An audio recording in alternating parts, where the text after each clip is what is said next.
Herkese merhaba arkadaşlar. Ben Hello guys. أهلا وسهلا. I think it's good and fun experience to be here. ကျွန်တော်တို့ဒီပွဲကိုဝင်ရောက်ဆော့ဖို့အတွက်တော့နည်းနည်းစဉ်းစားခဲ့ရတယ်ပေါ့နော်အဲ့ဒါနဲ့နည်းနည်းတော့စဉ်းစားခဲ့ရပါတော့ aslında takımımızın hikayesi çok uzun bir hikaye dayıyor. Hepimiz çok eskiden beri tanışıyoruz. 5-6 sene uzayan bir hikayesi var. Deus Vult образовалась как команда вообще как команда очень давно. شكل الفريق على التحديات وعلى التجارب. جمعنا فريقنا كلنا كنا في دولة الإمارات. I started playing 1.5 years ago. Now we have 3 Cambodian player and 2 Philippine player. манай баг 2 жилийн өмнө Турк бут камп хийх гэж явсан байгаа. Тэр үед анх багтаага танилцчихсан. Тэндээс Филиппин, Турк, Малайз гээд багуудад биш олсоод бут камп хийжсэн байгаа. Yani ayrı şehirlerde yaşıyoruz. O biraz bize sorun yaratıyor. والباقيين يعني تقدرون تقولون جيراننا حتى قريبين من البيت يعني نشوفهم كثير يعني غير اللعبة نشوفهم في الحياة الواقعية فتيمنا صار بالتجارب والتحديات المستمرة ونلعب البطولات ونتعلم. Phygital tournament is good organizer. Некоторые команды на этом турнире у них есть международный опыт. Прям недавний международный опыт, то есть кто-то был на чемпионате мира и кто-то был еще на международном турнире, мы же не были, соответственно, у нас чуть поменьше практики в этом плане. Муу баг хэрэг баг бол байх байгаа. Сайн баг гэвэл Хуучин, Турки биднэртэй тоглож ирсэн эсэндээ байгаа. Turnuvadaki takımların hepsi çok güçlü. Bu turnuvadaki planımız kesinlikle birincilik. Тэгэл их багууд ер нь бол улс орны ер нь гайгүй багууд орж ирлээ. احنا جينا من مصر ان شاء الله البطولة بتاعت روسيا عشان نمثل مصر ان شاء الله في البطولة وان شاء الله نحقق مستوى كويس في البطولة. كقائد فريق هذا شيء صعب طبعا. Ya takımda kaptan olmanın öyle çok zor bir yanı yok aslında. Buradaki oyuncuların hepsi bana destek olduğu için. Oh my god. Багийн ахлагч байх нэг тийм дарамт манад нэг байхгүй. Sebenarnya agak suka untuk menjadi kapten. For me it's fine because I have a lot of experience before. I play a lot of PC game and mobile game. قدر ما تقدر انك تحاول تكون صبور وتحاول تعطي انطباع حسن حق لاعبينك حق التيم. Hani kendimi kaptandan ziyade hepsini aynı yerde tutuyorum. Особо такой работы я не провожу, много, по крайней мере, то есть очень редко такие какие-то мотивационные речи, успокаивающие речи, но это все как бы оно должно быть и так фундаментально у самих игроков. فأنت تحاول توصل لهم قدر الإمكان عشان تفهم هم شو يبغوا منك فهاي أسهل طريقة انك تحاول تفهمهم. وان انا بوبخ فريقي لا انا ما بوبخش فريقي لان احنا كلنا اخوات قبل ما نبقى تيم او بلايرز احنا في الاول في الاساس عيله فاميلي. Монголоос үзэж байгаа манай дэмжиж байгаа хүмүүстээ бүгдэнд нь баярлалаа. Бид дэмжээрэй. Сонирхолтой тоглолтоор гарах байхаа л хичээлээ да. وتقدروا ان انتوا تشوفونا على Phygital Games Kazan. Takım arkadaşlarımı sizin buradan selamlıyorum. Hepsini çok seviyorum. Rakip takıma da başarılar diliyorum. ان شاء الله نستنى دعمكم. So kami harap korang dapat support kami dan doakan kami berjaya di sini. وإن شاء الله احنا راح نأدي أفضل ما عندنا. وبالتوفيق للجميع ان شاء الله. İyi olan kazansın. Zimbabwe Team Hak. I'm ready to play. February 2024. Russia presents, for the first time in history, an innovative international sporting event, Games of the Future. A cross-border tournament that combines physical and digital dimensions, bringing together sports, esports, and advanced technologies. Teams from every corner of the world will gather to compete across physical and digital challenges, each seeking glory and the chance to take home a portion of the impressive prize pool. Established by presidential decree and supported by top government officials the world over, this is the birth of the sporting future. For the first time, the physical and digital worlds will be woven together to create a new era of digital sports. Esports with one core mission, the promotion and development of a well-balanced individual. Digital gameplay enhanced by the energy of the crowd. You no longer need to choose between a ball or a gamepad. Here, the winners are crowned by achieving the best overall score across both traditional sports and digital gameplay. Games of the Future consists of 5 tournament clusters called Challenges. Sports Challenge, combining a selection of traditional sports disciplines with their video game counterparts, featuring Phygital knockout competitions where athletes must show their hybrid skills across both the digital and physical fields to play. Tactical Challenge, a contest in which athletes must demonstrate their team gameplay in tactical combat esports and show off their physical skills in a modern laser tag competition. Battle Challenge, an array of esports teams compete in popular strategy games, all hoping for a place in the giant live stadium final. Speedrun Challenge, pitting competitors against one another in a classic speedrun video game, as well as a real-world obstacle course. Technical Challenge, athletes compete across an array of high-tech device-led sports, including robot battles, drone racing, cyber-athletics, and virtual reality games. This groundbreaking first-of-its-kind sports event will unite competitors and fans, offer up a new generation of sporting heroes, and provide an entirely new, emotionally driven audience experience. Millions of people around the world will become a part of Games of the Future movement by following live streams across digital and streaming platforms and attending live events. The inaugural Games of the Future will be held in February 2024. The host of the first Games, Kazan, will greet thousands of athletes and teams from more than 100 countries. The taste of victory. New sporting heroes. Boundless emotion. And open to every country of the world. By uniting sports and technology, we unite the world. Games of the Future, made in Russia for generations to come.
моменты гранд-финала и второй карты Mobile Legends своим там была действительно борьба.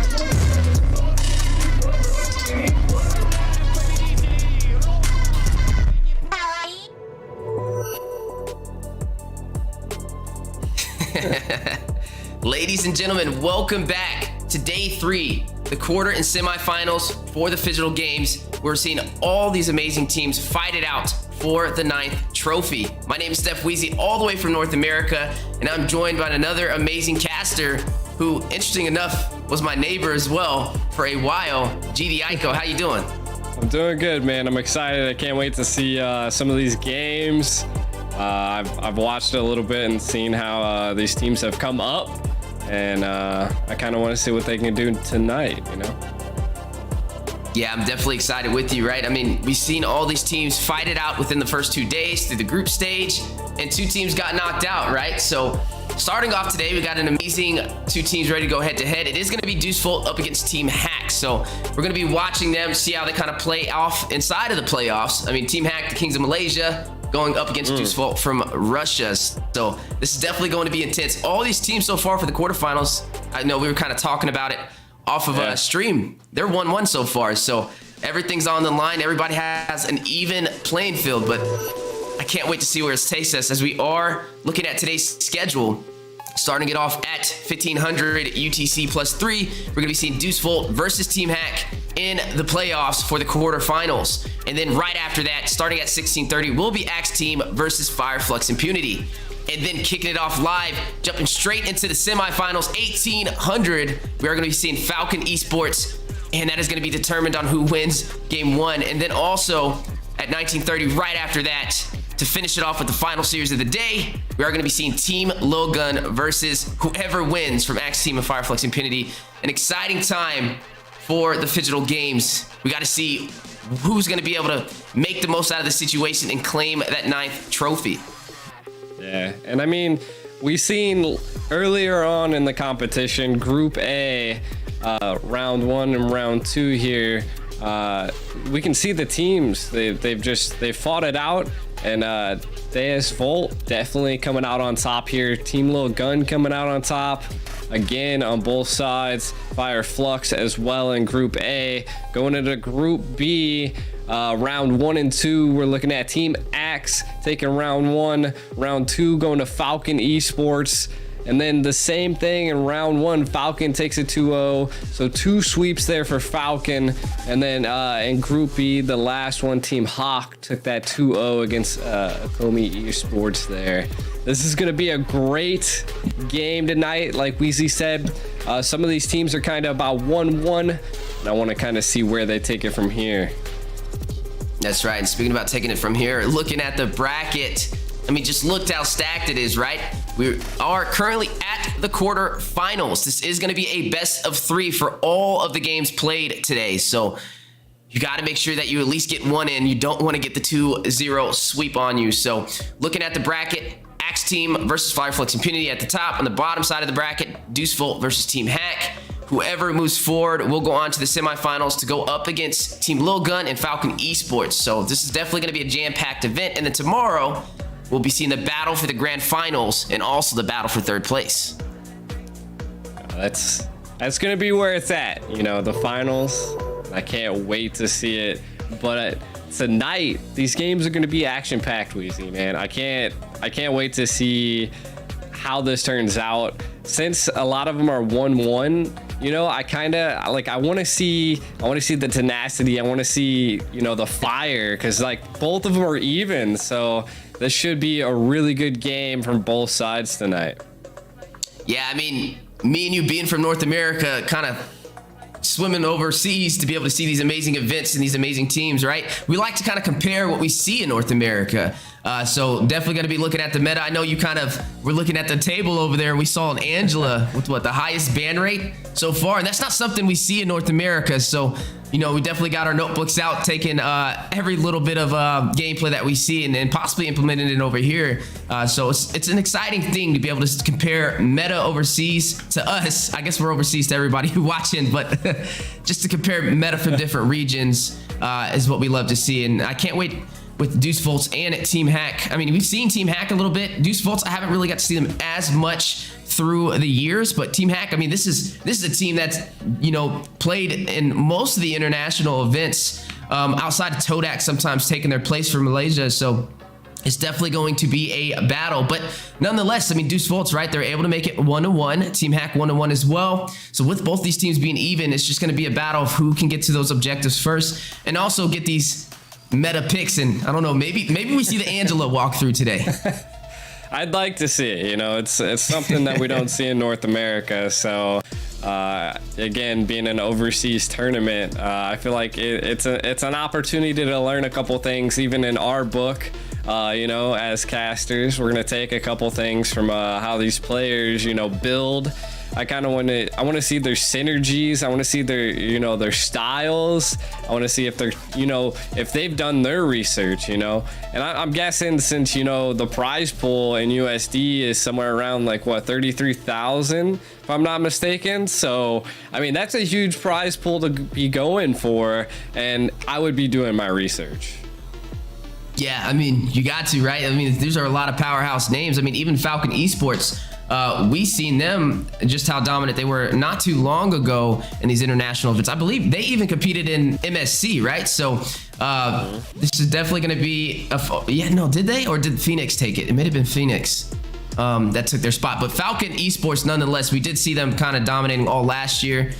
So definitely some exciting times. I mean, they were able to make it up to the semifinals with Team Lilgun. So it's just going to be a battle of the quarterfinals right now. Who can kind of move forward out of this hold and get one step closer to the Phygital Games 9th trophy. Yeah, and it does look like we're building up here. The players are walking out to the stage. As you can see, they are shoulder to shoulder. I love it. That is what you love to see with some pro players. They're smiling, they're ready, and I think they're pumped here.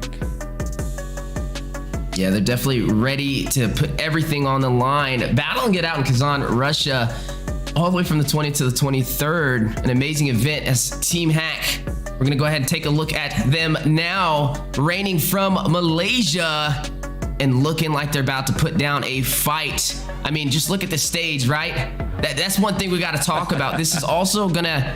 Oh, there you go. I love the team spirit right there as they're prepping to go into the land of Dawn up against Deus Vult. Man, I gotta say, this is already getting intense. I can feel the energy from these teams already. I mean, you've seen the team spirit right there coming alive over there from Malaysia.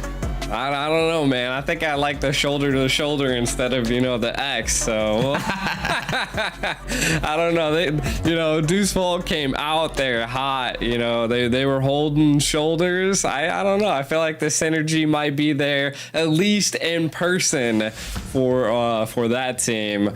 Hey, but I can only imagine how wild the crowd's getting.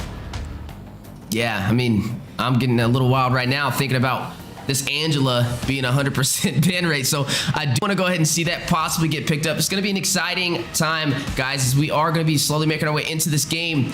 Deus Vult's Team Hack, right? Deus Vult coming all the way out from, Russia. And not to mention, this is in Russia. So, they got a little bit of that home turf, whereas Malaysia, they're kind of doing a little bit of traveling to fight this one out. As we are going to be looking at Deus Vult and Team Hack currently getting ready to fight it out in the Phygital Games. Just look at this amazing arena. I mean, if those team spirit motivation didn't rise you guys up from your seats, then this definitely will. As we are the Kazan 2023, this is going to be the 9th Phygital Games on top of that, right? So history is definitely in the making. Most definitely. And I mean, as history is, in the making here, I just love it. I kind of wish, I was kind of in the crowd with them and, casting there physically, because, sometimes the physical casting brings out the energy a little bit more. But hey, it is what it is. I love the animations that are kind of going on here.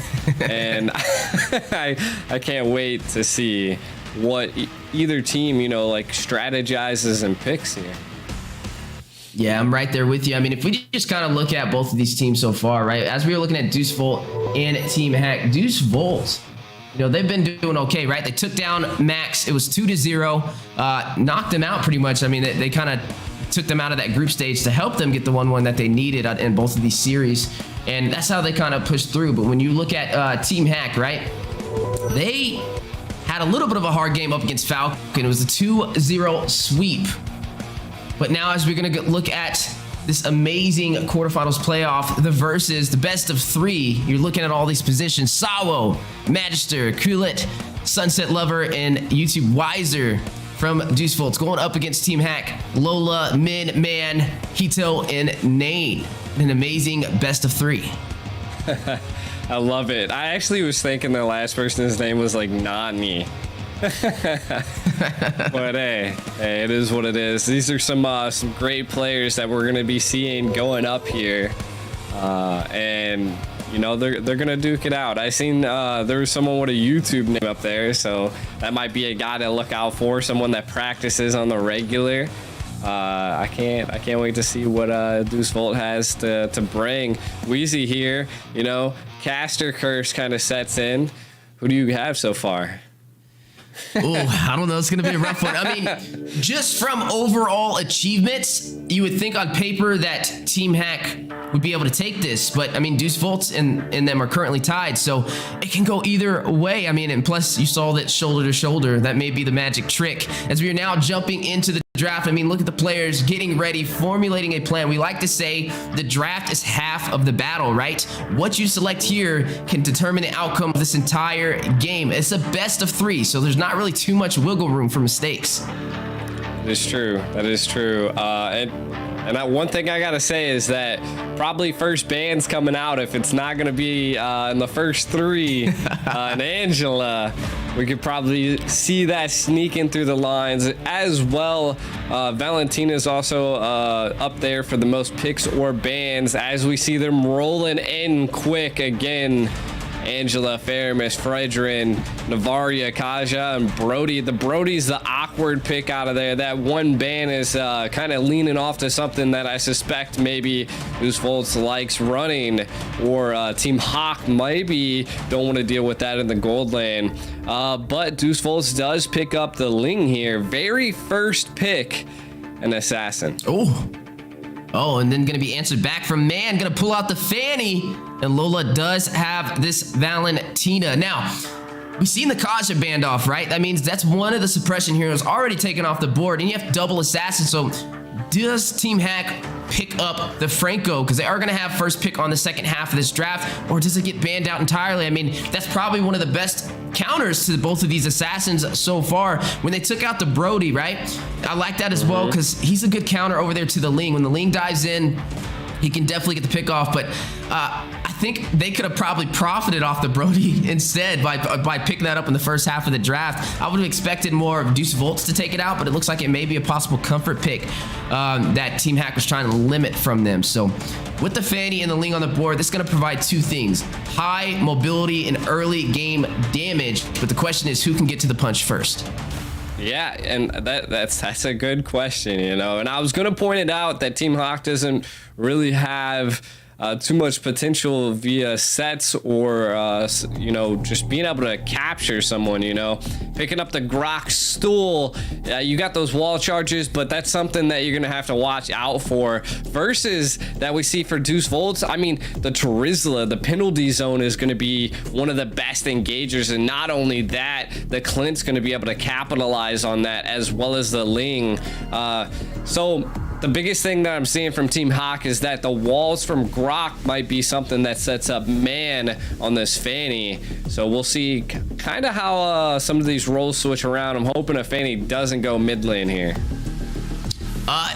Shoot, that would definitely be a sight to see. Now, I will say, we are not really sure. The Grok can still be slotted into XP lane, and they do have the Valentina, so the Valentina can definitely, I mean, we haven't seen the Roam slotted up yet for Deuce Vult, but with that Valentina on board, that provides draft pressure, right? So they're not going to be able to pick some of the tanks that they probably would have went for initially, since that Valentina is slotted, because she'll be able to take any ultimate and use it against them. So not only do they have a wild charge from this Grok, but they also have this Valentina who can pretty much even take the penalty zone if she really wanted to from Qlet over there on this Terizla. But as we're looking at the draft so far, we got to figure out who the roam will be over there for Deuce Vult. So, I mean, maybe in this situation, they go for something a little bit more of the support route so that they can't benefit as much. Maybe something like a Mathilda or something that can just keep the team alive but not let the Valentina profit. Or is that a gamble they want to take? I mean, Franco is still on the table. There's still suppression.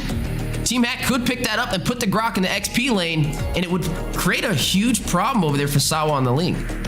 Yeah. I think actually, if I'm not mistaken, Franco's we don't see them too often here in this, at least in this tournament. Not on this side of the side of the waters. Well, we'll see if the hooks of plenty come out. But one mage, there's a few mages still open here. I mean, we could possibly go the Yves route. Navaria did get banned, if I'm not mistaken. They do pick up Claude over there. So I'm thinking maybe a Franco does show itself. But a Cadito roam could still be a possibility here. Again, they're probably going to need something more tanky on Deus Vult's side. So we'll see. Yeah, and you're going to see Sunset Lover go ahead and pick up his mage as well. That Kagura is definitely in effect now. I mean, this is going to be interesting, right? The Yin Yang Overturn can definitely burst down anybody that it catches. They do have the damage. I mean, between Wiser and Sunset Lover, and also Sawo, you're looking at a pretty good engagement. I mean, even though Wiser's not as mobile as a marksman, you have Sawo who can make up for it. As long as he can get to that side lane, dive in with that Finch Poise and get a possible kill. And also Sunset Lover, that's some great dive potential. But when you look at Team Hack and you look at the gold lane matchup, right? Min is running this Claude and he's going up against this Clint. Claude is a lot more mobile and sustainable. He can use that BMI, that battle mirror image, to get out of these tricky situations when Sawa does try and go in for him. So that is something that will work to his advantage. Yeah, definitely. And what I see from these lineups right now is that we're gonna have to really watch out for the Fanny here. Because, I mean, they're going to either be targeting Sunset Lover or YT Wiser over there. Because that's the squishiest targets. If they could possibly catch Sawo off guard, we might be able to see a pick there. But, I mean, it could be anybody's game. We still don't know who the EXP is on Team Hawk, so we'll find out. Could be Esmeralda. I mean, they have the Lolita over there. Magister did pick that up, so that is shields that he provides his team, and that's something that the Esmeralda could profit on. I mean, even up against the Teresa, it wouldn't be too hard of a matchup, right? It definitely has more mobility as well, so I think that'd be an overall safest bet to possibly pick up, but they're gonna go ahead and change the narrative, right? They're gonna go in for this Hilda, and that is gonna finalize the draft for both teams as we are gonna be moving into the land of Dawn. Deus Vult versus Team Hack in the quarterfinals for the Phygital Games number 9. Who will be able to claim victorious in this best of 3? Yeah, and I mean, we're gonna have to figure that out, right? Something that's kind of already happening is the Hilda is just showing so much pressure. Something interesting to see here, and they're just there, and they're not punishing them. So that goes to show that Hilda is probably looks like the roam here, and I feel like that's gonna be one of the win conditions here for Team Hawk. Yeah, definitely trying to invade and not allow Ware to get his purple buff, but he was able to get it. So, but something that does happen is it causes a delay, which could work in their advantage.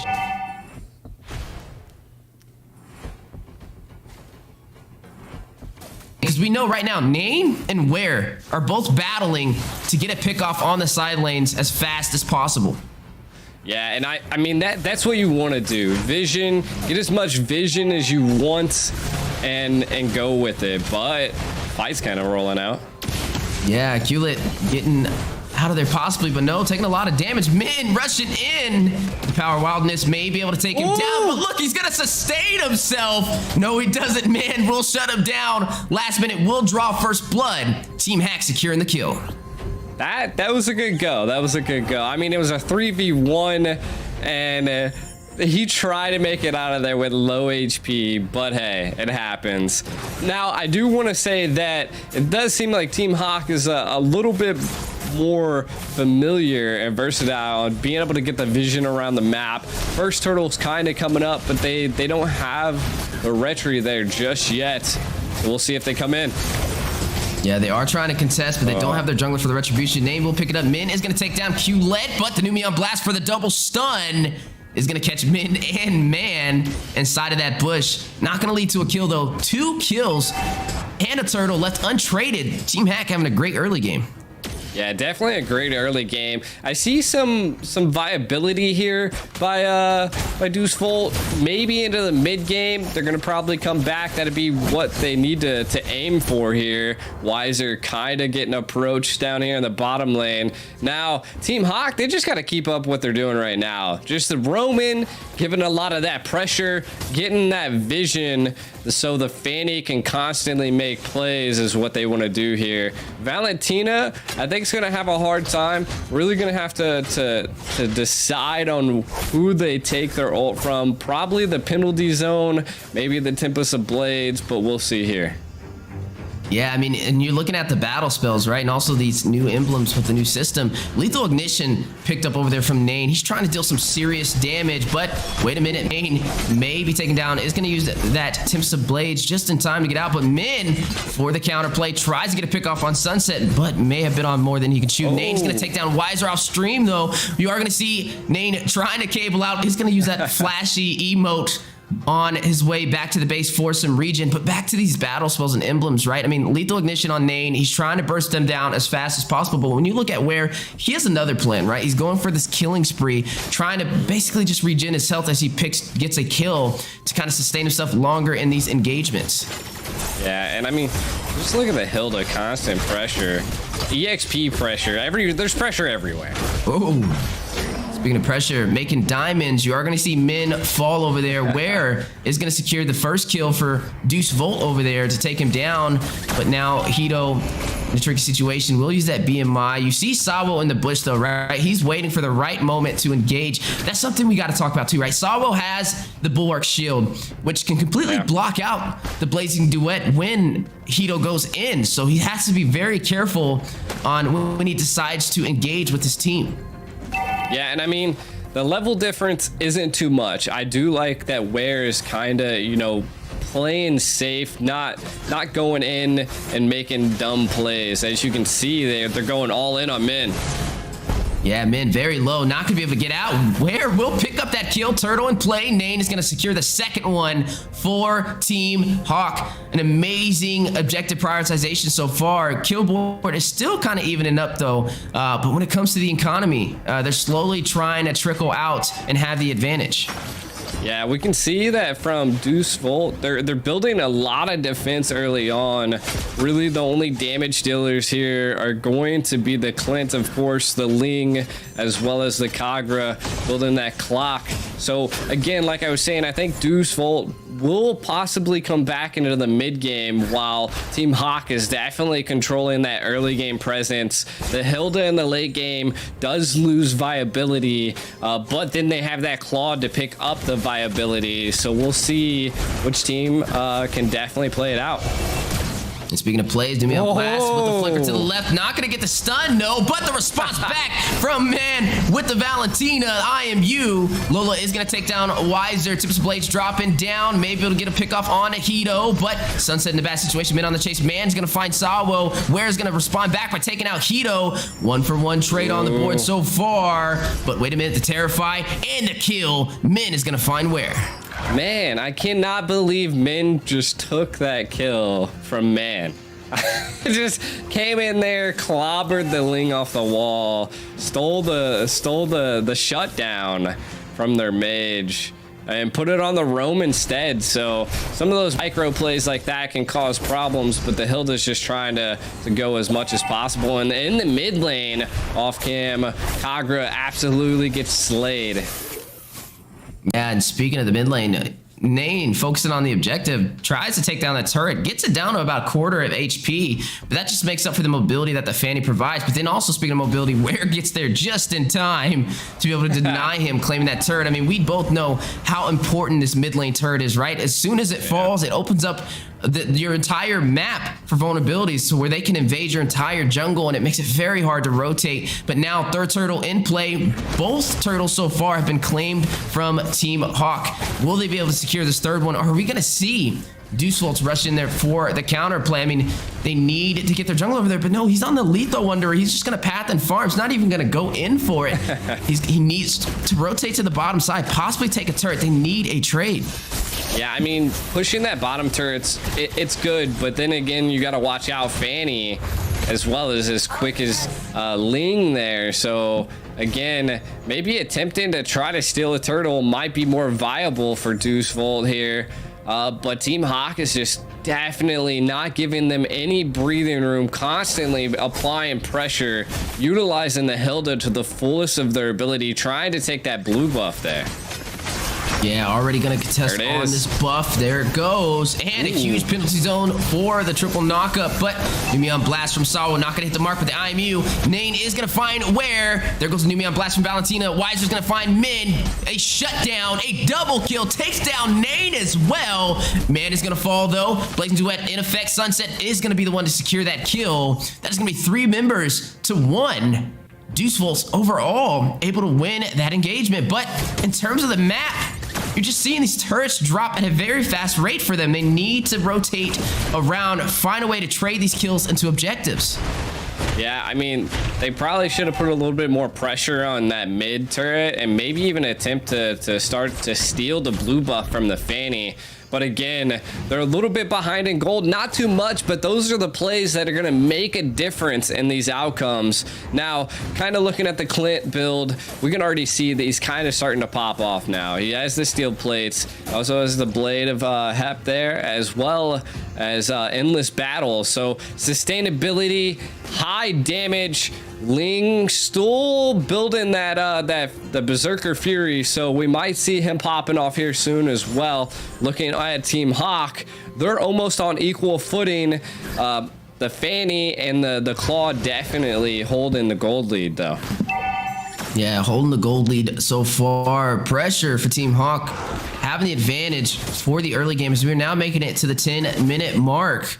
We need to see Deus Vult find a way to kind of turn this around. They haven't really claimed any neutral objectives so far or taken a single turret. They've just been clashing it out. But Min has just been providing so much pressure with this Hilda onto that purple buff. And speaking of pressure, here comes the next objective. Penalty zone dropping down. Sunset is going to claim the Lord and get a kill. Takes down Fane. Man is going to secure one as well. Find Sunset. Numion Blast for the stun.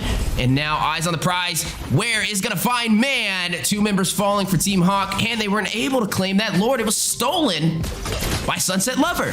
Not even by a retry, and they're still going here. They want to push this mid tower, and again, I mean, this is the breathing room Deus Vult needed here. So stealing that Lord is going to even the playing field, and it might even allow them to start snowballing now.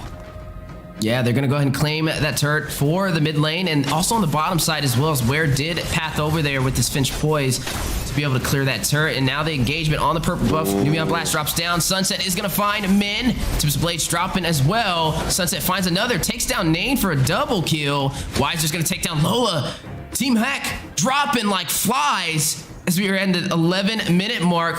You're seeing a lot of these objectives that they worked so hard for in the early game now not working in their favor. A quick turnaround, a light switch turning on for Deus Vult.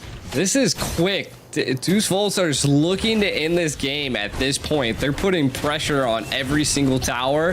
The Numion Blast hits all of them. That's about a quadruple set. Weiser's going to find the inhibitor, though. Penalty zone for triple set as well. Where's going to drop down a Numion Blast of his own. Not going to hit the mark, though. But look at Man wrapping around. Man is going to get a kill. Nane is going to take down Weiser. 3 members falling for Deus Vult. Everybody still alive for Team Hawk. Do they push through the mid lane? Looks like they are going to go in for it. A slight mistake for Deus Vult, now needing to play back on the defense. Definitely. Now they're on the defense. They overstayed their welcome just by a bit, and they were not able to dodge the Numion Blast that was stolen by Man. Such a great defense by Team Hawk to turn the table towards their favor here. Now they have vision and control over the map. The Land of Dawn is theirs at this point. Even though they got their base cracked in severely, they're attempting to turn this around, and I like the tenacity. Yeah, right now you're looking at them kind of patching up their wounds right there. Gonna go ahead and do some wave management, right? Didn't lose too many turrets, even though they lost a lot of members from that overextension. And that's just what you call great defense. They're able to find the resolve because it was not looking like it was going to work in their favor. It looked like Team Hawk had this one in the bag. It was going to be a one-sided story. But now we're playing a game of ping pong. You never know which way it's going to go or who's going to claim victorious. And this is the kind of battles we like to see, right? I mean, look at them getting very comfortable. Here goes the conceal play in onto Min. May be able to try and take him down. It's going to drop that penalty zone as well. But man, Tips Blades tries to get away, but is going to be knocked up as well. Where is going to find the kill, take him down. But look at Nane trying to path through with the steel cables. Use a lot of energy. Use the retribution. Is going to find where. Numion Blast for the double stun, though, on him in. On to both teams. You're going to see Lola fall in that process as well. That is a 2-for-2 trade as the Lord has spawned in. It's an interesting trade here, you know, like now Ware's going to be behind. He has his blue buff stolen, and now they don't have vision as well with Wiser gone. I mean, we're gonna have to see how it turns around. This next Lord is definitely gonna make it or break it. Team Hawk definitely don't want to get it stolen from Sunset again. But Ling is online, 11.5k gold. He is a farming monster at this point. I just need to see him engage on some neutral objectives, and Deuce Vult might be able to continue the spree that they're on here, but no one's really setting up for the Lord besides Team Hawk here. Oh, but wait a minute. Ooh, the reset. Position now does get reset at the last minute. Both teams fighting over this neutral objective. Realizes how important this is. I mean, this may be a game ender, Lord, if they can pull it off right. I mean, when you're looking at Team Hawk, they only have one inhibitor turret left. But on the side of Deuce Vult, they have a little bit of insurance, right? They still have their tier 2 turrets, but going in for the fight, may be able to get some pickoffs. But no, a concealed play on the way over there was called out from Team Hawk, but it may not lead to a kill. They're too far to be able to close the gap. And look at the separation. Look at Nane in the top side already focusing on these lanes for the wave management. Is going to go ahead and possibly get that tier 2 turret. Yeah, it's the Fanny's forcing the team to split, and this is where we see teams fall behind here. Ling, Ware was able to actually secure his blue buff this time around. And it looks like I think Fanny has theirs as well. So this Lord is going to be something else. I mean, Team Hawk has every utilization that they possibly can for this fight, and so does Deuce Vult now. That's right, and the Lord's still in play. 15 minutes in. Both teams playing very patient. I gotta admire their micro and macro. You're gonna see that Divine Glaive picked up from Man, though. It's gonna deal a lot more damage with that item. Some high penetration on the way. But speaking of damage, the 1v1 matchup between both assassins. Tempest of Blades is gonna dodge the steel cables, but in the mid lane, possible bush play on the way from Deuce Vult. Lola is going to check that bush, is going to be hit with the stun, but do they commit for the kill? Looks like they don't. They don't want to waste their utility. They're waiting to possibly find a backline. Yeah, they really, really want something here. They're trying their best to just take it. Penalty zone coming out. And this is where Team Hawk needs to punish, right? All that utility was wasted, and now you're going to see the Blazing Duet from Hito. Going to deal some damage on Q-Late. He is going to be able to get out just in time, though, but Sawa may not be the same story. But the stun onto Hito. Hito will pick up the kill. They'll find Sunset. Ware is going to find Hito to respond. Nane is going to find Wiser. Tips of Blades drops down. Lord still in effect, but now Ware needs to get out of there. Does not have the Finch poise. Min is going to try and punish. Nane is going to find Sawo. But wait a minute. It's still 3-2 on the board. Both junglers are intact, so this may not be the easiest Lord to pull off. I mean, you still have Ware, who can get some regen after he gets that purple buff and then rotate back in with the Tempest of Blades for a possible contest. Yeah, I mean, the Tempest Blades definitely going to have to come up for that to happen, but putting on a lot of pressure on the Nani there. So, again, Fanny really low HP, still baiting the Lord here. 2v4, and Deuce Vult take this Lord. Numion Blast. Ooh, man, with the Numion Blast from the bush for the stun. Proxy Immortality on Ware. Man is going to secure the kill. Mission accomplished. You found the jungler, which means they have retribution on their side. Wiser is going to find Min. Sunset is going to find Lola. Nane is going to claim the Lord for Team Hawk. They're able to get subject, but look at the Min is already making their way into the base. They need to go back and kind of patch up these lanes. Yeah, and I mean that's what happens when they double push the top lane with the Ling there. So great play. Something to point out that Ware picked up was the Blood Rose there, which is interesting to see by a Ling. So we're gonna see Clint Wiser here definitely picking up the Blade of Despair.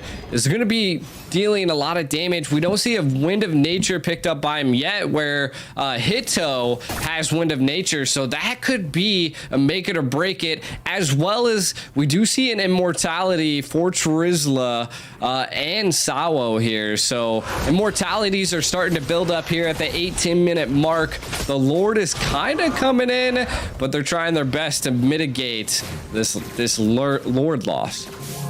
Yeah, they are trying to mitigate the damages as Lord is going to make his way toward this inhibitor. Nane is going to find a turret on the bottom side, maybe able to get an inhibitor as well. The base, and it's not going to be cracked open. Looks like they are able to defend them off. This is what they needed, right? A way to turn this back around in their favor. A power struggle between Deuce Volts and Team Hack so far, and who's controlling this game. But you are going to see the tier 2 turret fall for the mid lane. Yeah, I mean, that's what happens when you have to deal with these super minions. As long as you don't let them crack open your base, I still think Deuce Volt is at a little bit of an advantage, but they're struggling at securing neutral objectives, and then that is something they need to turn around here. Teamwork is going to make the dream work, as we see maybe they try to make another play onto Hilda. Yeah, looks like they are going to go in. Wiser is going to secure that kill. Find Min out of position, right? This is where you start. You got to group up as a team when it comes to this 19-minute mark. I mean, the respawn timers are way too high. It's already over 50 seconds if you fall to get back in the game. And this is where Deuce Volts realizes, okay, if we group up, if you can find the pickoff, we have the numbers to possibly close this out. So Team Hawk, they need to have a similar strategy. They don't want to rotate around solo, or it may cost them the game. Oh, exactly. They really need to hunt down Hito, and Hito really needs to stay hidden to avoid this. I love the split pressure by Nani there. I do feel like that Ware needs to kind of pull that out of his pocket as well in order to take engage. But if Deuce Volts can take a pick here before the Lord comes up, we might see that them be at an advantage, but the Fanny is just constantly making them split apart. Yeah, but on the top side, we're seeing a mirror image effect for these minions. So I say wave management definitely going both ways. Nane trying to find a backdoor play may be on the way. You got to have Deuce Volts a little bit tighter on watching where that Fanny is, right? I mean, we've seen backdoor plays, especially when it comes to teams of this caliber, happen. So anything is possible. The next Lord is in effect 20 minutes in. This is only game 1 in the best of 3 quarterfinals for the Phygital Games number 9, Deuce Volts and Team Hack. Best of 3, game 1. I mean, this is important, right? If you can take this match, you have the advantage for a possible sweep when you jump into game 2. So with both these teams realizing all this pressure on the line, they're definitely taking it slow. They're waiting for the other side to make the first mistake. Yeah, no, definitely. I mean, you can definitely see the Lord bait. They know that Team Hawk really has a little bit of the advantage here, just because they did have to send Ware back low HP. What we really have to watch out for is Man and Nani are definitely the playmakers here on Team Hawk. So I want to see, you just got to keep the eye on them and see how it plays out. Again, this is just the good old wait and bait and tassel for Lord control here. Deuce Volts really wants to keep control of the mid side of the river versus Team Hawk is trying to keep the right side. Again, both teams attempting to outlane each other, but I don't know if that's going to be what it takes here. One team has to really finally make the call and the move to go in on something. But again, really all they can go on to is Man or Hito here, but Hito is constantly staying way out of range, and they just don't have the mobility and the vision to get eyes on them, but they might now. Yeah, you are going to see a possible clash on the way. Piddle's Zone go. drops down onto Min. Tips of Blaze is not going to catch Man. He's going to flicker out Wall just charge. in time. Numi on blast from the IMU from Man for the stun. Is going to find Qlet, but wait a minute. Battle's still on the way. Nobody has fallen in this amazing engagement, but that may change in the blink of an eye as Wiser trying to chase down Nane over there. Sawo very low. Everybody being very careful. Lola is going to find where, though. It's going to find the jungler for Deuce Vult, which means they have objective prioritization in their favor, right? They have the retribution as Nane is still intact. As long as he can go back to the base, get his HP back, they may be able to take this. But looks like Deuce Vult is going to go and try and get the clash, try and get a pick off. Min is going to find Wiser. You are going to see Man fall, though, to Sunset Lover. But the aggro of this Lord looking like it's going to be in favor for Team Hack. I mean, they lost 2 members, their marksman and their jungler for Deuce Volts. They can't contest this. Hito had to sell a couple items, or an item over there to be able to pick up the Hall's Claw, so they have that sustainability to approach this Lord here. Again, Sunset Lever doesn't have their Yin Yang overturn, but the penalty zone drops down, but not going to stop Nane with the retribution. Is going to claim this Lord for Team Hawk. They got what they came for. Hito is going to find Sunset Lover. Qlet may fall as well. Tries to get away, but Min definitely has the mobility and the damage to possibly seal the deal. But no, he's going to go back to the base instead. He's going to let him go. I mean, you got to. I mean, you got to give vision here. Men definitely wants to put pressure on. And steals the blue from where? What a play. This is what the Hilda's been constantly trying to achieve throughout the whole match. And they were able to do it during a Lord push into Deuce Volts here. Again, this is going to have to be one of the greatest defense of their game here. Again, Sunset down. So, I mean, it's going to come down to a couple things here. We only got 1 immortality onto Deuce Volts here by Sayo here. So I want to see, it's going to make it or break it here. Do they sell some items to achieve more immortalities? Who's going to win on this Lord push? That's right, and Sunset is going to spawn back in time, so this is going to be a 5v5 engagement, but the Lord in favor for Team Hawk. Make his way into the base. Down goes the inhibitor for the mid lane. Lola very low, needs to go back, get some HP, which may create the opportunity for Deuce Volts to clear this Lord, and they are going to go in for it. Some great defense. Yes, they lost an inhibitor, but they are still in this game. They're still in the game, but they got to understand that they can't overextend too much. You got to really control these super minions that are coming in behind, because if you don't, one mistake could definitely allow a push into the base here. And again, the minions are just constantly raining. Team Hawk is doing really well at securing and controlling their main damage dealers, Hito and Nani. Nani's just being able to get out. Penalty zone coming in once again. For the double set, Nane is going to go back, try and get that purple buff. Not going to be able to get it, though. But the retribution was burnt out from where he still has time for this Lord to spawn in. So that is definitely okay. But right now, you're looking at them just kind of playing passive. I mean, this is anybody's game. 25 minutes in, the respawn timers are so high. If you fall in these engagements, you can pretty much consider yourself out of the game, as this next 5v5 clash is going to determine everything. 30 seconds until this Lord spawns in. Are we going to see Team Hawk be able to close this out with the power of Min and Man, that amazing tank mage synergy? Or are we going to see Deuce Volts, who had a little bit of a struggle in the early game, but a light switch turned on and they were able to keep their composure, and here we are, an even matchup. Yeah, I mean, the only thing that I could possibly see here is that maybe a split push, if they could outmaneuver and, you know, control Team Hawk to get maybe a back door. But that'd be about the only thing that we can constantly see from here. Sunset Lover definitely making some crucial plays.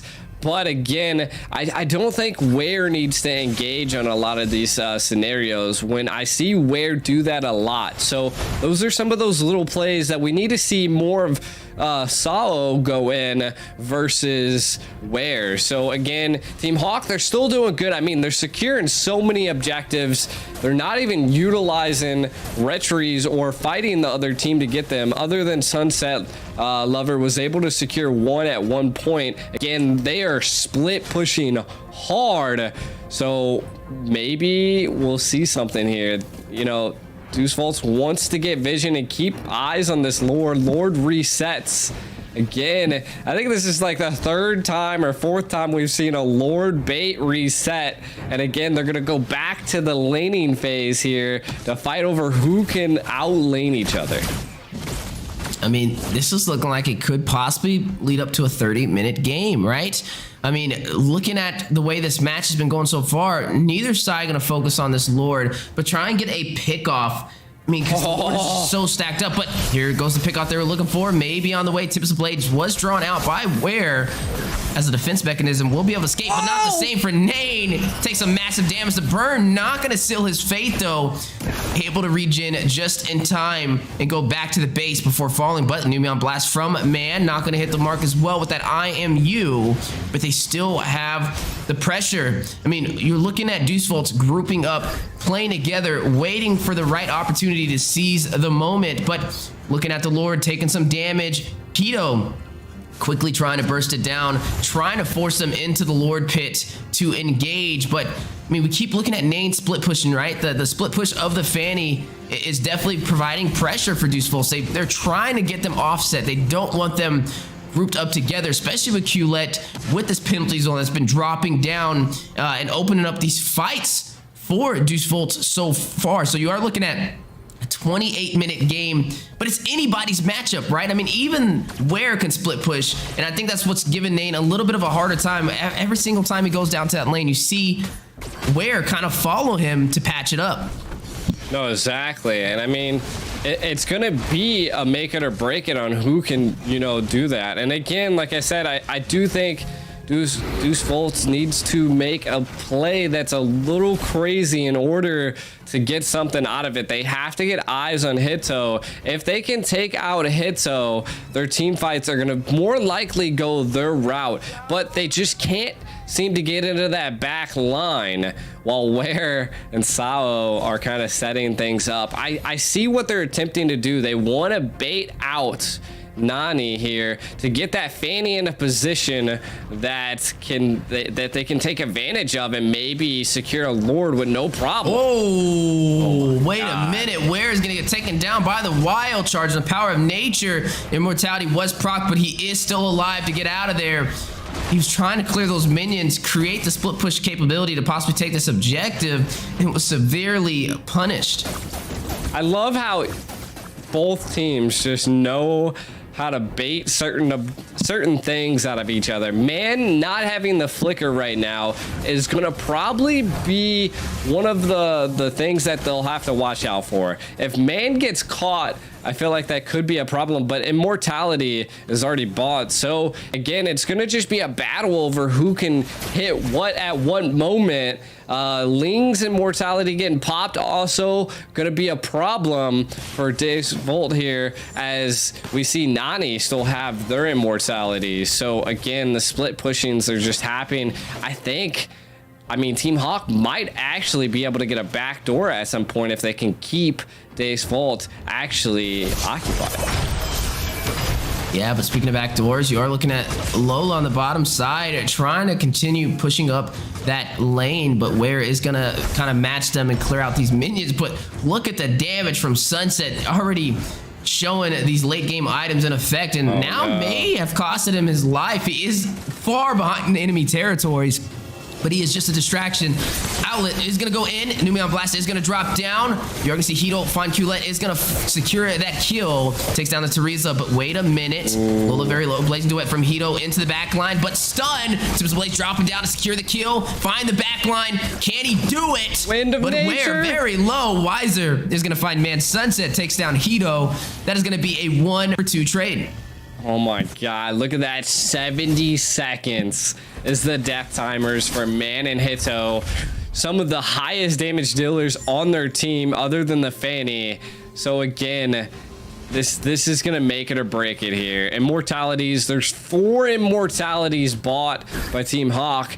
Definitely something to keep an eye on. 1 sold already by Grok to get a Sea Halbert for some anti-sustainability, maybe a little bit more damage to clear up these lanes. Looks like he's trying to outlane while he can. Again, Days Vult, they need to take this opportunity. There's 2 people down on Team Hawk. Take the Lord while you can. Yeah, it looks like they are going to go in for this objective. Team Hawk not in a position to contest, but they can possibly get a split push if they can keep them distracted, and I think that may be the plan. But wait a minute, you are looking at them still trying to go in for the kill. Finds Min. Do they know Fanny's down there, though? Sunset is going to find Min. Where is going to claim this Lord for Deuce Vult, and this may be what they needed, a possible way to close out this game. It is, and I mean, with Min on a 70-second cooldown as well, if the Lord can get here in time and they can get another pick, again, that could set them up to win at this point. A Winter just got picked up by Ware as well. So again, sustainability, Man also picked up one as well. Team Hawk's gonna have to build up the best defense they've ever had here. Hito, if he gets caught off, I mean, that could be a problem. It could definitely be a problem, as we are going to see that Guardian's barrier drop down to hold off this Lord, trying to stop the inevitable. But Deuce Vult looking strong. 5v4, trying to close it out with this Lord. Numion Blast drops down. Blazing do it as well. Where is going to find Lola? But look at the base Crystal quickly taken down. Deuce Vult takes game 1 against Team Hawk. Hey, I'm telling you, when you come in, when you're holding everybody's shoulders, you're not carrying the team, the team's carrying you. So again, a great game by both sides, a long game at that. Again, it was definitely a wonderful fight. Came down to who outlaned each other and who got offset there. Wheezy. Yeah, that's right. I mean, looking at the MVPs from both sides, Deuce Vult, you see Wiser picking that up, 6-6 and 13, and then Nane on the opposite side, 7-3 and 4. But I really think it was a very even matchup. I mean, that was over a 32-minute game. I mean, that's a lot of pressure, right? That just shows you that both of these teams can play at the higher caliber and don't make too many mistakes, which can draw these games out very long. It's a battle of chess. I mean, look at the team fight participation, though. Definitely in favor for Deuce Vult, as they were stacked together. Like we said, when they walked on the stage, they're holding each other's shoulders, and that's the same thing they were doing in game, right? They were close together, focusing on these solo pickoffs as a group, and that was able to help them take game 1.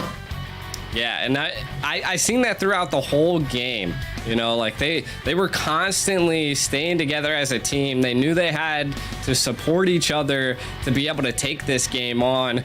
Though they did not secure a lot of the major objectives into the early game, they knew if they drew it out to the late game that it was going to be a hard time. That Hilda is something, like, it's not really useful once you start to step into that late game, and kind of the Fanny kind of falls off as well, not able to dive in and get a lot of the burst kills. So that all was the stepping stones for Deuce Vult to be able to, win that series there.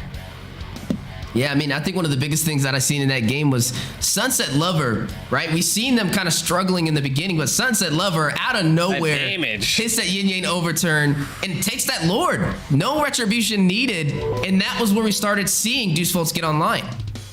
And then shout out, the MVP of this game goes to YouTube Wiser. Again, 6-6 and 13. 31% of his team damage. No one really could get back there and capitalize on him. Definitely the MVP for Deuce Vult. That's right. I mean, the battle of the backlines. I mean, even though we were looking at both marksman matchups, you did see Hito. He had a lot more gold in the beginning of this game than he did, right? He definitely outfarmed him, but I think the positioning is where it kind of came into play for Wiser toward the late game. He was able to stay alive. We've seen Hito fall very early in the late game on these clashes, and I think that's how they were able to close it out. I mean, at one moment we saw a 70-second respawn timer, and that was Hito who had fell in that engagement, right? That is your ADC, your marksman, who's supposed to kind of carry you through these hard-fought battles, especially that late in the game. So right now, this is best of 3, right? Quarterfinals, the playoffs over here for the Phygital Games number 9, and we just seen the first victory go into the hands of Deuce Volts. Now the question is, who will be able to take game 2, right? I mean, this is a great position for Deuce Volts. This is a possibility for them to get the sweep. They have match point right now. If they claim this victory up against, Team Hawk, they will move on to the semifinals. Yeah, and the face Falcon. So like that is the upcoming thing that we'll have to look out for, And I got to give it up to both teams. Again, they showed out. Like, at one point we thought Team Hawk was going to, make it. But again, they built a lot for that game pressure, that mid-game pressure. They wanted to end it early. Deuce Volts knew that. So they just, waited and baited in. They fell right into their hands. Again, Akagra also kind of throwing me off. This was the second time it was picked in this tournament, so it seems like a viable pick if it in the right hands. Stealing a Lord, the damage by Sunset was insane. Again, Wiser though kind of showed out as well in the Clint. Both teams gave it their all, but I mean, we got to give it to Deuce Volts. And again, kind of coming into this next game, I don't know. We might see roamers or assassins that can do that split put potential like we just seen, but I don't know if that'd be what they'll want to run for a second time. But we'll have to see.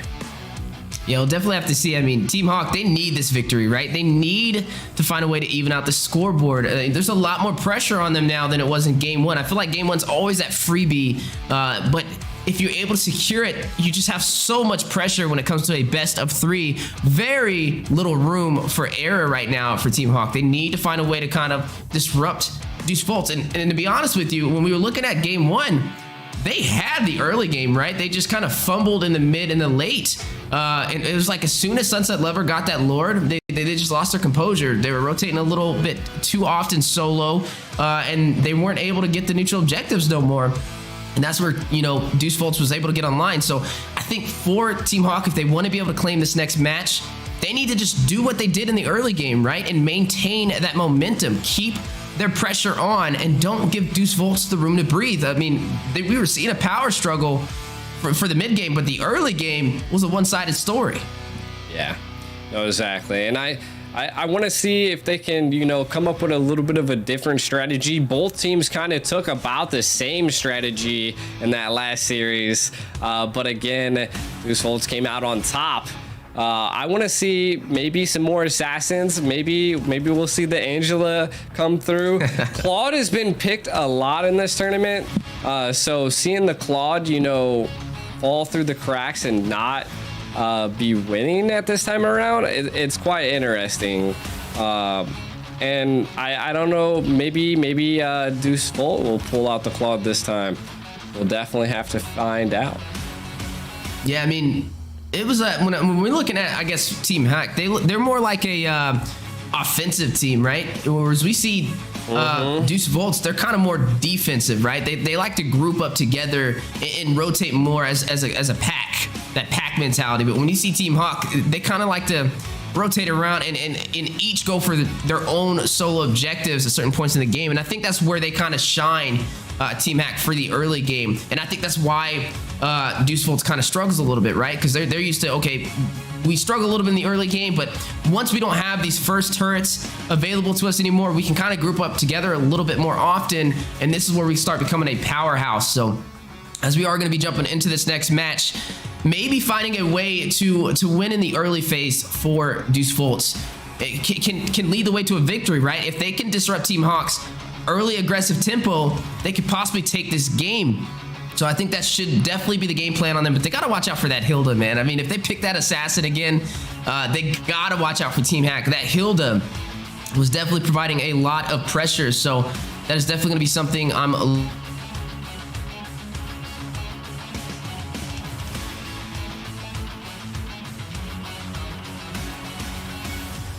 see what these teams will bring to the table and compare it to our top teams in North America. So I will see something that we don't often see is the Angela band. So I mean, I'm hoping that walks and we can see why, and we don't also see the Kagra too often anymore. So we typically see what the Navaria kind of walking through and things of that nature, but it's just amazing to see different metas from prospective regions.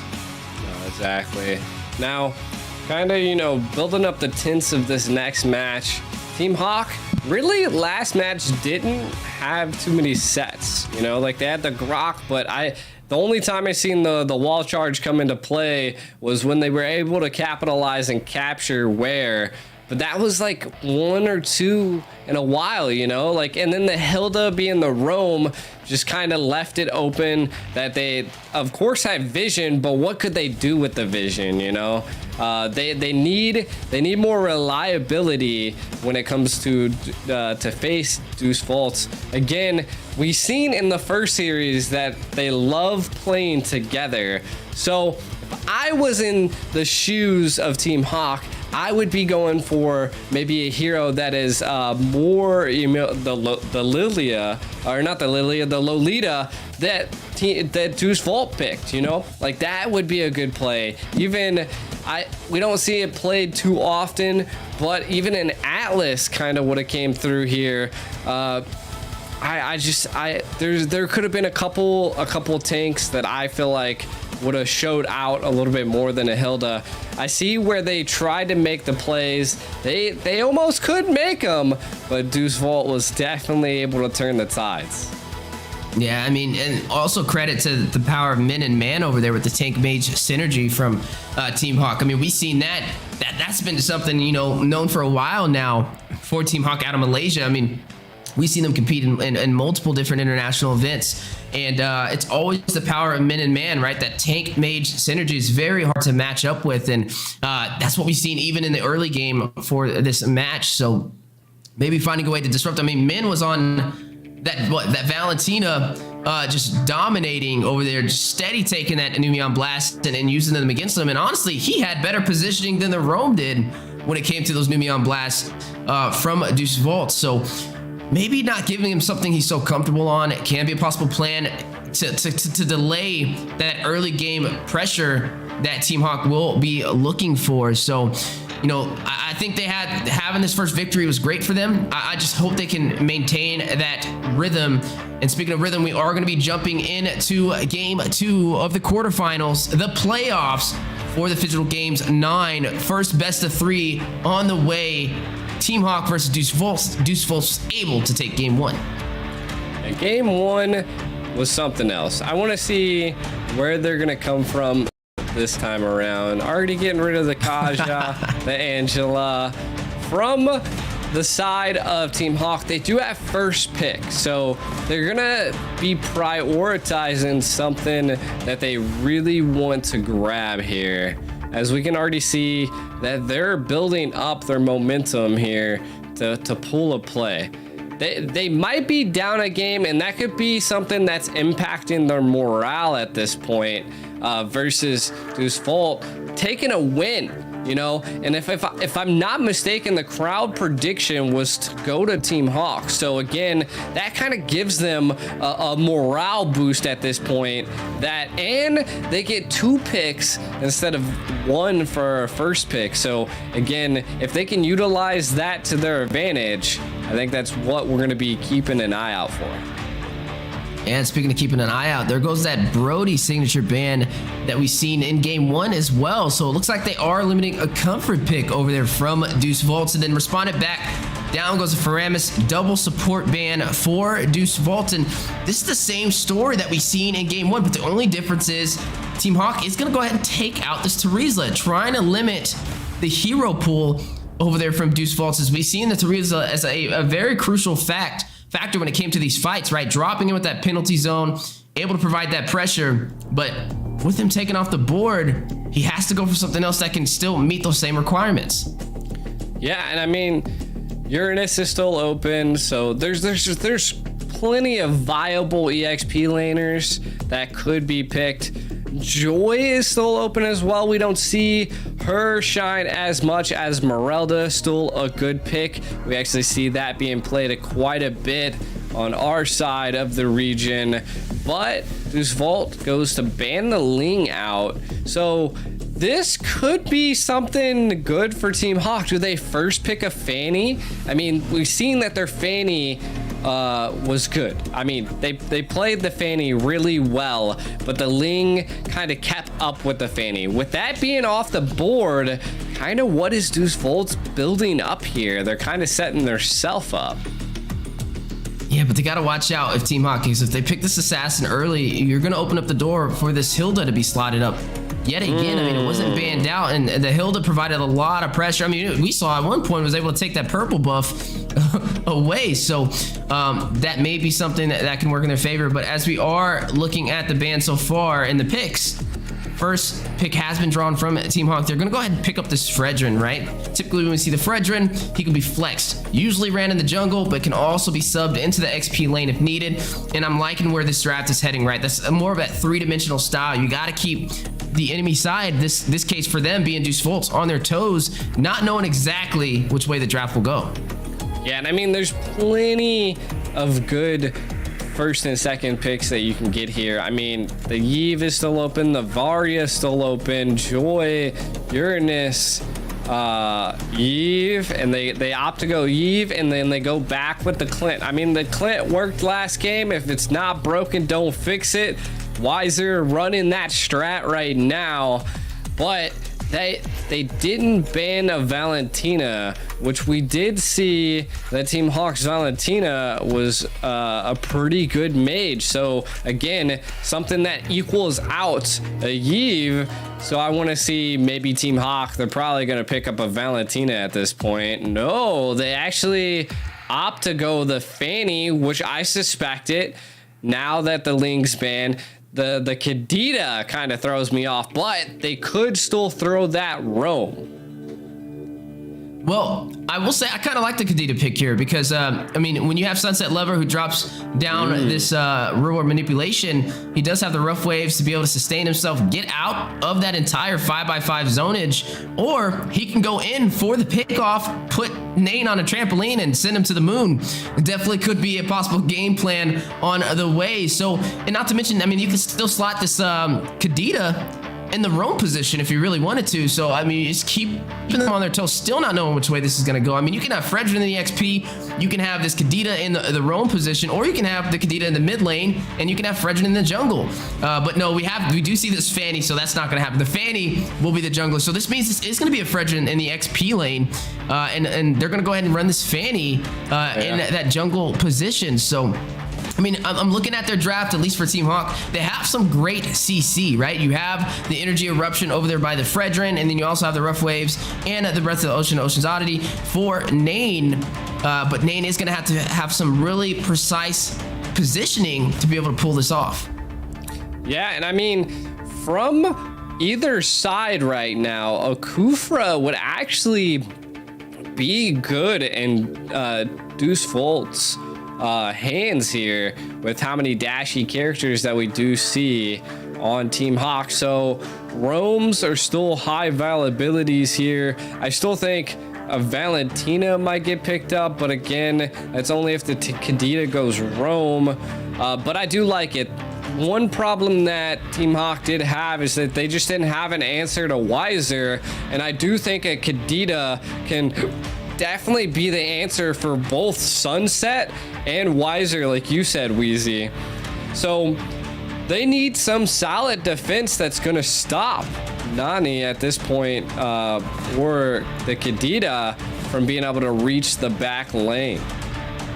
And I think they're going to pick up the Claude over there for Team Hawk, right? I mean, Claude, he's not banned out so far. That Kufra did get banned out, though. Definitely would have been an excellent pickup for either side, to be honest. But with that Kufra being taken off the board, it will limit some of these roamer capabilities. But the Claude is such a strong option for Team Hawk right now. And I was kind of scratching my head on why is it picking up this Clint so early, right? I mean, you had multiple different ways you could have went about this. I mean, you could have took the Fredrin away, you could have took the Kadita, you could have took anything and slotted that Clint later, and you could have even picked it as a third pick and been okay. So as we are going to see the draft still on the way, the ban's being finalized. They're going to go ahead and take out that glue alongside the R lot for Team Hawk, but do we see the Claude being picked up? Yeah, I definitely, I'm vibing with what you're throwing down there, Wheezy. I feel like the Claude is definitely going to see its play here. It just kind of works out well with their draft pick right now, you know. The other thing is just the roam. I mean, both teams, Fredrin could be roam, Kadita could be roam. You got an idea that anything could be a possibility for Team Hawk here, but I do like that they picked up the Lolita. Interesting enough, I think they're anticipating that they're gonna pick up the Claude once again. And I mean, Deuce Volts, they said they faced it last time. Why can't they face it again? I mean, we're looking at history repeating right now, right? A lot of these picks were similar to game one. I mean, you saw the Fanny, right? We saw the Eve. No, we didn't have the Eve. We saw the Fanny, we saw the Lolita, and we saw the Clint. So these are all three things that we saw. But I will say one thing about Weiser, though. I mean, at least from game one, I wasn't really too impressed, right? He didn't outfarm Hito. Hito had the advantage. He was up by like 4,000 gold at one point in the game against Weiser. So I think this is more of a comfort pick that he's been slotting in. And maybe as we jump in, if they do take it to a game 3, maybe Team Hawk bans out the Clint. Try and get Weiser uncomfortable, right? Because I mean, this is the second time that we've seen him slot it in. He first picked it. So it just shows you how important this Clint is to their team composition. It could be a possible make or break. But speaking of making or breaking, the draft has been finalized from both teams. Team Hawk and Deuce Volts, game number 2 of the quarterfinals in this amazing best of 3. Right now, this is match point. Deuce Volts, if they claim victory in this game, will take down Team Hawk 2-0 with the sweep. Yeah, and kind of building off of these drafts that they are going, Wheezy, men picked up the Atlas. I feel like it's a good go when they're facing Deuce Volt here. We seen last time that they just stuck together. Now we got to see if they can, you know, split apart, come back together to avoid men, or how many purifies do we see picked up? Because not only are they gonna have to deal with the Atlas, they're gonna have to deal with the Kadita. The Kadita probably going to petrify. So last time we see Team Hawk not have a lot of CCs, we see they have them now.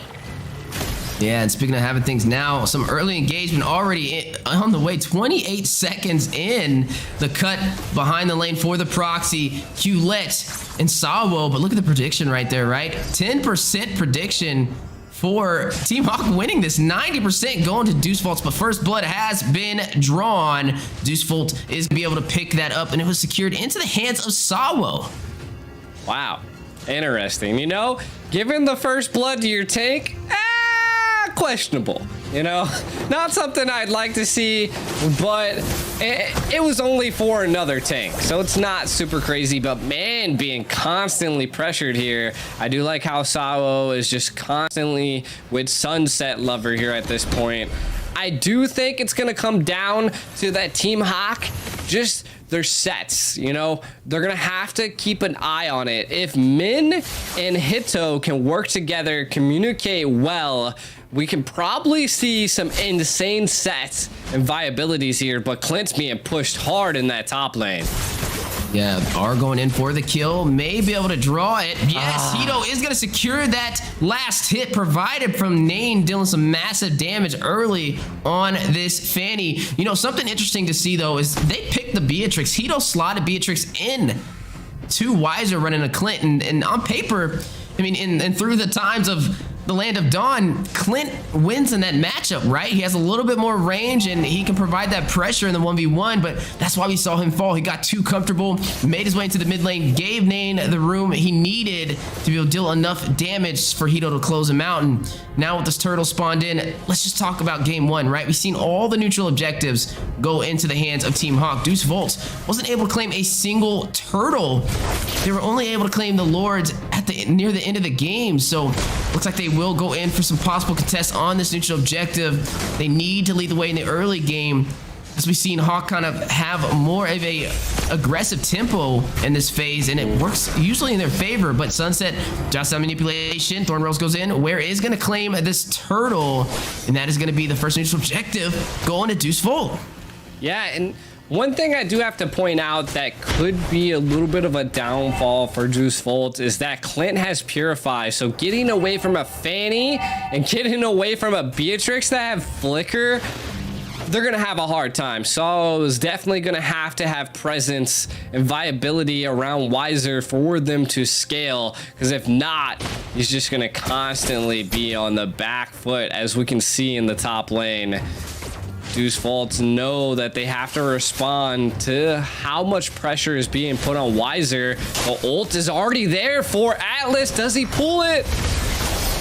Yeah, is going to use the Fatal Links for the set and knocked airborne. The Petrify Hito is going to find Sawo. Man down for the Deuce Knights.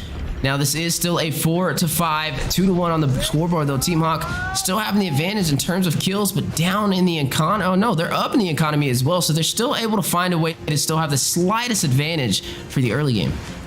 Now this is what happens when your gold lane's 2-0. Kind of looking at some of the items, a lot of steel legs being picked up by Team Hawk. And again, it looks like some steel plates, some chest pieces being bought, a lot of physical defense, and a little bit of mixture of magical to counter man on the Kadita. But again, they need to help Wiser. He is in a tough position of just being constantly harassed. Yeah, definitely trying to find a way to get back to the gold lane again. I mean, with Wiser falling, that is a huge advantage for Team Hawk, right? Finding the gold lane, Basawo hit with the Breath of the Ocean and how did he the Fatal get Links, out of and now there? maybe on blast, and the flicker backwards sustains himself. I think we got to get a instant replay on that. That was like getting struck by lightning, the chances of being able to pull that off. But now Wiser very low, knocked airborne, manipulation drops down. Sunset will find Man caught in the manipulation as well. We'll be able to get out with the rough waves.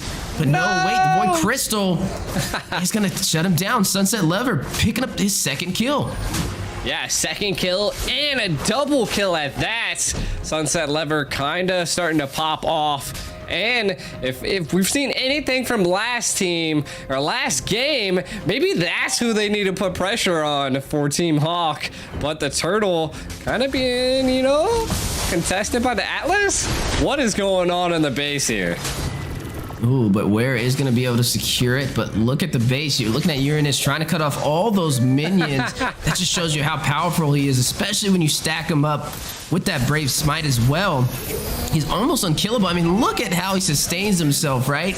But looking on the top side, of Proxy possibly on the way for the lane, but Nane is going to shut down QLED, overstaying his welcome over there. But it looks like it may have been worth it, as this whole time they were trying to create the separation, starving out those minions to take this turret on the top side, and down it goes. But manipulation, Fatal Links for the set. Hito gonna find Sawo, killing spree activated, but Hito very low now. The Petrify in to Sunset from the wraparound. The pincer movement, and you are gonna see Man pick up the kill, is gonna go ahead and take down the Sunset. But wait a minute, Wiser needs to get out of there. He's gonna dodge the snipe, but Lola's still trying to keep him at bay. He's going to use the Praise's Wrath, but Where is going to find Man off screen and claim the turret for the mid lane. Yes, I mean, Team Hawk is so focused on one person that they're not focused on towers. And at this point, it does seem like the morale and maybe the communication's a little down here, as they are putting a lot of pressure onto Team Hawk at this point, pushing them back and back. Kind of looking at some more of the items. Beatrix still not picking up any items, but the Fatal Links on a Sunset, able to take down Sunset Lever there. that's a good play by Team Hawk. Both are equal, but there's Vult definitely leading in the ecom.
panic.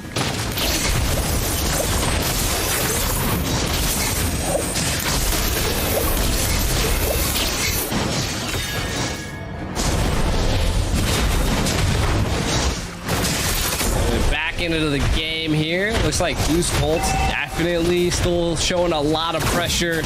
Lord barreling down. They're looking to crack into the base at this point. Roulette diving in, showing some of that sustainability and pressure. Lord kind of putting on some pressure on the base, but not too much. Team Hawk able to execute a great defense here as we see Deus Vult kind of back out. They don't opt to attempt to push any other turrets. The lane controls weren't too on the side for Deus Vult at this point. Now, kind of diving back into the land of Dawn here. What we need to see is that we do see some anti-heal picked up by Team Hawk, but not enough just yet. I mean, 2 Dom Ice, pretty good here. They do need to stop the Clint, so they need some physical defense, and we might see that come up. We'll see. Nothing out of the ordinary. A lot of immortalities picked up, and we're seeing Team Hawk definitely on the defense. They don't want to give up here, but they are definitely pushed back into their base. Gold lead, not too crazy that is going to make it or break it. At this point, what we really need to see is EXP at this point. Man is 13, Min is level 13, so they are pretty far behind on the EXP into this game. So we'll see what they can definitely turn around here. Yeah, definitely trying to find a way to turn this around. I mean, you're looking at 12 to 13, 18 minutes in, right? Still could be a battle ping pong. Still could be anybody's match, even though Deus Vult had the great run so far for the early game and the mid and late. Now that we're getting too close to that 20-minute mark, just a slight clash can turn this around in Team Hawk's favor. And I think Deus Vult realizes they need to play a little bit more passive now. They got those first early objectives. Now all they need to do is close it out, right? You get this neutral objective Lord, this luminous one, and you can push down the mid lane and possibly get the game winner that they were looking for. But they have to find a way to also shut down Hito. I mean, look at his KDA, 5-0-1. And not to mention Nain, definitely find a way to that back line. They were able to shut down Wiser twice, nonetheless. So as we are jumping into this 20-minute mark, it looks like they are going to go ahead and pull up this aggro in Deus Vult's favor for the Luminous Lord, but a contest may need to happen. I mean, you can't let this objective go for free. This could be what decides this entire game, and Team Hawk, they're down 0-1. If they lose this game, Deus Vult will be able to get the sweep and move on to the semifinals. Dude. Hewlett here is a nuisance. Like, he's just roaming around doing whatever he wants. Look, I mean, if they could just keep them at bay, they could maybe push mid here.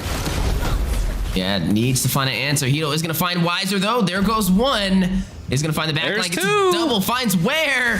Oh, before the Lord could even cross the mid-river. Nade very low, though. Sunset is going to shut him down with the Void Impact. But Lord's still in effect. Min trying to go in for a possible set. Hewlett trying to sustain himself, trying to push down the mid lane, but it's taking some massive damage. Saw with the shutdown is going to find the back line. He is going to take down Hito. Min very low, though. Immortality has been procced. He needs to get out of there, but the numbers are not in his favor, not able to escape. And Sunset's going to pick up yet another kill. 3 members down for Team Hawk. A Luminous Lord making his way into their base. The suppression, the Winter Truncheon is going to dodge the Nubian Blast. Is going to drop down. The manipulation will drop as well. They find another. This looks like a win. Shut down a man. This may be a wipeout. Immortality is procced on low. They're not even going to go in for the kill. They're going to go in to close out this series with this Luminous Lord still intact. Base Crystal at 25% HP. And Sawo completes the wipeout. And that is all she wrote as Deus Vult are going to go ahead and take down Team Hawk, sends Malaysia home, and moves on to the semifinals.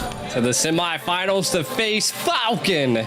But that was a great match, man. I gotta say, The energy was there. The Atlas play was something I suspected, but it looks like it didn't play out for Team Hawk here. Again, I mean, Lance had a little bit of a trouble apparently. I mean, 1-4-2 where it was rough, but hey, I mean, not everybody can be the main player in the team there. So again, they just played really well. The Yves, the Uranus, Khaled was just an absolute nuisance, and I definitely see why the MVP went there. Yeah, I mean, we wanted to see Deus Vult kind of have more of a stronger composition when it came to the early game, and that's exactly what we got out of this, right? I mean, this is what we could say was more of that one-sided story, and it's interesting to see how much they adapted from game one. Team Hawk was leading the way for the early game and made a few mistakes toward that mid phase, and that's where Deus Vult was able to turn it around. But I would say with this game, there really wasn't too many mistakes from Deus Vult. I think having that massive boost from taking game one was able to kind of carry them out to game two and finish it off with a sweep. And I also agree with the composure, you know, over there from Team Hawk. You know, once you're down one game and you realize, yo, this may be what sends us home, I mean, it can definitely affect their chemistry. And 2-0, we're going to go ahead and see the first team moving on to the semifinals in the Phygital Game 9 tournament. This is insane, right? I mean, who would have thought 2-0? I saw Team Hawk. We've known them competing in a lot of international events, and Deus Vult stepping up to the scene and shuts them down, the Kings of Russia.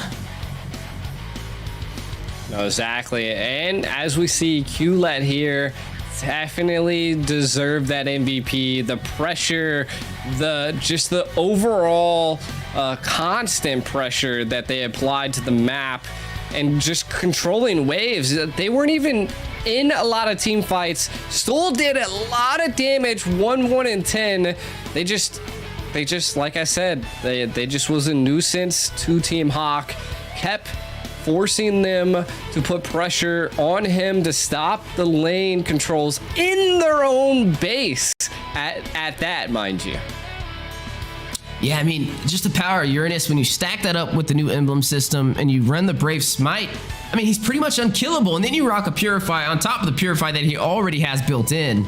I mean, there's just very few heroes that can kind of shut him down. You have to go for either high damage or somebody that can match not only his mobility, but his sustainability as well, like the Esmeralda. And I got to give credit where it's deserved, and well done on that MVP. I mean, they just didn't have an answer for him. No, exactly. I mean, again, the Fanny pulled out for a second time. Wasn't as viable this time as I suspected, but hey, it happens. But taking a look at the brackets right now, we already see Deus Vult moves on to face Falcon Esports in the semifinals, but our next match is going to be Axe Team versus Flux Impunity. Another match I really am looking forward to, and I can't wait to see. Both teams again are 1-1 that are facing here as well, so it could be anybody's game. It does look like that Flux maybe lost one more game out of a best out of 3, but still took the win. So if I had to pick a team here, it does look statistically wise, Team Axe might be a little bit better suited to take the win from Flux. Yeah, it's definitely going to be one to catch in history in the making. I mean, Team Axe out from the Middle East, you know, definitely representing from Saudi Arabia, may be able to pull it off. But when we look at Flux Impunity, right, this is a team out of Turkey. And I mean, we've seen them even in MSC, not having the worst showcasing. Honestly, they were looking very promising. When it comes to drafting for Flux Impunity, they definitely know what to slot and when to slot it. I would say they're possibly one of the higher caliber teams on this roster when they're all online. So I'm excited to see what they bring to the table. For Axe Team, they definitely don't want to get complacent or underestimate them, as we've seen just what they were capable of not too long ago with MSC. So being over here now for this amazing event for the Phygital Games, we got to see how much they have developed since then. No, exactly. And I mean, they definitely have the viability, like you were saying, Flux does. And kind of looking at our schedule here, we can already see the first game of the day, 2-0, went to Deus Vult here. And then moving on to 1650, we're going to be looking at Axe Team versus Flux Impunity. After that, we'll get to see Falcon Esports versus Deus Vult at 8:20, and then at 19:50 we're gonna see Team Little Gun versus whoever the winner of our next match is of Axe Team versus Flux Impunity. Definitely some insane action-packed games coming up, and I can't wait to see our next series. That's right, action-packed. And all these teams ready to fight it out, trying to claim the 9th trophy for the Phygital Games. But there can only be one winner as we are slowly making our way through the quarterfinals. And then we'll be seeing the semifinals today as well, right? So, and that's gonna also be a best of 3, which means there's still a lot of pressure when it comes to even that first game. You know, when there's a best of 5, you got a lot of wiggle room, but for a best of 3 and single elimination, yeah, it's kind of tough. But something interesting about when we do move on to the semifinals is there is a 3rd place battle though. So that is something to kind of look forward to from everybody in the semifinals fighting it.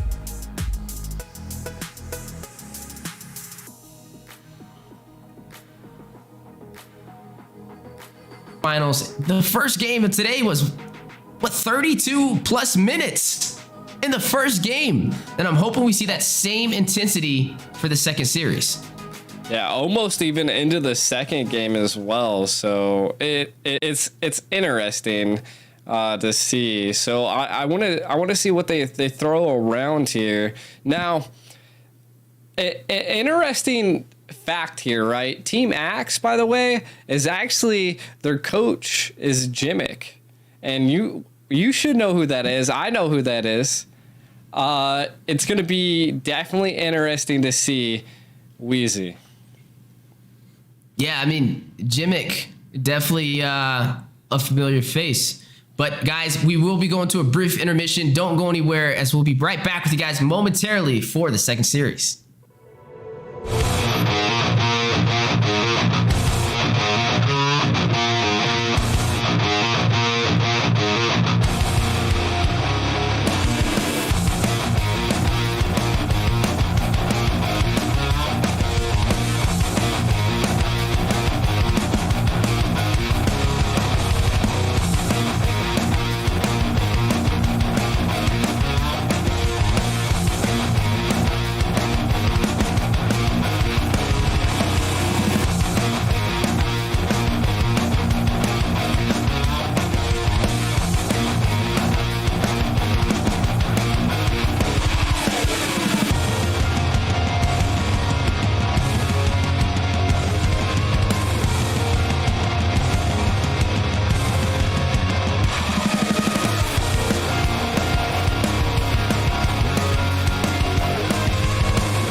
Икенчекине, Second Day, второй соревновательный день Phygital Games дисциплины MLBB. Это Арни Дворам и Сиамисис Хай Салют. Погнали!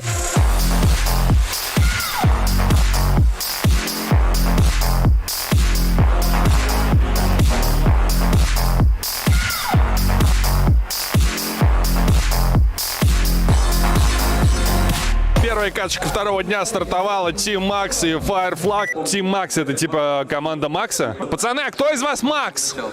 Макс! Это его команда.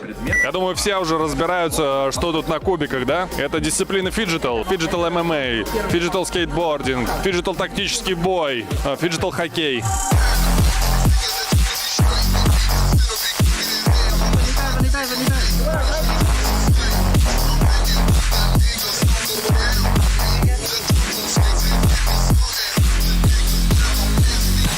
Первая катка подошла к концу. Первый матч закончился. Команда Flux не уверена, но тем не менее победу забрала.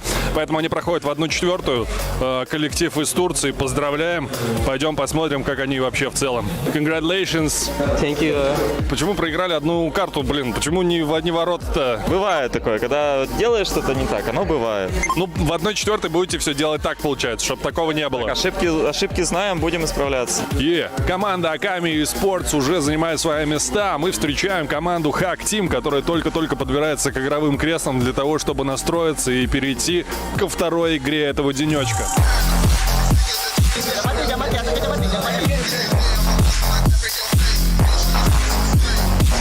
Подожди, а что у них двое наушников? Зачем? Капельки — это игра, а большие наушники с микрофоном — это для общения. Discord, TeamSpeak они там выбирают сами. Спокойный такой настрой, вообще никто не переживает такое ощущение. Типа сидят, взяли телефоны, как будто никто на них и не смотрит даже.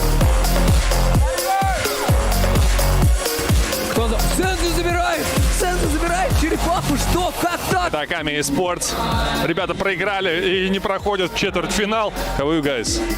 It's a really big problem because that's not our level, to be honest. It was the runner-up in the MBL MENA Season 3 last season.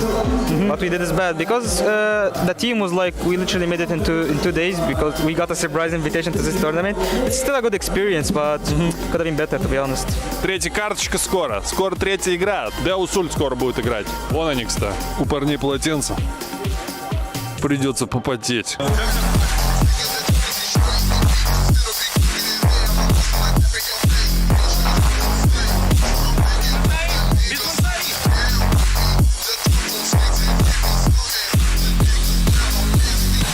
Происходят неожиданные моменты. Ребята проиграли 1-2. Почему проиграли-то? Почему? Как так-то?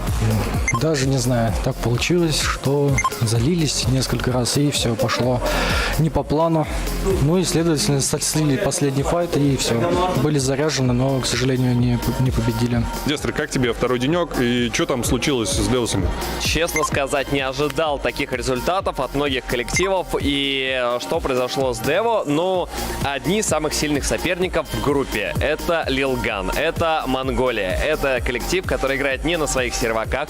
Это команда, которая занимала на ESF топ-1. Lilgun, ну, я ставлю на то, что они будут в финале. И надеюсь, на реванш. Део. Предикт на вот этот матч, как считаете? Кто победит, все-таки Team Axe или Falcon и Esports?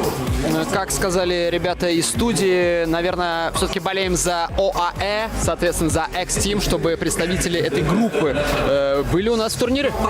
Да, а ты как считаешь? Ну вот пока он болеет за ОАЭ, я болею за ОАО Deus Vult. Я считаю, что в любом случае команда, ребята из России должны побеждать, несмотря на то, что немножко не повезло на предыдущей игре. Нет, а здесь, конечно, интересно, Team Max, я думаю, что должны выиграть.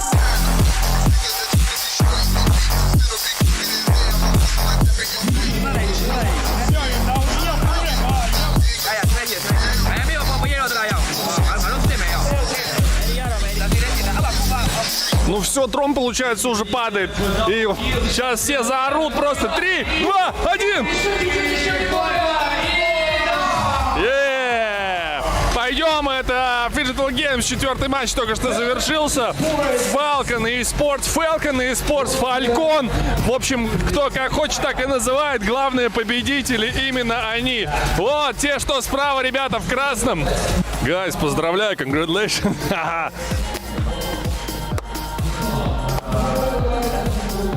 Вот этими руками теперь можно играть нормально в игру компьютерную, ну, то есть мобильную. Быстренько зашел, сразу чувствуешь энергию чемпионов. Вот они, красавцы.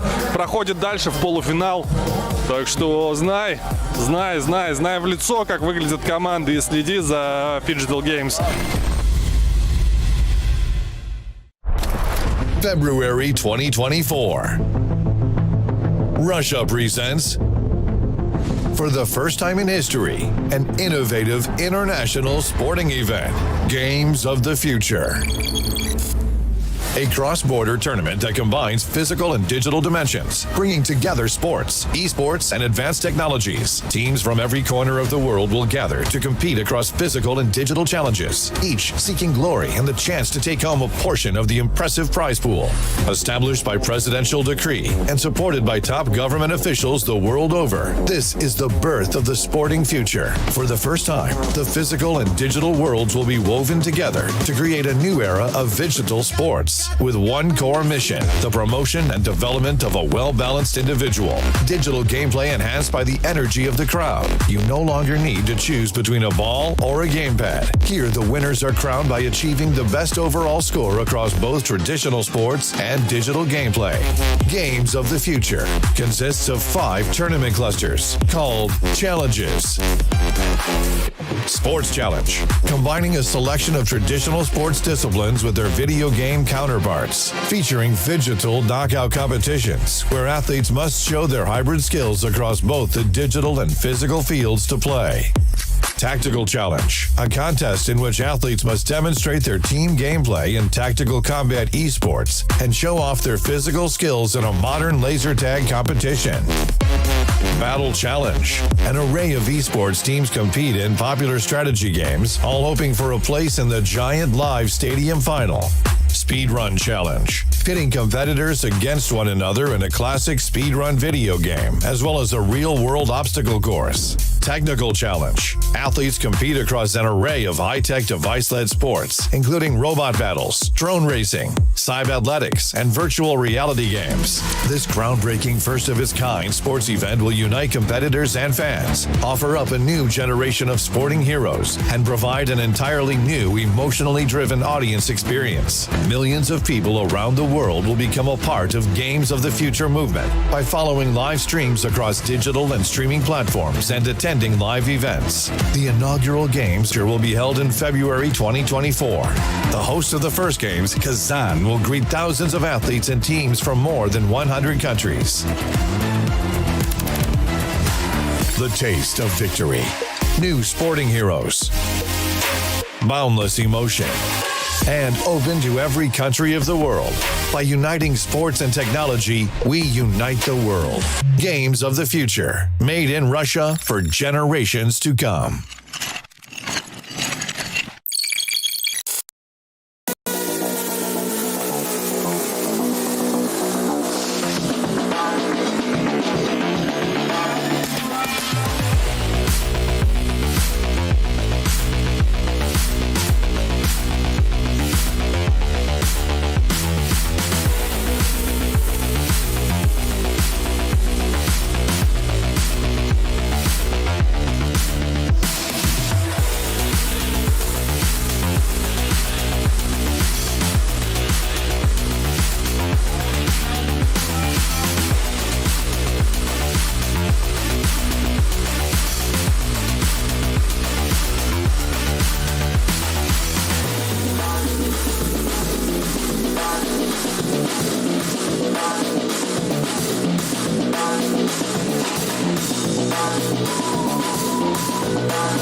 моменты гранд-финала и второй карты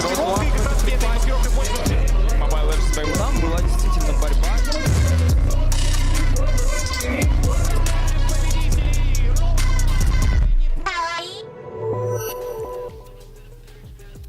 Ladies and gentlemen, welcome back to the land of Dawn as we are in the Phygital Games number 9, the quarterfinals, and now on to the second series.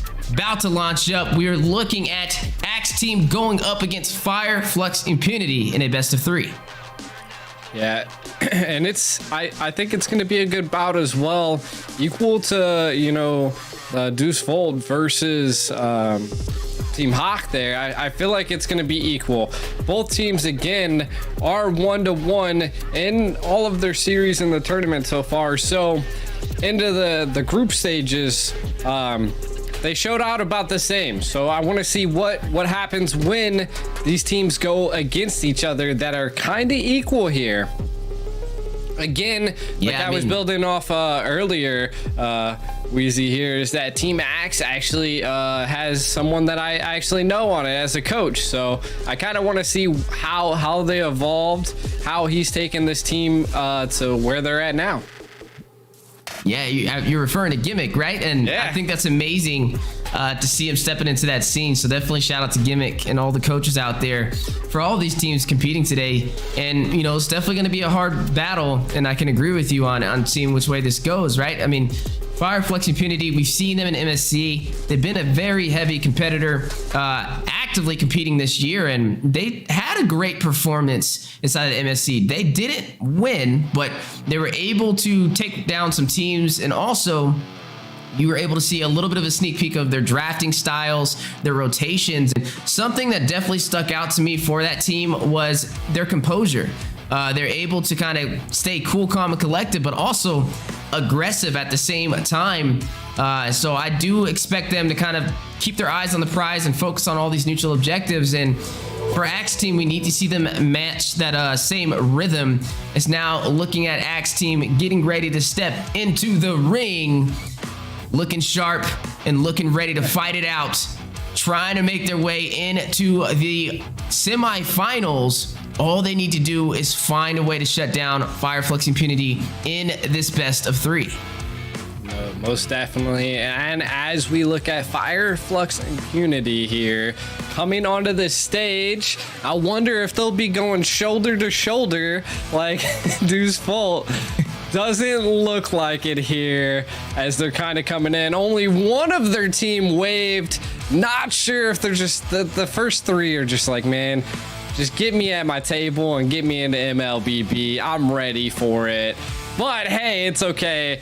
They're coming out of Turkey here to represent. I want to see what they can definitely come around. That 4th guy seems like he's really happy. Yeah, they're definitely ready to fight this out. I mean, we're looking at Turkey versus Saudi Arabia. So everybody out there, definitely shout out your regions and who you guys think will be able to claim this series. I don't know which way this is going to go, but I do know it's definitely going to be an amazing show nonetheless. So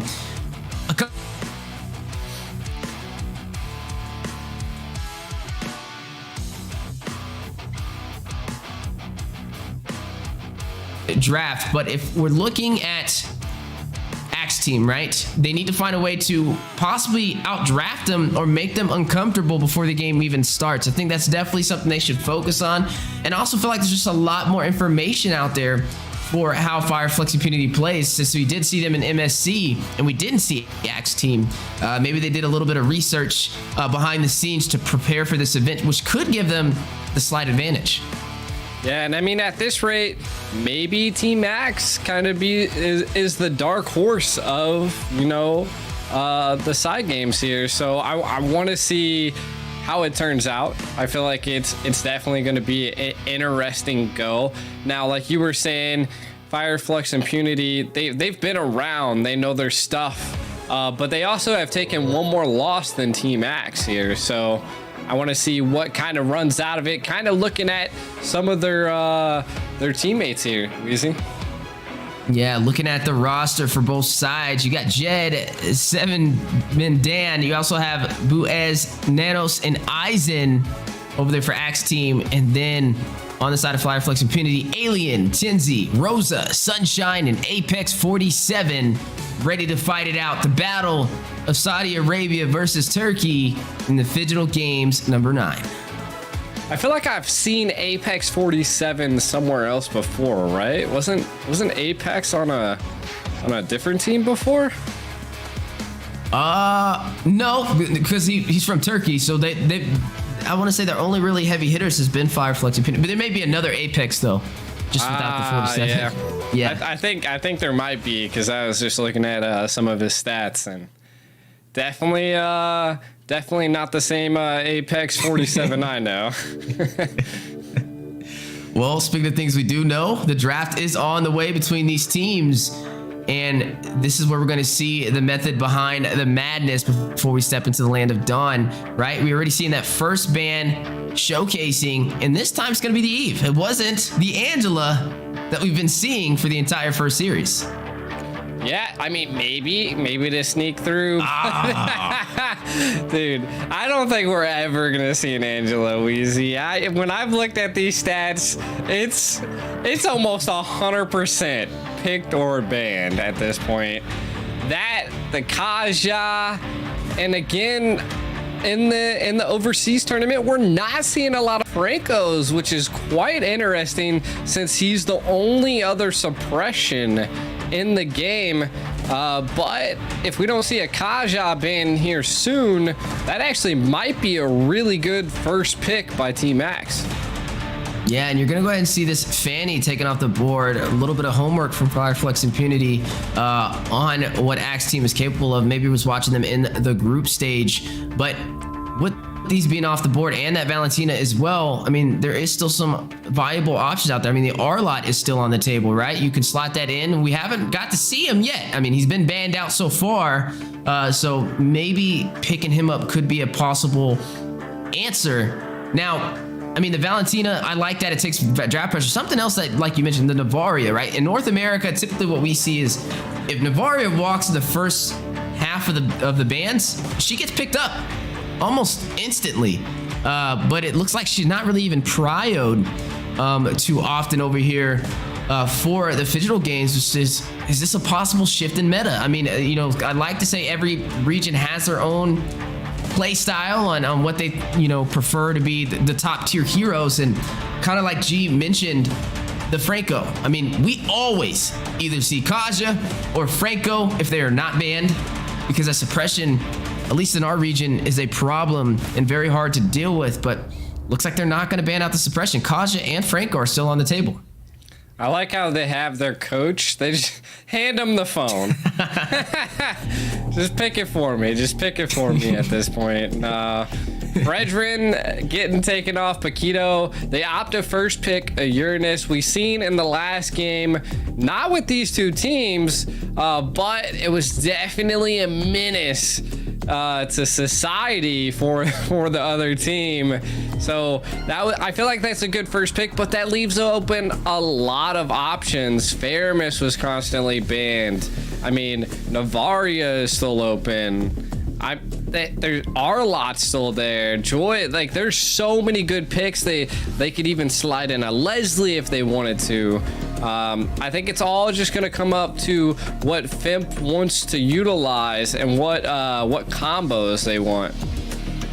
That's right. I mean, with all this meta on the table, and they took the Uranus, but I feel like they could have profited off of that even later in the draft. Like, they could have played a little bit more passive, but I guess we can say the thing with Uranus is he's pretty much unkillable. But speaking of things that are unkillable, Rosa is gonna lock in that Joy, and then they're gonna lock in that Kaja as well, which would be technically the counter to the Joy. So that is suppression into the hands of Flux Impunity alongside the electrifying beats from Rosa. Now, the only other things that I can see that can really give the Joy a hard time is maybe slot in that R-Lot, or, well, I guess you can't because you have the Uranus. Well, no, yeah, they're definitely not going to. So I would say they need like a Kufra, either a Kufra or Franco here to stop him. Yep, a Kufra would be a good play by Axe right now if they wanted to counter a little bit of what's going on. But again, you got to kind of still think on what they were attempting to play here. This is the third time now that we're going to be seeing a Kagura, and they also picked up a Ling, which is also interesting as well because Kaja specializes on taking Ling off the wall. Yeah, I mean, this is my exact thought process behind it. I mean, like we keep comparing, North America over here, our meta and what we're used to seeing. When you have that Kaja on the table, you're not going to pick that assassin unless you just plan on overwhelming him. Now, something that doesn't work in Kaja's favor is he's only single target CC, so they are going to need somebody to make up in that department, and there it goes right there. Alien going to drop down in a UFO with this Terizla pick. Yeah, I feel like the Terizla pick is a good go. I mean, they don't know who's going to be in the back line just yet, because both teams haven't opted to pick their gold lanes. So I feel like it's a safe pick. You're easy dive into the back. You got really great sustainability. You also have that crowd control, that massive crowd control as well with the penalty zone. So a great go for an EXP laner, someone that can actually put a little bit of pressure on the Uranus. So we'll see. They opt to start banning out mages instead of MMs or anything like that right now, as the other team, Fimp, decides to ban out some tanks. They didn't ban out the Kufra, so they're not too scared of a Kufra, I guess. And they actually banned out a Leslie. Yeah, they do ban out that Leslie. Now, something interesting, though, is when they locked into Terizla, I mean, that's going to be in the XP lane, which means this is going to be a mid lane Joy, possibly, because I don't really see them profiting too much in Joy in the jungle. But that may not. I was thinking maybe a jungle. You think it could be a jungle? It's possibly maybe the jungle, either jungle or mage. But I just feel like Joy is just a better hero in the XP lane. I just think there's stronger answers when it comes to the mid lane and the jungle position. But when they locked in the Terizla alongside it, they're kind of limited on where this Joy can go now. Speaking of picks, you are going to see Sunshine rain some lights upon us. Gonna go ahead and pick up this Beatrix for the gold lane. This is the first showing of the marksman for Flux Impunity, and now we got to see how Axe Team is going to respond. I mean, the Claude's already taken off the table, so that's one of the marksmen alongside the Leslie that have been taken off the board. Brody. No. Brody was banned in a lot of the other games, so I don't know if we'll see him slip through the cracks and maybe get picked. But again, I mean, it's kind of a tough go on deciding on what type of MM they want to go for at this point. They pick up the Brody, kind of what I was suspecting. It was kind of like the only thing opened at this point that would be availability in a Natalia. Nani? 7M Dan is digging deep inside of that bag today. Is gonna pull out this Natalia. Now, this is going to be a sight to see, right? And yes, they are lacking heavily in the CC department with this pickup, though. They don't have anybody to really set. I mean, you have the corrosive strike from Brody for a little knockback stun on a single target. Other than that, you really only have the Tempest of Blades and the smoke screen or bomb from 7M Dan. So I don't know how this is going to work out. They're going to have to be very aggressive in the early game to pull out this composition, because if this gets to the late, it may not work in their favor. As that Natalia definitely can fall off, and it doesn't scale as easily if they can shut her down in the early phase. And that's going to finalize the draft from both sides. Definitely an interesting game. The first Natalia that we're seeing so far for today, slotted in the roam position for Axe Team. Yeah, and I mean, I do think that Fimp's going to be running this Joy jungle. Unless they're opting to go a Lunox jungle, but I highly doubt it. We'll kind of see once we hop into the land of dawn here. But like you were saying, Axe just isn't going to have CC. I mean, at most, again, the Brody, maybe a little bit of slow and a little bit of CC by the Kagura. But again, I mean, unless they're wanting to all play in the bushes, I think this is going to be a little bit of a rough game for Axe. Yeah, they have to get the early pickoffs. You have to be the one to lead the way in the early game with this composition, right? If I'm Flux Impunity and I'm going against this draft, I know they're going to be aggressive, right? But you don't have to play their game. You don't have to try and punish them. Punish them by playing passive and playing patient and also playing safe, right? You need Sunshine to stay alive. As you know, Axe with 7-man Dam, he's going to be running in on this Natalia, trying to use that execute and get the early kill. I mean, the Brody can beat the Beatrix in that lane, right? He has more range and can definitely deal more damage. So you want to play safe, as we are looking at the audience prediction. 45% for Axe team and 55% for Fireflux Impunity. Interesting. Well, I mean, I do have to say that Fimp does have a lot of magic damage, you know? So that could be a little bit of a problem for them when it comes into the mid game. So I feel like if Axe really utilizes that to their advantage, builds a little bit of anti-magic early on, they could sustain a lot of the pressure that Fimp could bring. Now Fimp, again, they just got to be really aggressive and controlling, as you can already see. First blood. Yeah, already drawing that first blood. The power of joy and the electrifying beats. Too much to handle, and that's a good start, right? We wanted to see how this Joy was going to kind of work into this composition with it slotted into the jungle. Typically, we see it more as an XP laner, but already off to a good start. And I mean, we were talking about the winning conditions, right? Axe team, they need the early kills. They need to have the advantage with this aggressive composition they have. And right now, you're seeing them still kind of be punished, but wait a minute. Aizen gonna wrap around, gonna possibly try and take down TNZ. It's gonna use the Tempest of Blades. Ooh. One more hit is gonna find him and even out this scoreboard. Able to get away pretty quick as well.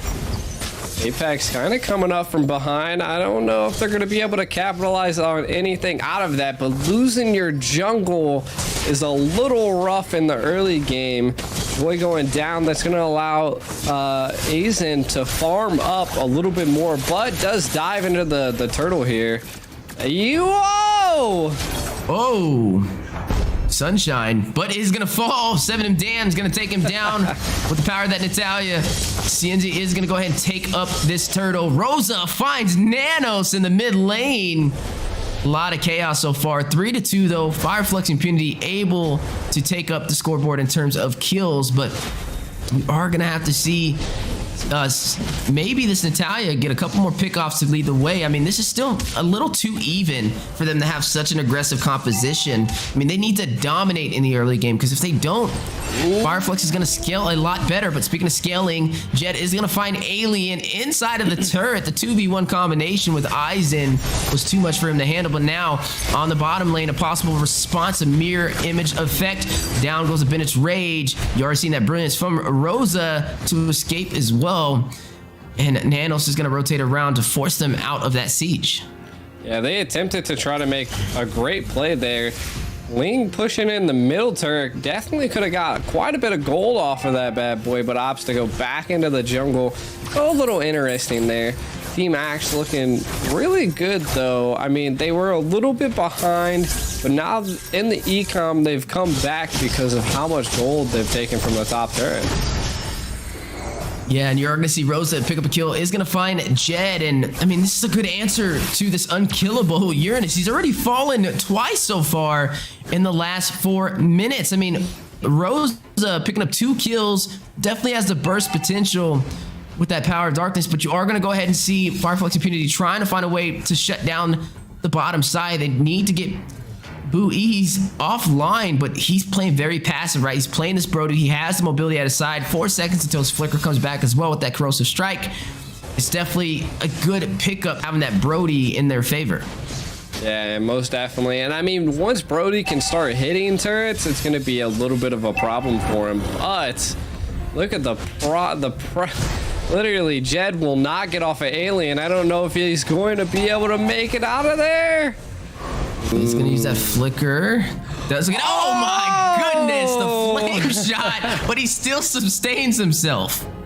My God, what a play. I mean, it was a good go, but I mean, look, now the Uranus is gonna get a little bit of a lead and now taking off a lot of HP on that tower, but a turtle take here. Yeah, TNZ is going to claim that turtle. You did see Eisen, though, rush in with the tips of blades. Not able to hit the retribution in time, but nonetheless, a good try at that objective. Just fell a little short on the timing.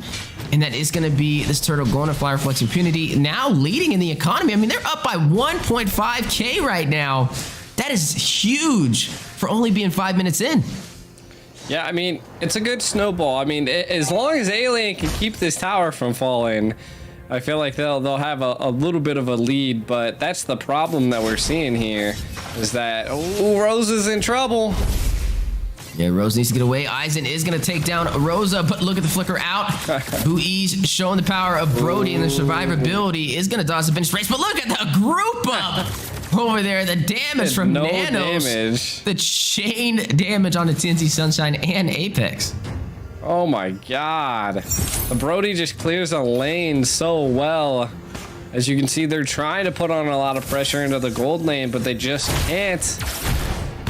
As, again, I mean, Team Axe is doing decent. They were a little far behind in the economy, but being able to take a tower first is where it's at. And kind of taking a look at some of the items, we do see that Rosa picked up a Clock of Destiny early on before Boots, so that's going to pay off a little bit more into the 8 minutes part of the game. Dom Ice already picked up by Terizla to counter the Uranus, put a combat going. Is dropping down. Namir's Passion goes out as well. Not going to lead to anybody falling in that engagement, just to check a power. But on the top side, I mean, Bui's now going to try and make his way to that tier 2 turret, and they may not be able to get there in time. Now, you know, one of the kind of power spikes has already been hit for Sunshine. He already picked up that Blade of Despair, so he's going to have that high physical damage output, and that's one of the most, if not the most expensive physical damage item in the game. And compared to Brody on this Blade of Heptases, yes, Brody may be able to do that initial burst damage, but the Blade of Despair is going to come into play a lot more for Fire Flux Impunity, because it's damage overall, no matter what the circumstance. And when they drop below 50% HP, that's when he's really going to shine over there. Whereas Bui's, he's just going in for the solo engagement, really, with that Blade of Despair, just hoping to find somebody one-on-one or possibly stacked up. But I mean, it could be costly when it does come into these group engagements for the neutral objectives. Yeah, and I mean, we gotta say that Team Axe is leading the way there. The Joy showed off a little bit in like literally the first minute of the game, but Aizen on this Ling, he's just quick as a conceal play being made by Apex though. Yeah, TNZ is going to get hit with the Finch Poise and the Torn Apart Memories, and Sunshine picks up a kill. Eisen finds TNZ, though. May be able to get out, too. He's going to use the Tempest of Blades and rotate around. That's going to be a 1-for-1 trade as 7 Damn fell in the process. But wait, may be able to even out the scoreboard or actually take the advantage as Bui's going to shut down Rosa. Captain of Rock in 3 hard places right there. 6-5, Axe Team leading the way in kills. Yeah. And I mean, just look at Jed. He's just putting on so much pressure onto Alien here. Going into his tower and then just getting full HP. Now he has to run. He's so low. Yo. This is why you ban a Uranus. Eisen. Oh, Natalia. Dude, they really want to get him. But, again, Team Axe is really controlling the objectives at this point. They have pushed in as many towers as they possibly could. Just the mid tower is the only tier 1 standing for Fimp. Looking quite wild. I was thinking Fimp's team was where it was at, and look, bam.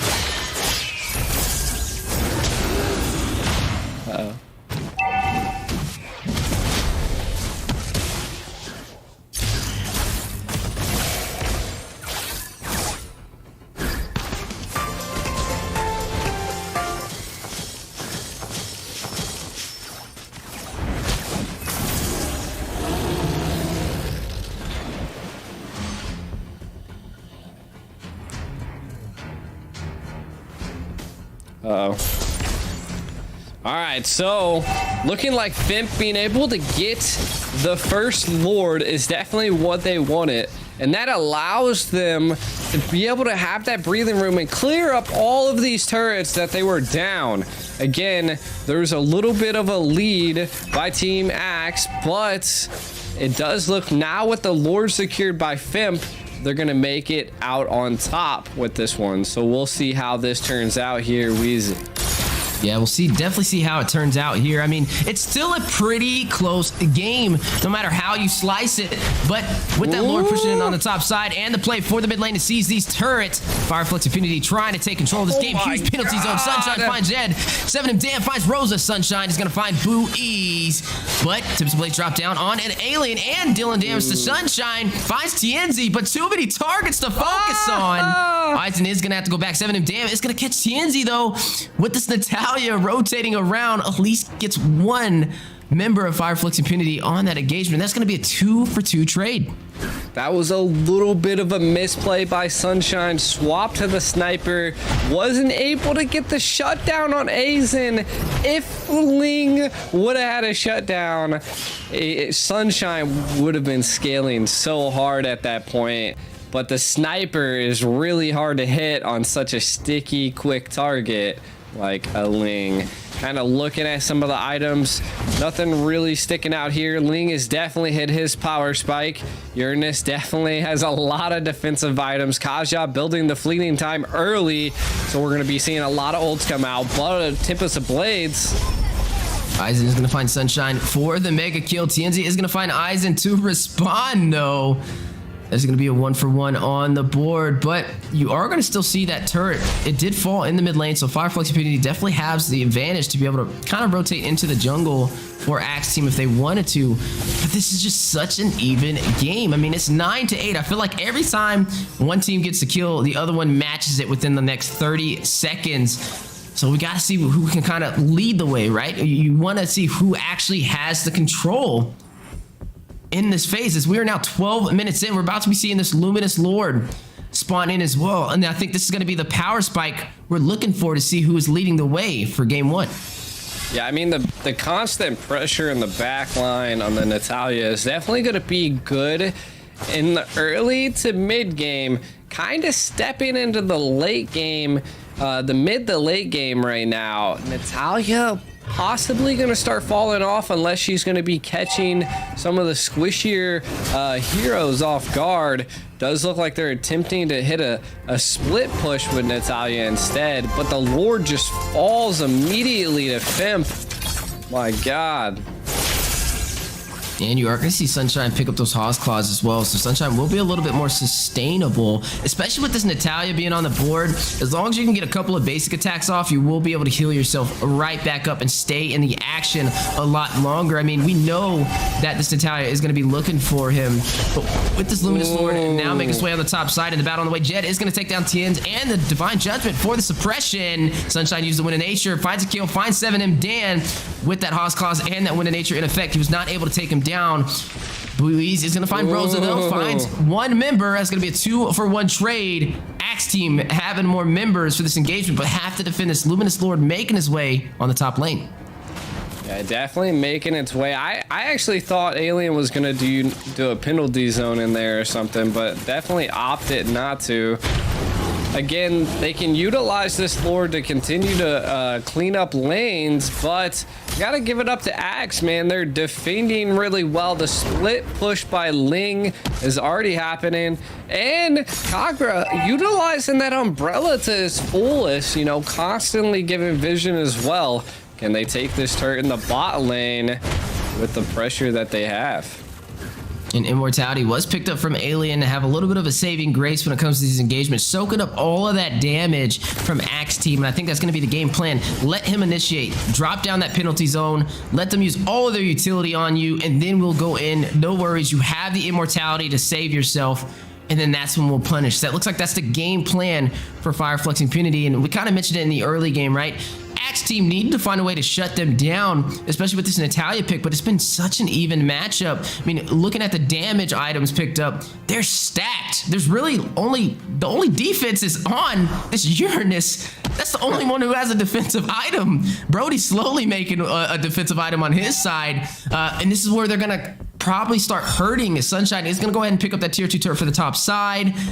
but without the defensive items, slowly Flux Impunity may be able to scale a little bit better than them if they don't pull off these initial engagements.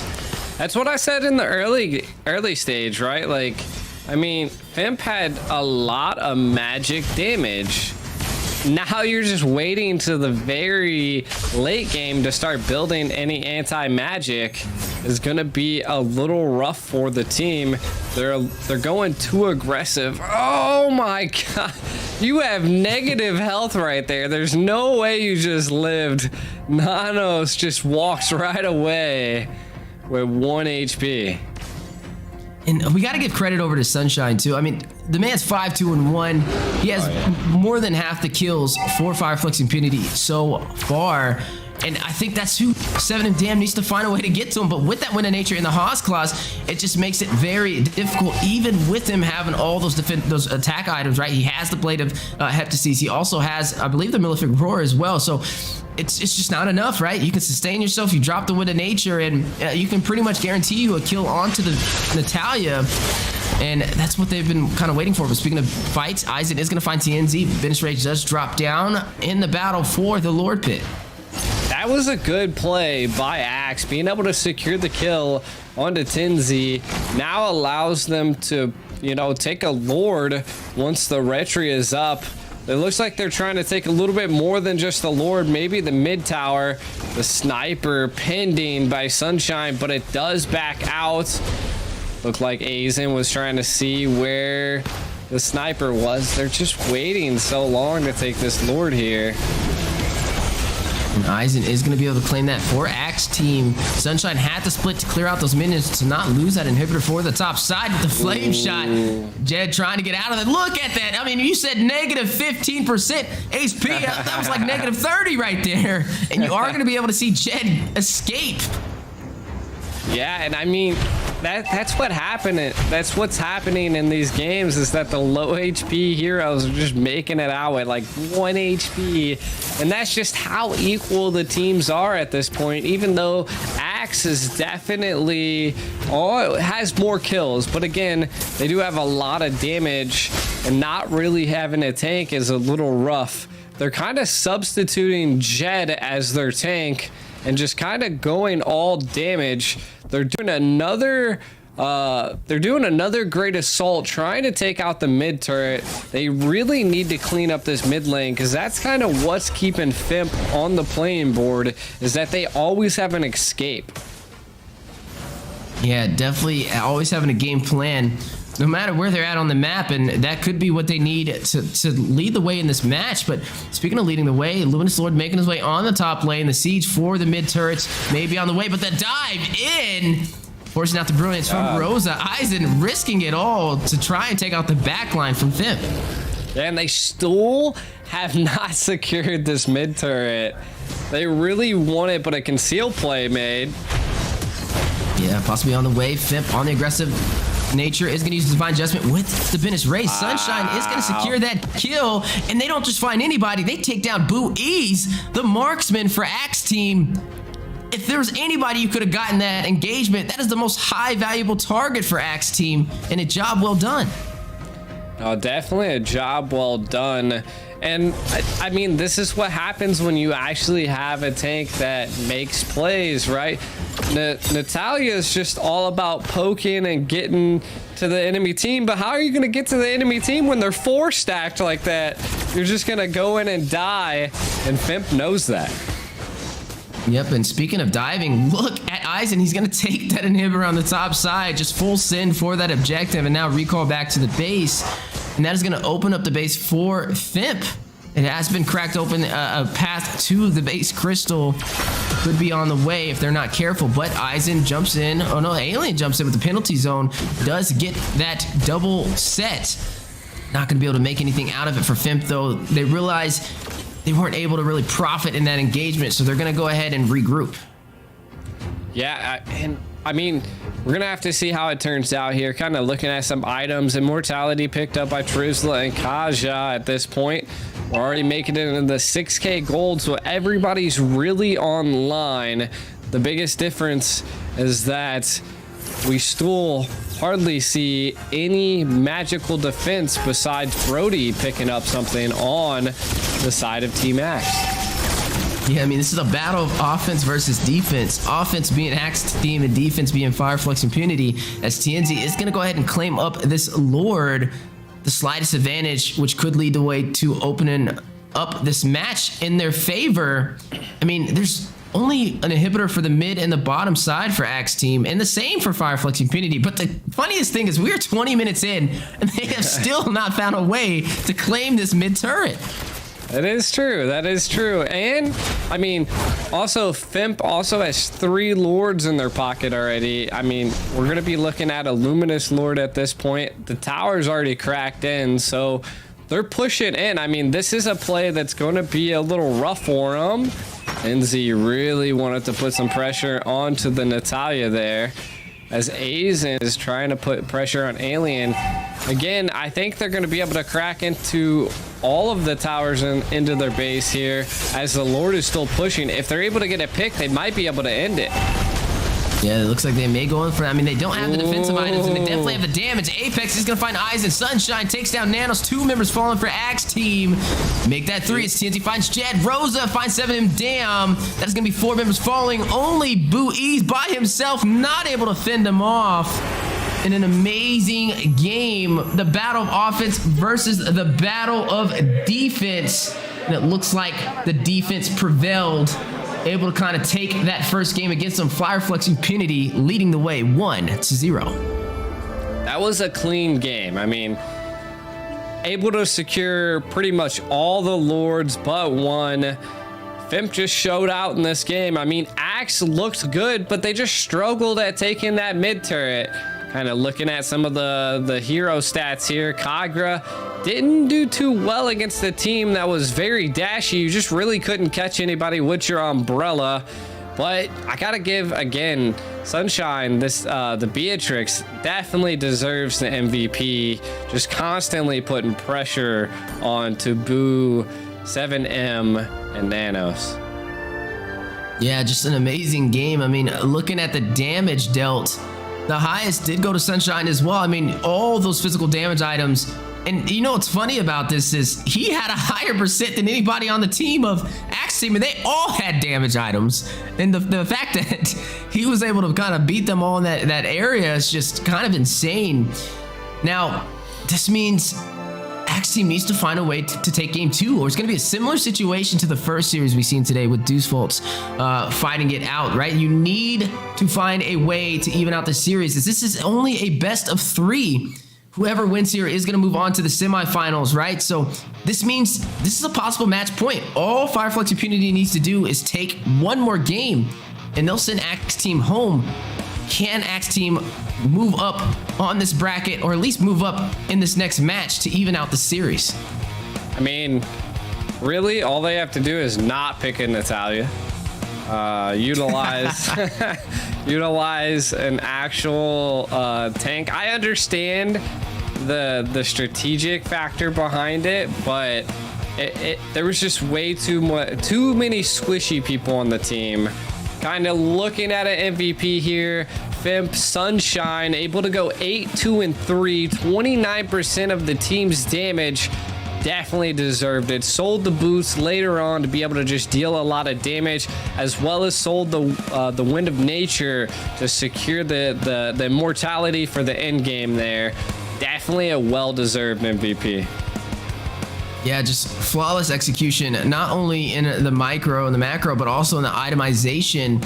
We saw him pick up that Wind of Nature. We saw him pick up that Hawk's Claws. He knew that would be a problem for the Natalia, who's going to rush in and try and take him down, and he punished. I mean, the Natalia didn't even have physical defense, so all he had to do was really just out-damage the Natalia and survive with that Wind of Nature in that play, and that's what we've seen. And normally when you see the Natalia, you expect the marksman to struggle on the enemy side, because that's what Natalia's job is. Find the mage, find the marksman, and also look for the low HP heroes in the back line, trying to go back for some regen, and just wasn't there for them. And I can definitely agree. If they want to stay in this game, Axe Team needs to build up some physical defense, right? Get a composition that kind of meets the basic requirements for your standard 5-man composition. Have somebody who provides group CC, have somebody who's sustainable, have somebody that can deal the damage, and then also maybe throw in a little bit of mobility like an assassin in there, and I think they'll be good to go. But when they just dive full in for damage, it just doesn't work out in your favor, especially this day and age with the new meta and the new emblems.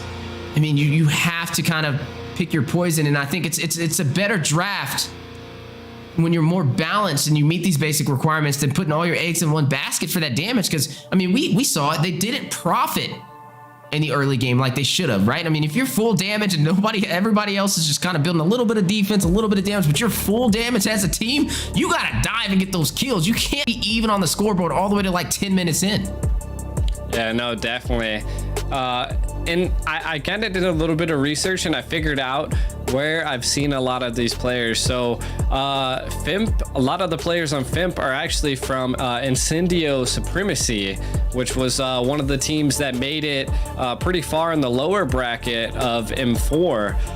And I was like, I swear I've seen these players before.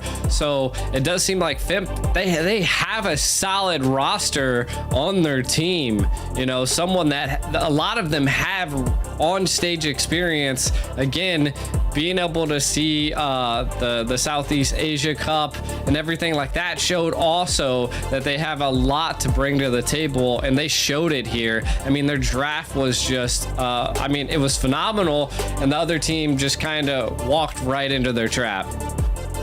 Yeah, I mean, I definitely couldn't agree with you any more than that. I mean, they are a superstar team, right? I mean, they're literally the superstar team from Turkey, and it's going to show. And that's why we can definitely agree they need to have some sort of even composition to match them, right? It's just, I think it's going to start in the draft. I couldn't even say it's really their execution. I think their execution was okay. It was just the heroes that they selected. And you know, just wasn't an easy game. It was more of that, what we say, kind of a one-sided story. I mean, they weren't even able to, I don't think they took that mid lane turret. Didn't walk the entire game. No, it was a tough time, and you suspected that maybe with a Brody that they would just be able to get in there and secure that turret with no problem. But it was a little bit of a rough time. They were able to take a lot of the outer turrets, and they showed tenacity and, you know, securing neutral objectives early on. But it's when it came to that mid to that early late game where they started to fall off. The Natalia just kind of lost viability in their team comp at that time, and I feel like in the current meta that is something you got to watch out for. I mean, if you're picking a comp like this, you better be willing to do everything it takes to end the game as fast as possible. Yeah, and you know, now the question is, where do they go from here, right? I mean, we seen in the first series today, Team Hack versus Deus Vult. Team Hack was looking strong. They were looking very promising for game one, but then they lost, right? And you've seen Deus Vult take the advantage. It was 1-0. But then when we jumped into game two, it's as if they were just swapped the players completely, with their resolve being a little bit tarnished after losing game one and knowing this may be it for us. We may be sent home. That's a lot of pressure. I mean, they're also competing on stage. Yeah, me and G, we're across the world, you know, over here on the webcam, but they're in person fighting it out. You know, and that is like another dynamic that a lot of people don't really look into. It's a lot of pressure, especially when you're down and you're like, this game is what's going to decide if we go home or not, right? And that's what I like to say with pressure. Pressure makes diamonds, or it bursts pipes, and we've seen it burst pipes for Team Hack over there from Malaysia, so they definitely need to get that checked out. But looking at this game, how are they going to respond? Is the pressure going to get to them, or are they going to build up that pressure and make it work in their favor? I feel like they just really need to live and learn at this point, you know, like they just need some type of tank that can, you know, set. I mean, be it a Minosaur, just anything at this point, to be honest. I felt, again, like the Natalia was an interesting pick that we just don't see very often, and I just don't. I feel like all late game or all early game heroes that fall off late game just aren't viable right now. So it just comes down to their draft at this point. We need to see a better draft from Team Axe in order for them to win the game. Because to be honest, I felt like FIMP's draft was just executed very well. They knew what they wanted to do, and since they executed the draft, they were able to again execute it in game with utilizing the Kaja and then, you know, picking off Boo a lot of the times. And again, some of those times it could just be that maybe Boo shouldn't have been in that position anyways. So getting caught sometimes is also a problem. So just learning from those little mistakes can definitely make a big factor into upcoming games.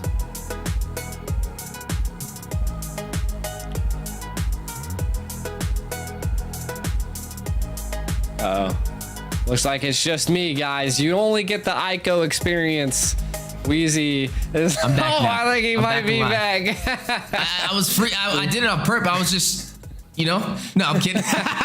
No. Anyway, jumping into the game, quarterfinals, the playoffs. We're looking at Fireflux Impunity going up against Axe Team, and Fireflux Impunity took game 1, right? And I mean, they weren't even able to claim the turret in the mid at all for Axe Team. They went for that aggressive composition, and it didn't just work out the way they planned it to in the draft. So jumping into game 2, I think me and you both can agree. We want to see something that's more evenly balanced when it comes to defense and offense. Most definitely. And I feel like any team with a coach should understand that and come with it. Always feels like the first team never bans Angela and the second team always bans Angela. It's always in that spot. Again, people just don't like to see Angela. It's a powerful pick at this point in this current meta. And I feel like it's just going to be 100% a permanent ban coming around. Now, still getting into the feel of it, we still got to see what they decide to opt for here. What do you think they're going to go with here, Weezy? We still don't got a lot of information. Yeah, I mean, they're going to go ahead and take out that Ling. I mean, we've been seeing Ling picked up a lot today, right? I mean, he's been pretty high prioritized. Same with the Valentina. I mean, we've seen Min and Man wreaking havoc over there. And, you know, now looking at these two teams fighting it out, that Valentina definitely is a hard hero to go against. And especially when you have first pick, you can slot that in and provide that draft pressure to kind of make Axe Team limit who they choose because they don't want that Valentina to have that ultimate. So I'm not totally against this. There is still suppression on the table, though. The Kaja is still in effect. Could be an answer. And same thing with this Joy that we've seen have a little bit of the easier time. And it was ran in the jungle, too, and it was pretty impressive. Now, between those two, I think one of those should get taken off, possibly the Kaja. But then there's also the Arlot, who is still walking free right now. Yeah, Arlot, Fredrin's still open. Kaja is still open. I do feel like Fimp is attempting to try to build probably a similar comp, to be honest. I mean, I wouldn't be surprised if we see a first pick Kaja here, or they could even opt to go with the Fredrin. But again, I mean, it's all dependent upon what they decide their comps are at this point, because there's still a lot open. Bam, they opt to go for the Fredrin instead. Maybe we'll see Team Axe respond with that Kaja. If Team Axe learned anything, they should. And hey, look, right there already, Kaja picked up. The Phygital was a little interesting to see, but I do kind of feel like it could be a viable pick here if it's going to be facing off against the Fredrin. Yeah, I mean, the Phygital is definitely going to be interesting. Possibly was a response to the Fredrin, maybe expecting it to be in the XP lane, but Alien, he's going to pull out the cards a little early, though. He's going to lock, but wait a minute, there's still a Diggy on the table, and that's a Minotaur, so...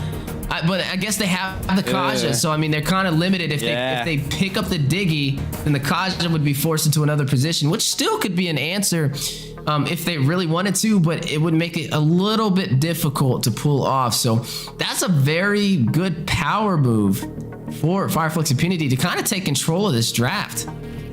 Yeah, the only way I could see Team Axe pulling off something to be able to get the Diggy out is if they did like a 1-3-1 combo. That'd be the only way, you know, throw Kaja in the gold lane, but they've already picked up a Bia, so that's not even possible at this point. again, I think a Kufra. I mean, a Kufra could be a good ideal for Fimp, but they've already picked up the Mina. So again, it's going to be a little weird here. I do think a Mage is going to be the next pick. I mean, we've only seen a couple Lunoxes. I think Yeve's already banned, so it could be up in the air of whatever, maybe a Kadita to be able to get to counter the Kasha. I would say Kadita too, because they need the CC, right? I mean, when you're looking at 7M Dam, he's running this Kaja. He's only single target CC. Yes, he has the Ring of Order, which can provide a little bit of slow to anybody it touches, but you need more than that when it comes to these engagements. And when we were looking at Axe Team before, ooh, good play. But when we were looking at Axe Team before, their problem was they didn't have enough CC and they didn't have enough defense. And right now, they may be finding themselves in the same situation. I mean, Kaja's more meant for that solo target pickoff, but he's still damaged, and so is the Beatrix, and so is this Phygital. So we need something else to make up for it for the group sets and the sustainability, because if not, again, we're going to see a battle of offense versus defense, and we've seen how that turned out in Game 1. Yeah, most definitely. And it's going to be wild, to be honest. I mean, we're looking at Team Axe almost pulling the same comp that Fimp did to them, but to be honest, I like this Minnow pickup a lot. I mean, we're already looking at Fimp's going to be so hard to catch at this point that 7M Dan is going to be like, he has to be on his P's and Q's at this point. Like, we're going to have to see some clutch divine judgments pulled out by Axe in order for them to catch Fimp at this point. Even that, the sustainability is going to be a problem for Axe. So we'll have to see how it pans out. Again, the Phygital's a little bit of an interesting pick. It could be the make or break it for Team Axe. Ooh, speaking of making or breaking it, though, we are going to see this Boxia pulled in over there for Axe Team, and this is definitely going to be an interesting one that I don't think either of us would have guessed would have made its way into the draft today. That is a really risky move, though. I mean, I guess in theory, the Boxia, he can throw that shield. He can slow down Rosa, so it's a counter to the Joy. But is it the right answer for what your composition needs? Are you focusing too much on this Joy and not making up for what your team is actually lacking? Because again, that's group CC to an extent, but that's only really slow, right? You can drop that Toter's Pursuance and slow everybody and do more damage, but you need sets. And the only set potential that they have so far is really 7M Dam on the Divine Judgment. I mean, I guess you have the Phygital for that heavy left punch to possibly go in and knock them back. But I don't know if that's enough to really bank on securing a victory with, especially when it gets to the late game. I'm thinking of these late game engagements. You have a Minotaur, and you're going up against heroes that want to play up close and personal. The Kaja has to get really close for the Divine Judgment. The Phygital has to be right in your face to take you down, and so does the Boxia. And guess what? Big bro Minotaur is right there with the Minoan Fury to knock them all up and put them on that trampoline. That is true. This is the first time the tournament here is seeing a Boxia. I do like the ideal behind it because sustainable heroes they've been the biggest problem in this current meta. So seeing something that could play to change it is interesting, but also Team Axe picked up a Lo Yi, which I think is also the first time that it's been played in this tournament. And okay, I could stand behind this because they needed Group CC, and I mean, that's the best Group CC you're gonna get on this Lu Yi, and we know exactly why that was slotted up because they were definitely lacking in that department, and this was gonna look like a very similar story to Game 1, but with that Lu Yi in the mix, I like this, right? The Aizen is running this box here, they have an answer to the Joy. The Beatrix is okay, can definitely go toe-to-toe with Sunshine, the carry, but something else that walked through, we got the Navaria, Apex picked it up. They get the Navaria and a carry, which I mean is going to put a little bit of pressure on defensive heroes depending on how they build. Again, it's going to be interesting because half of the team is really squishy by Team Axe. That's right. And as we are jumping into the land of Dawn, ladies and gentlemen, welcome to the quarterfinals of the Phygital Games number 9. And we are looking at Flux Impunity going up against Axe Team in a best of 3. Whoever loses this series will be taken home. Who will be able to claim victorious? Will it be Turkey? Will it be Saudi Arabia? Right now, Flux Impunity having match point advantage 1-0. Now, I do feel like Fimp's comp is interesting. I really want to see how Nanos does with this Lo Yi again. You stated earlier we needed Group CC, Group Control, and they have it. But what could be a big problem is that Rosa's not really going to be in the team area. Just because the Navaria is going to be staying pretty far away. So they might only be aiming to go for maybe 2 people in a set. Because I feel like Alien is also going to be really hard to catch. What a joy. I've played a Lo Yi, and it is hard to hit a bouncing around Alien. So we'll have to see how that plays out. I do feel like the Lo Yi is going to be the make it or break it for their team. What a great dodge. Yeah, you are seeing the battle on the way. Tortoise Pursuant's dropping down. Aizen drawing first blood is going to find TNZ. That's a good start. Takes out the jungler for Flux Impunity. Oh, they're looking good. I feel like Axe did the same thing last game. Their early game is phenomenal. They rotate, they're on point, they're able to secure major objectives. It's just when it gets to the team comp and their ability to play as a team, I think it's lacking just a little bit more than Fimp. Fimp definitely seems to be able to pull it away when it comes to a team. Like, look, bam. Yeah, battle on the way. Alien is going to find 7M Dam with the assistance of Apex 47 with that Minoan Fury that we talked about earlier. A powerhouse when it comes to the CC chain, and they don't really have the answers for it. I mean, they don't even have, nobody on Axe Team has Purify. They don't. I mean, maybe they just said they weren't scared of it, but I mean, you did get taken out by the minnow there. And it's gonna, if that keeps continuously scaling, it's gonna be a problem. Now, I do gotta say that Team Axe is definitely, their jungle's farming a lot faster than Fimp's jungle. So it could be a little bit of a weird situation, as Alien is also losing their lane to Jed. The gold is just being eradicated off of that tower up there. Yeah, definitely being eradicated already, and Joy having a little bit of a harder time. I mean, they do have the Kaja to work against them, but Kaja hasn't even rotated up there. He's just losing on the 1v1 so far, so definitely need to play a little bit more passive, maybe having somebody rotate to assist him. But as long as he doesn't fall up there and he can hold the turret, I think it will be okay. As we are going to go ahead and look at some of these items being built up. I mean, there goes the defensive stance from both teams this time. Axe is being more defensive, and this is what we want to see as we are moving into this amazing best of 3, the second game. Flux Impunity, they have the advantage, right? They just need to do what they did in game 1 to close this out. But Axe Team kind of switching the script, flipping the narrative, and went for that more even composition that we were hoping to see, because nobody wants to watch a one-sided story, right? We want to be at the edge of our chairs and wonder which way this is going to go, and this is exactly what we're going to get with today's game.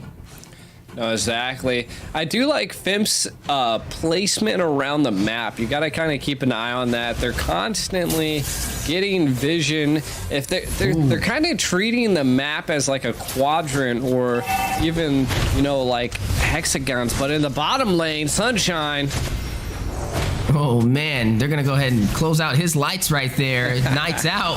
But you are gonna go ahead and see TNZ claim the turtle off screen, but Apex may have lost his life, but there goes Astro Echo for the slow to be able to help him get out of there. Now, we didn't see off screen, but Sunshine got grabbed up by that Divine Judgment. You did see 7M Dam rotate down there, and he was able to help take down 50% of his HP before they rotated around to secure that kill.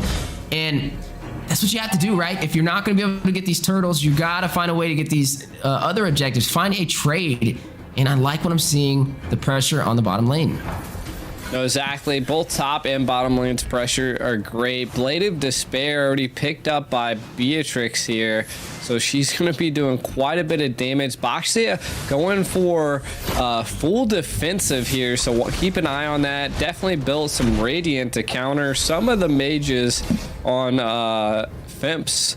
So 60 seconds to the next Lord. I feel like they're going to definitely be controlling the map here, trying to maybe get a pick before the next Lord.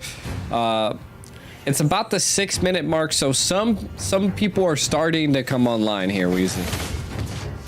Yeah, definitely starting to come online, and you're already seeing the XP lanes proxy the minions from their prospective opponent, and that is a good start. That'll open up the chance for them to rotate around and be in a lot more of these engagements outside of just their lane. And with the Joy, with the Phygital, they provide that mobility that their team is kind of banking on for this game. Oh, exactly. Both teams still kind of being tentative. Again, it's not a high kill game so far. It's mainly who can, you know, win their lane. And I do have to say that Team Axe is definitely their single lane, they're winning it. They know how to. This is definitely the same thing that we've seen in last game, but we have to see if they learn from their past. Can they take the mid turret? That's the $1 million question right there. Can they take? I mean, it was a 20-minute game and it didn't fall, so we'll see what happens this time around. But I'm liking the composition, and I think we'll have definitely a different story. But speaking of stories, TNZ picking up a second turtle so far, but you're going to see Buiz find a kill. Is going to shut down Sunshine. Sunshine has fallen twice so far. The marksman for Flux Impunity, but wait a minute. Speaking of marksman's been at Rage drops down. TNZ very low. Manoa and Fury for the knockup, and Praise's Wrath drops down. Everybody fighting it out. Aizen is going to find TNZ, but there goes the Yin Yang. Alien is going to find Nanos. Buiz is going to find Alien, and that is going to be a 2-for-1 trade. Interesting. I mean, Team Axe looking really good this time around. They don't really have any heroes that kind of fall off, you know. I feel like the Lo Yi, the longer she's in a game, the more damage she's gonna do. And then the same thing goes with the Bia. Boo being 2-0-3, already stacking up. Aizen 2-0-1. So Fimp really needs to focus on these individuals. Take them out as soon as possible because they're being menaces to them.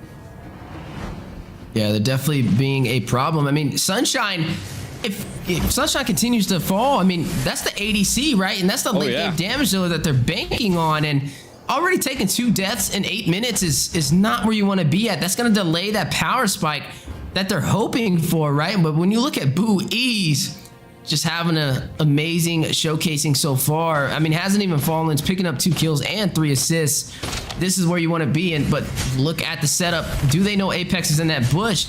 But you do have 7 in them for backup. Looks like now they're going to go ahead and shift some focus into the gold lane, and Rosa going to wrap around. Nobody, they're just playing very passive, and I admire it, but here goes the conceal play. Not going to be able to find Rosa, though. I see does transverse into the tier 2 turret, but they are going to be able to proxy this, though, for a possible siege. They're being so patient in this top lane, though. Ooh, it's going to be a 3v3. That's right. They spotted them out in the bushes. They were clearing those minions. Down goes Manoa and Fury. Buiz trying to get away. Hit with the snipe. Very low. Drops a Venice Rage. Secures a kill. Finds Sunshine. Yet again. His 3rd death so far. No kills. No assists. They're starving out the marksman for Flux Impunity.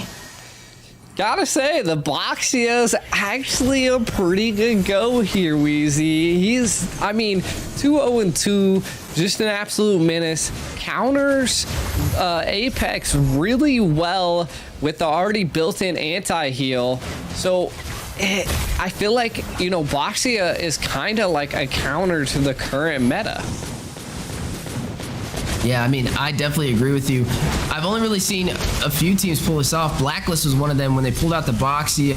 Wise slotted that in, and it did work. They were going against the Joy, and it was a direct counter. Speaking of counters, speaking of plays, Lord has been slain. Axe team going to pick it up, and the diversion, but Rosa with the snipe secures the kill. What a snipe. Rosa able to catch the Bia off the guard as well as Nanos. That's a good go. They got Lord, but you were able to put down their MM. I feel like that is kind of a equal trade. It's only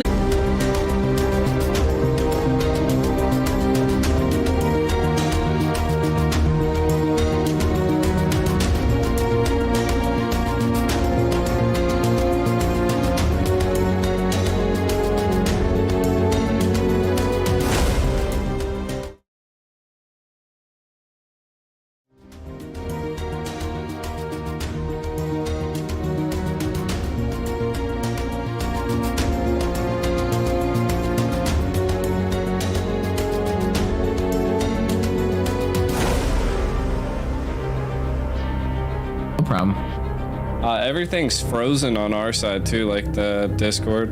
Okay.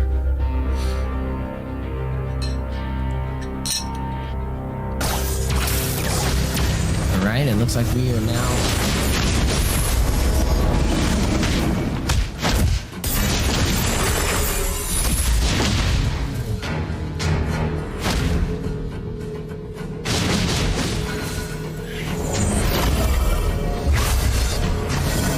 Again, I mean, Axe is kind of in the lead, but again, this is the similar thing we seen in last match, that they just kind of didn't come together when it comes to the actual team fights. So we need to see that by Axe coming into this mid game here. We see the next Lord is up. Who's gonna take it? That's right. I mean, looking at Axe, look at the turrets, right? They haven't lost a single one so far. I mean, and they also need this victory. So they are off to a good start, but can they keep up this pressure? Yeah, they haven't taken the mid turret yet. That's going to be what, I think that's going to be the most interesting thing for us to kind of watch out for as we progress through this match. I mean, we're already 13 minutes in and it's still sitting strong, but you're going to go ahead and see this Lord now getting pulled by TNZ. It looks like they're going to work toward this objective. Now, do we see Axe team contest this? I would hope. I mean, they need to. It's going to be a rough time if they don't. But I mean, you can already see that Fimp's already initiating the split push potential here. So, looks like they might get collapsed on though. That's right. Trying to wrap around TNZ, trying to shut him down. A turret will fall though. The mid lane does fall for Axe team. In the middle of all that chaos, they were able to find an objective and favor for Flux Impunity, and now they have more of that map advantage that they were looking for. That's the first turret they've been able to claim within 14 minutes of this game. They've been stripped down to their inhibitor on the bottom side, and they also lost the turret on the top lane as well. So the map is bleeding red for Axe team right now, but with that mid turret falling, it does give them a little bit of pressure when it comes to rotating around the map. But speaking of rotations, it looks like they are looking for the perfect engagement before this Lord play. Yeah, I mean, again, they're still feeling out each other. They just want to get a player, a pick before something happens, but Azen is just so thick at this point. But a minnow set! Whoa, puts him on a trampoline. Alien finds Boo Ease. Look at the ring of orders. Sunshine is going to find Jay. That is two members falling, but Nano takes out Alien and Tinzy at the same time. Collateral damage. 2 for 1. I'll take that any day. And that is going to even out this trade for both sides. Evened it out. I say it went to Team Axe here. They're the only one with a retry at this point, and the Lord being up.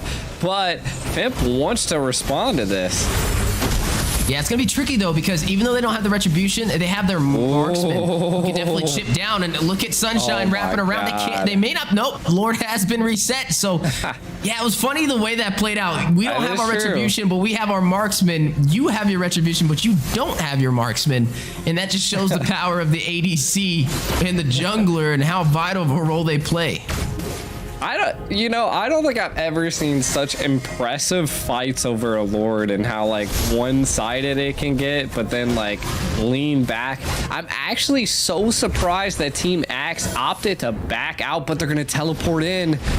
Too late, because the Lord's already slain. And now, you know, that's utility off the table, and they got a snipe on their way out from Rosa. Now, that's just insane on that accuracy. But looking at the item so far, right, the power spikes are kicking in. The golden staff, the demon hunter sword, and the corrosion scythe picked up by this carry. And to top that off, the wind of nature, which Beatrix does not have, which means if they come into the 1v1 engagement, yes, there's more physical damage for Beatrix, but and the Haas clause is there, but there's a chance the carry could take her out. This is looking like a straight replay from last game. They lost the first Lord, Fimp did. They took the second Lord, cleaned up all the towers, and ended it on this Lord. Let's see if they can, you know, go 2 for 2 here as they are trying to line up every lane here. That's right, and Fireflux Impunity, I mean, they took game 1. If they take this one, they're sending Axe Team back home, the team from Saudi Arabia, and Turkey trying to push it out with their team, trying to claim a seat in the semifinals today. Can they do it, though? I mean, there goes the mid lane push that we were kind of looking for, wondering when they were going to seize that opportunity, and they were able to claim it with ease right there. Now, I still think this is a back and forth game, though, but look at the power of Lu Yi, Nanos, and that's something that is hard to kind of, oh my goodness, whoa, oh my Alien God. going all in. He High really... risk, high reward, but very questionable on what caused him to want to do that. I mean, you're now down for the next 35 seconds, and you gained nothing from diving in. Severe rage against Loi. Constantly 3-3, and also Azen hasn't died yet, and I feel like that is something that they need to respond with. If they can shut down Azen, that, to be honest, Boo and Azen are the only people that are really on the team committing, other than 7M is definitely, you know, creating those commits. But again, we might see a collapse here onto this Paquito. That's right. And speaking of collapsing, it may fall to the pressure of the 3-man stack. Speedy Light Will is going to hit him. He's going to dive back in, try and get some sustainability, but Sunshine, having other plans, is going to take him down. One member falling for Axe Team, but maybe more as they're going to engage in the mid lane. Business Rage dropping down. The Winter Truncheon and the diversion out. The Minoan Fury for the knockup. And a little bit of time for the stun, allowing Sunshine to get a kill. Is going to take down 7M Dam. It's going to only leave 3 members for the side of Axe Team alive. That was a 2-for-none trade, as we are going to see this Luminous Lord spawn in. Yeah, I mean, with the Lord spawning in, that was like the best play Fimp could have done. And this is what I was saying from the very beginning. It just looks like Fimp has better like team synergy versus Axe. They kind of lose it when it comes to the 5-man battle stage into the tournament here. So, I mean, a Luminous Lord now secured. Not as quick as last game, but I mean, I think they're going to end up cracking into Axe's base now. Yeah, it looks like that is going to be the game plan. Going to go ahead and manage these waves and push in, try and open up the base and possibly get a game winner right here, right? I mean, everything is on the line and they have insurance. Even if Fireflux Impunity somehow wasn't able to pull this off and they got taken down from Axe Team, they still have another shot for a game 3, but it's not the same story for Axe Team. If they lose here, they will be sent home, and you're already seeing some damage be dealt and slowly making their way to crack open the base. Can Fireflux Impunity close this out? They're trying. I mean, they have a whole nother set of minions coming up behind, and it looks like almost perfect synchronization as everything's going to be hitting the towers all at once here. Imp wants to end it. Right, definitely wants to end it. Are going to find 2 inhibitors and the third one as well. Nothing left standing. You're going to see the Lord very low, though. Minoan Fury drops down. Apex with the quad set. That is all they needed. But the Winter Truncheon and suppression, trying to sustain. Alien finds Jet. Sunshine finds Nanos. The base Crystal very low. Blue easy take down Alien. And what a play. Able to close it out. Fireflux Impunity out from Turkey is going to send Axe Team back home. My God. I mean, the carry kind of shined there at the end. Got a triple kill in the Lord. It was GG's. They did their best. Axe came out. They played. Had a little bit of a hard game. They're just really losing it when it comes to the mid game. And I feel like they just need to learn from that experience and then, you know, come back stronger. But got to give it up to Fimp, an absolute monster of a team, knew how to control that mid to late game. And Rosa getting MVP there, it seems. 1-0 and 11. No deaths and just absolute amounts of assists. Yeah, a beautiful game. It looked like it was going to be back and forth, but in the blink of an eye, once they were able to hit a lane, they were able to close it out with that Luminous Lord, and that is what they needed, right? So they are going to have a seat in the semifinals, and that is going to be the final game for the quarterfinals today. And now we're officially into the semifinals mark, as we are looking at the statistics on the board so far. I mean, you're looking at 86 per team fight participation from Rosa, just at the right place at the right time. No matter what was going on, you can always rely on the mid lane for Flux Impunity. And I mean, the damage, 36% damage as a Navaria. I mean, insane. Constantly supporting the team, but also just dealing insane amounts of damage. So definitely, it was a good play. It was a good play. We didn't see too many Navarias, but when we do see them, they do shine. They definitely shine. And speaking of shining, I mean, they have sunshine, right? on their team. But So as we do are you. looking at the semifinals, that's right. Falcon Esports and Deuce Vult will be going up against each other in the semifinals. And this will be Team Lilgun versus Flux Impunity as well. So this is going to be another best of three. We are now officially into the semifinals that did close out the quarterfinals. And I got to say, both series were explosive. And it's only going to get harder for here as both these teams are climbing that ladder, trying to make their way into the grand finals to claim that trophy, the 9th Phygital Games. No, exactly. And I got to say, like, these teams, like now we're getting into the big leagues. I mean, some of these teams haven't taken a loss, you know. So we're going to be seeing maybe not as equal games as we were seeing in the quarterfinals here coming into the semifinals. But I mean, these teams earned their place in the semifinals. So again, they're still great teams, and I can't wait to see what they bring to the table against another pair of great teams. Yeah, I mean, I'm definitely agreeing with you. I mean, we've been seeing the meta shifting, and the higher it gets, right, the higher elo it's going to be, which means even the slightest mistake can cost you an entire game. I mean, we're looking at Deuce Vult, who had a pretty okay series against Team Hack, right? It was a 2-0 sweep. Flux Impunity was a 2-0 sweep as well. So both of them fresh off the board with 2-0 finishes for the quarterfinals. But the question is, what has Falcon Esports and Team Lilgun been doing behind the scenes to get ready? I'm sure they've been watching these games and taking notes as we are now looking at the bracket for the playoffs. Quarterfinals is finished. Flux Impunity 2-0 takes down Axe Team. And then on the opposite side of the board, we did see Deuce Vult move forward, taking down the team from Malaysia, Team Hack. And that is going to put us now into the semifinals in a best of three to see Team Lilgun go up against Flux Impunity and also Falcon Esports versus Deuce Vult. And then the winner of both of those series will move on to the grand finals. And then we'll also see the losers battle it out for third place.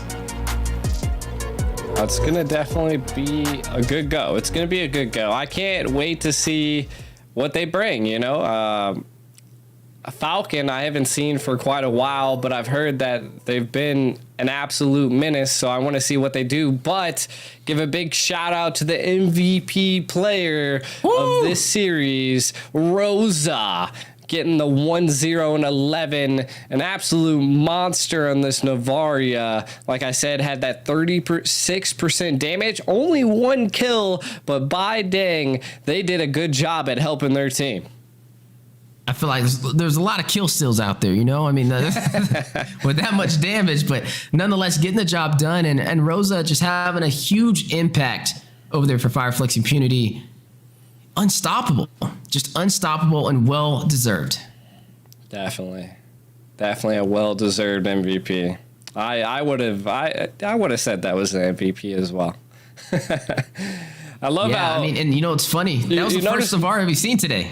Yeah, and you notice like how all MVPs never have boots.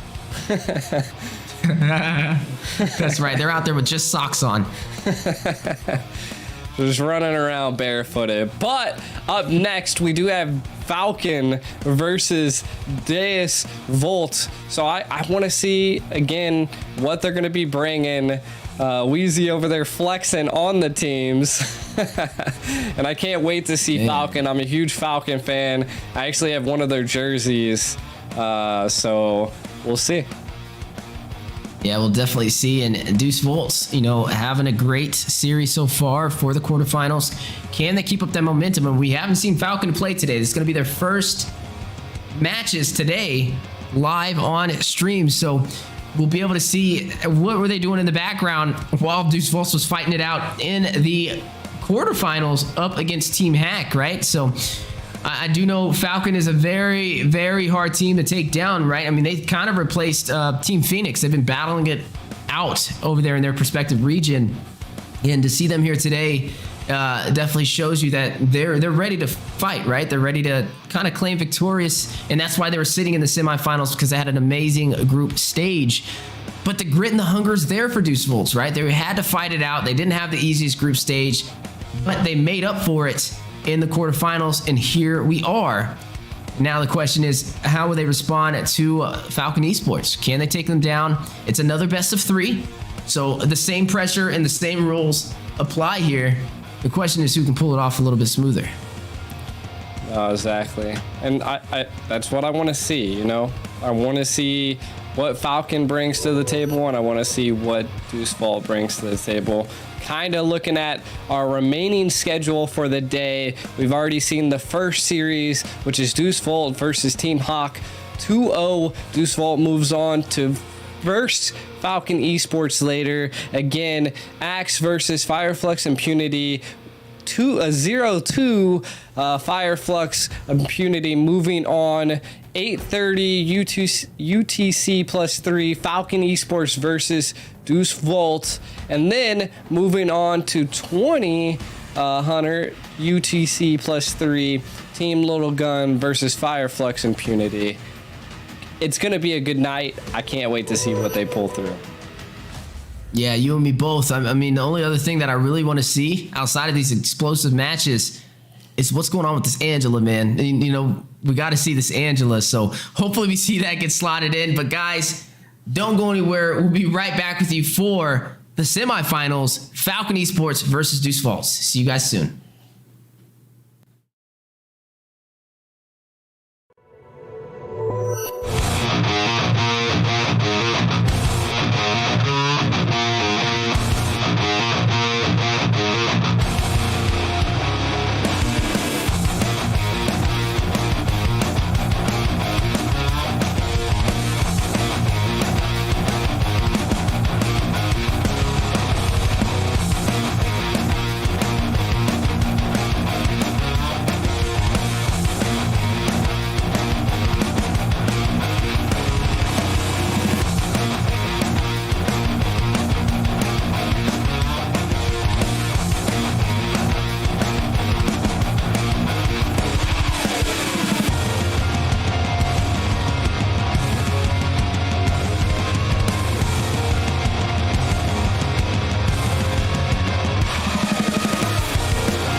Доброе утро.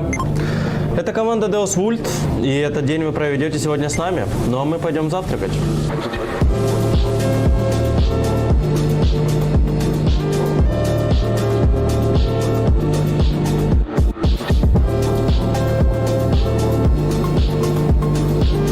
Знакомьтесь, это мой творческий беспорядок, точнее наш скелетом творческий беспорядок.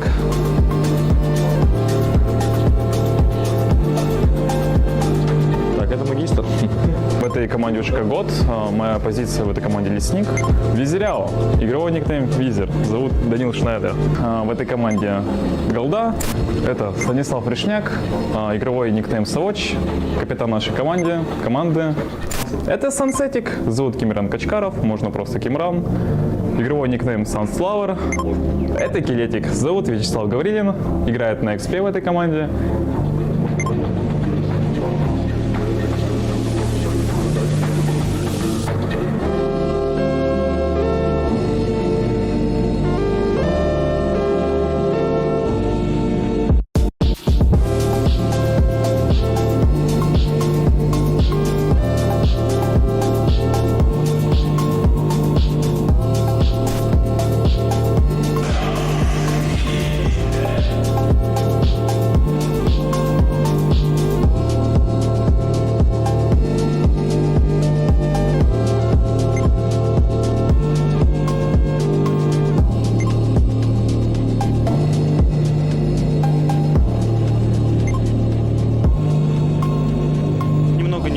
Немного друг друга не послушали. Сейчас мы приедем, будем опять делать какие-то выводы, тренироваться дальше и пытаться побеждать.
Дан.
Всем доброе утро.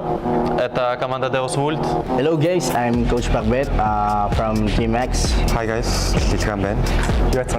And we're gonna play something. We will start play a game soon. И сегодня мы будем принимать участие в челлендже. Start now. Правила челленджа. Мы ввели искусственному интеллекту историю персонажей из игры. Он же сгенерировал портреты по описанию. Участникам нужно отгадать, кого из персонажей имел в виду искусственный интеллект. 3, 2, 1. Let's go. Не, ну вообще это нейросеть. У тебя кроме АК есть вариант? Чухан. Нет. Мы думаем, что это Акай? Да. Акай, yeah. Акай. Акай. Акай.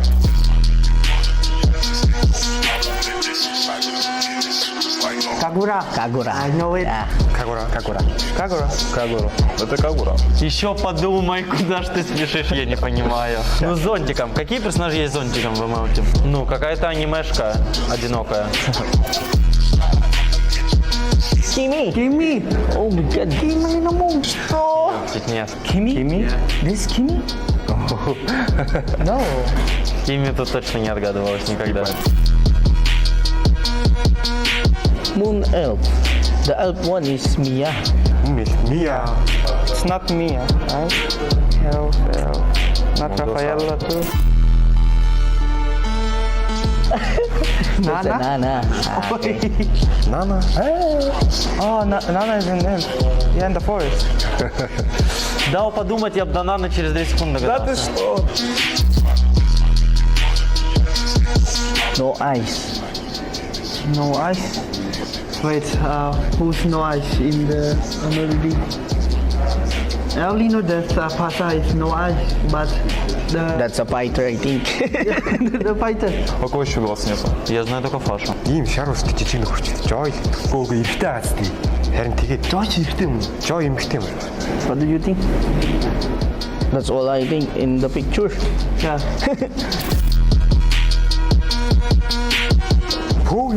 Obvious. А у него он с глазами? Я не знаю. Я не помню.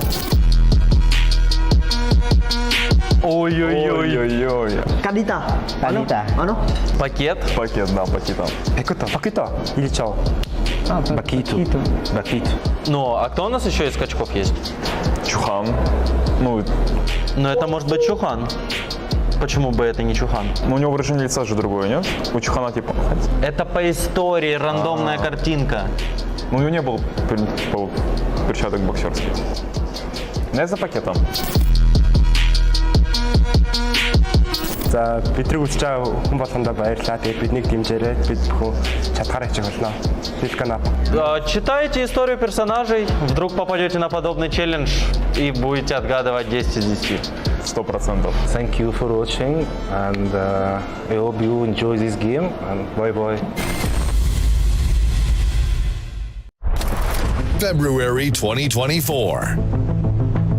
Russia presents, for the first time in history, an innovative international sporting event, Games of the Future. A cross-border tournament that combines physical and digital dimensions, bringing together sports, esports, and advanced technologies. Teams from every corner of the world will gather to compete across physical and digital challenges, each seeking glory and the chance to take home a portion of the impressive prize pool.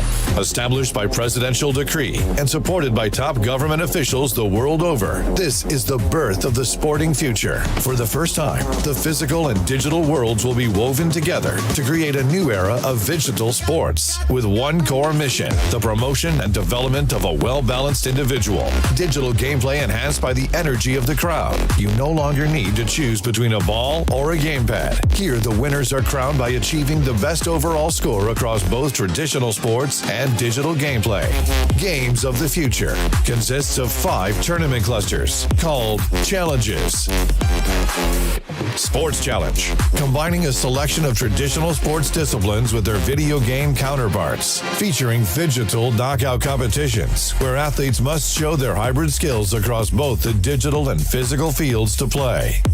Tactical Challenge, a contest in which athletes must demonstrate their team gameplay in tactical combat esports and show off their physical skills in a modern laser tag competition. Battle Challenge. An array of esports teams compete in popular strategy games, all hoping for a place in the giant live stadium final.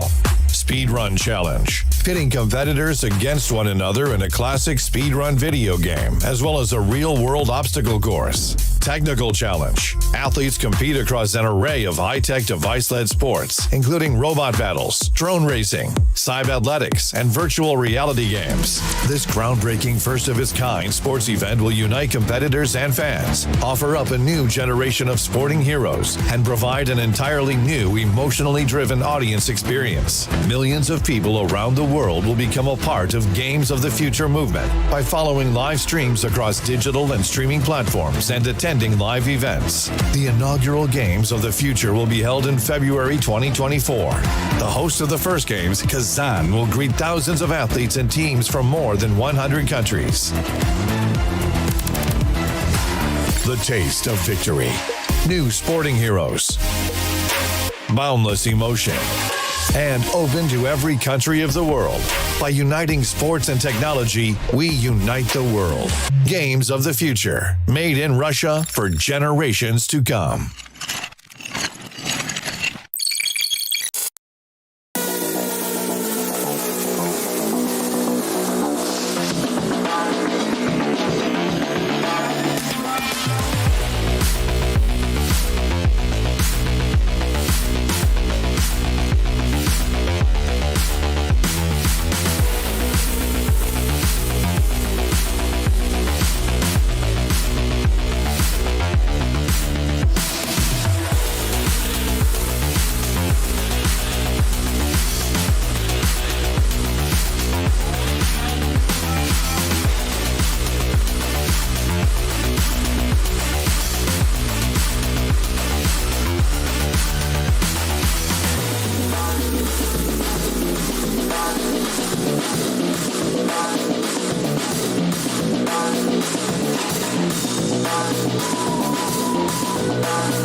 карты Розла. Mobile Legends своим там была действительно борьба.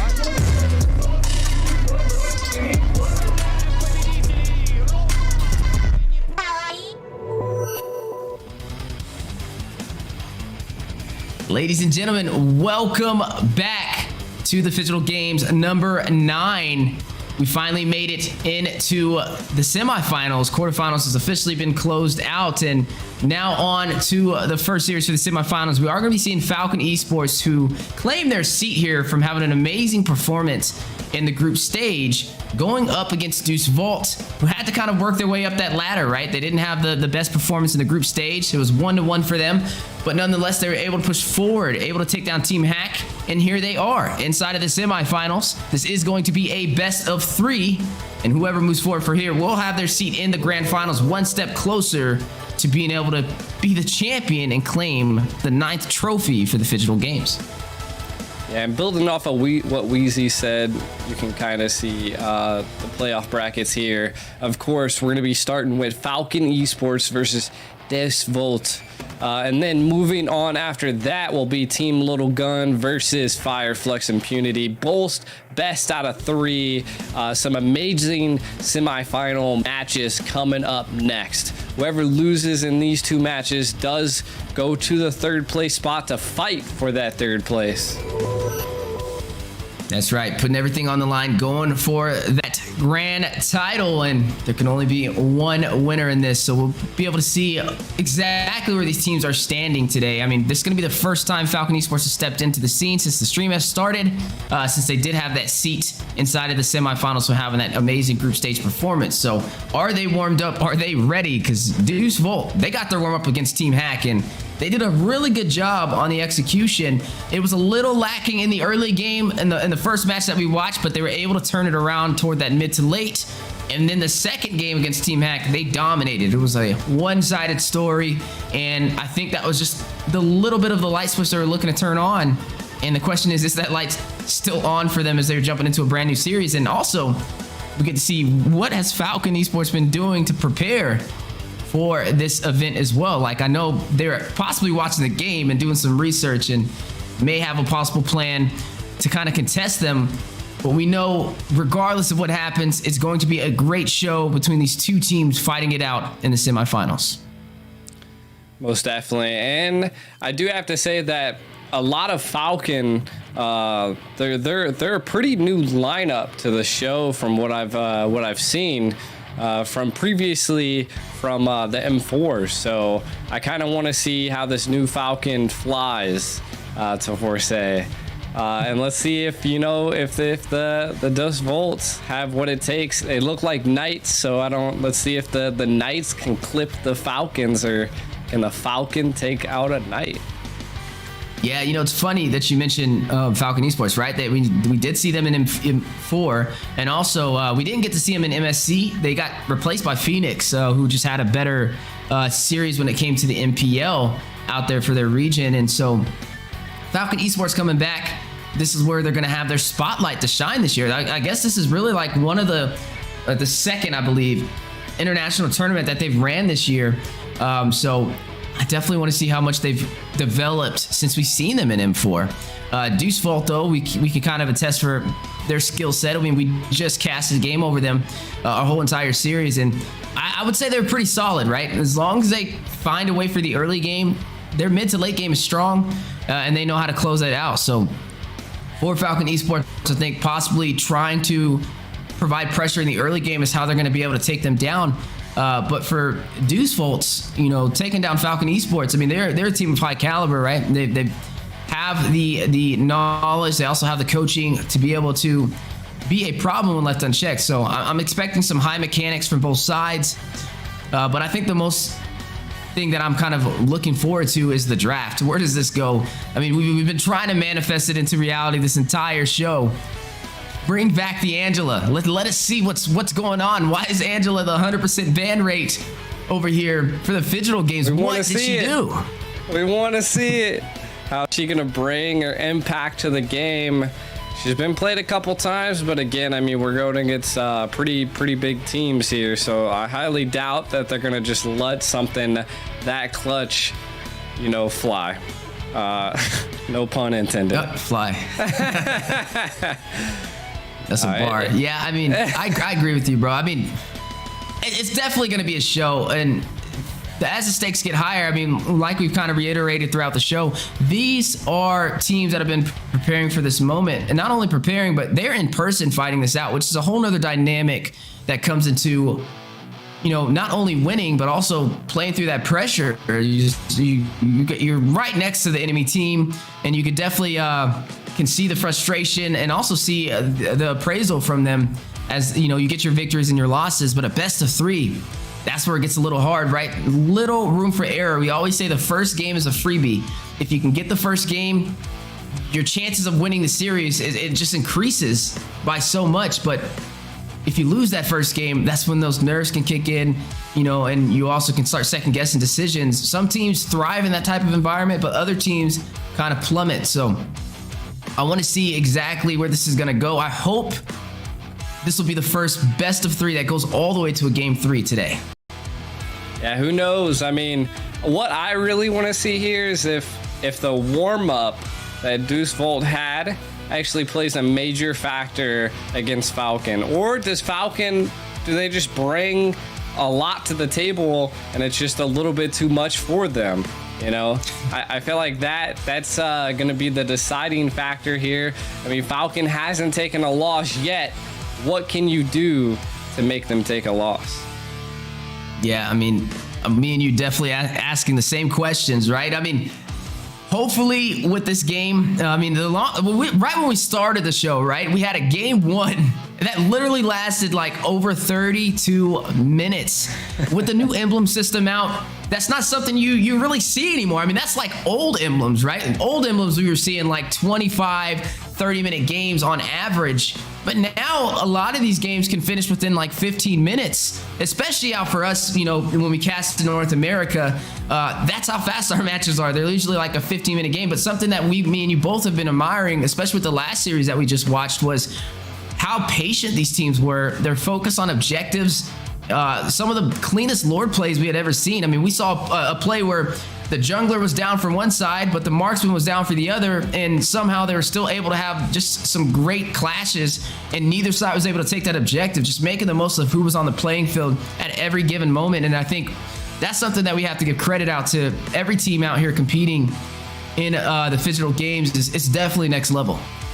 Yeah, I gotta say, like, a lot of these teams, they just don't make those crazy bold plays that we always see people make in North America. And I feel like that's kind of what sets us apart, is because those bold plays can definitely make it or break it when it comes to team fights or Lord takes.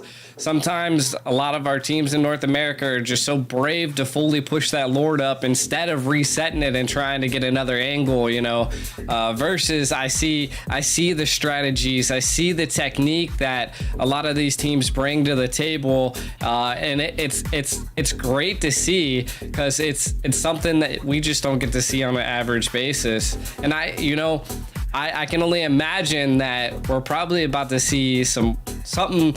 I hope it's not one-sided, but if it is, it's probably going to be the craziest one-sided match ever. Well, hey, I mean, I just want to see the Angela. I think if we can see the Angela today, hey, this is GG's. This is what we're looking forward to seeing. Just let it walk through for one game. I mean, how bad could it be, right? I mean, take the Esmeralda and go against it. I mean, you can take the shields, or you can take something out of that trade. But it's funny. We don't ever ban Angela at all. And even when we don't ban Angela, most of the time we don't even pick her in North America. I think I might start playing her.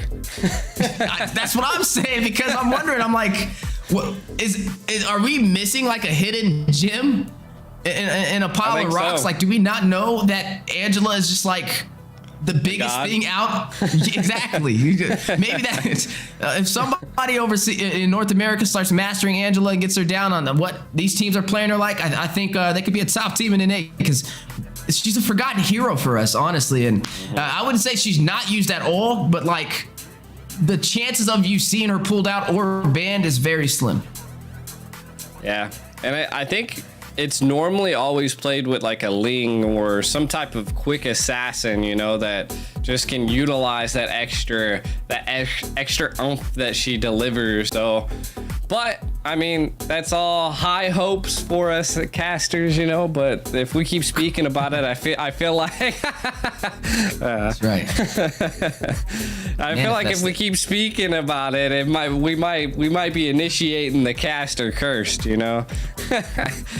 we gotta be like, yeah, we're never gonna see one. You know, we gotta think of the opposite, you know. Yeah, I guess so. We gotta like reverse psychology it and maybe. Yeah, you got to. You got to. It's a name of the game. Name of the game here.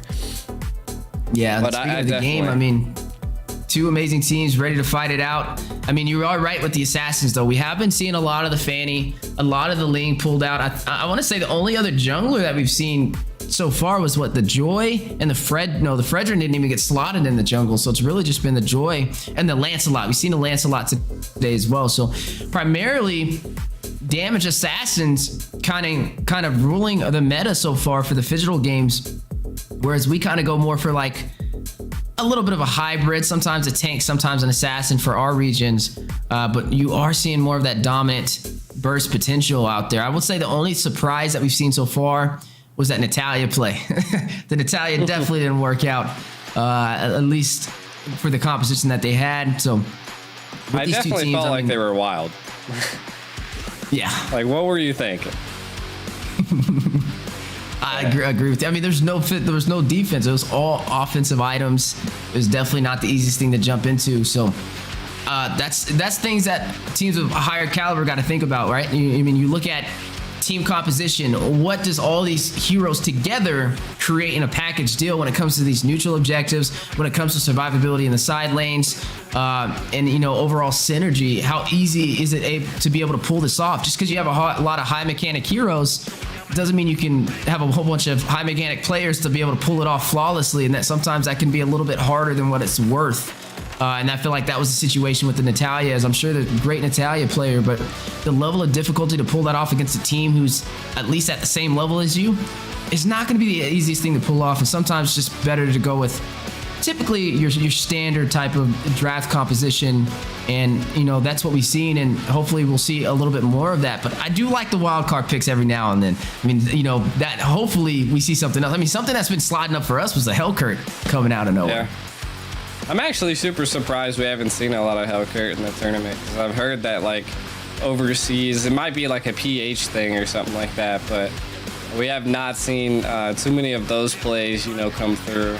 So I feel like maybe these teams might bring something different to the table, you know, coming into like a little bit higher of a quality of matches. I would say something that is that rivals the semifinals of a massive tournament. These teams have, you know, crawled their way up through the group stages, through the quarterfinals, and now we're in the semifinals. So we'll see, hopefully, how that goes here soon. Yeah, we call that the crawl, walk, run method, right? We crawled through the quarterfinals, and now we're walking into the semifinals, and the question is who will be able to run into the grand finals and fly toward that trophy. That's definitely going to be something exciting to see. But nonetheless, it's been an amazing show so far, right? I mean, both series that we've casted in the quarterfinals were both sweeps. It was 2-0. So, I mean, what more could you ask for when it comes to next level competition to be able to compete fresh off of a sweep, which means you're definitely warmed up for both teams that made it forward. So hopefully Deuce Vult has a couple of tricks up their sleeve. I believe Deuce Vult, they may, as long as they can figure out a way in the draft and maintain the early game, I think they'll have an even chance against Falcon.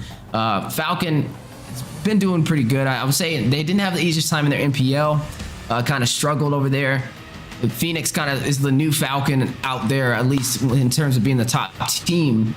But this may change the narrative. So I'm excited nonetheless to actually see them go head to head against Deuce Vult. I think this is going to be a really good matchup to kind of scale and see exactly where they're sitting at. And we know where Deuce Vult's sitting at. If I had to kind of rate their performance today, The early game was a little bit of a C, but then in the second game it went up to like a B, maybe a B plus. But the mid and the late game, it was already there. It was phenomenal, and I think hopefully they can pull that off when it comes to this match as well, and they'll have an easier game. Was Falcon? I mean, if this is M4 like style Falcon with the same coaching, they were a problem back then, and so you definitely do not underestimate them.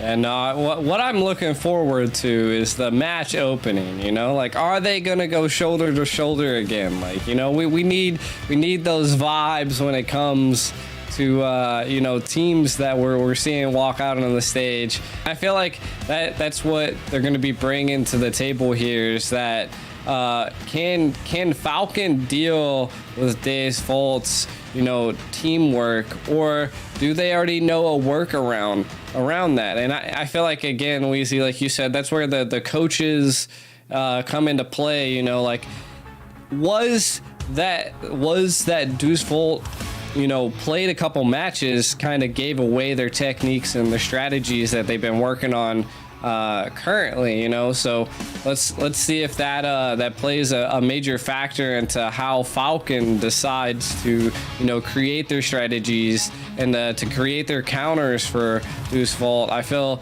like those are going to be the stepping stones that Falcon's going to have, you know, in place, that maybe Deus Vult doesn't have when we see these upcoming games. Yeah, I definitely agree with you there, and you know, that's what we're hoping to see, right? Nobody wants to see a one-sided story. We want to see all the way to a game 3, all the way to the grand line, with both these teams fighting their hearts out and making the most out of all their practice and you know, their work that they put into this. So hopefully between Deus Vult, it goes to a game 3. Now, I mean, Falcon's been having a really good time so far. I mean, they made it into the quarterfinals. They didn't even or semifinals. They didn't even have to compete in the quarterfinals because they did so well inside of the group stage to be able to take down some of the members. I believe they 2-0 up against Team Hack when they went against them. And then they also went 2-0 against Axe Team, which means they haven't taken a single loss so far. I mean, their record is 4-0. And when you're looking at, you know, the other side of things with Deus Vult, it hasn't really been the same type of story. They just got a sweep though, so that definitely works in their favor. But they did have a little bit of a struggle when it came to the group stage, right? They lost 1-2 max, but they got a sweep over Flux Impunity, so I guess I kind of evened it out. But you're also looking at when they went up against Lilgun, they got taken down 2-1 as well. So it's kind of back and forth with them, whereas Falcon is a little bit more consistent on paper if we're deciding who would have the higher chance of winning. I mean, they haven't lost yet. They're undefeated. So can they tarnish that record? Yeah, it looked like you were saying, Lilgun got beat by Deus Vult at least once. I mean, that alone kind of gives you a little bit of an upper hand. Maybe was Group B a little bit stronger than Group A with how Deus Vult was able to you know, capitalize on that win. And I mean, a win against someone that has made it already to the semifinals without having to go through the qualifier or the quarterfinals is pretty crazy. But looks like we are seeing the players, Falcon, walking into the stage, very dramatic, kind of doing a limbo.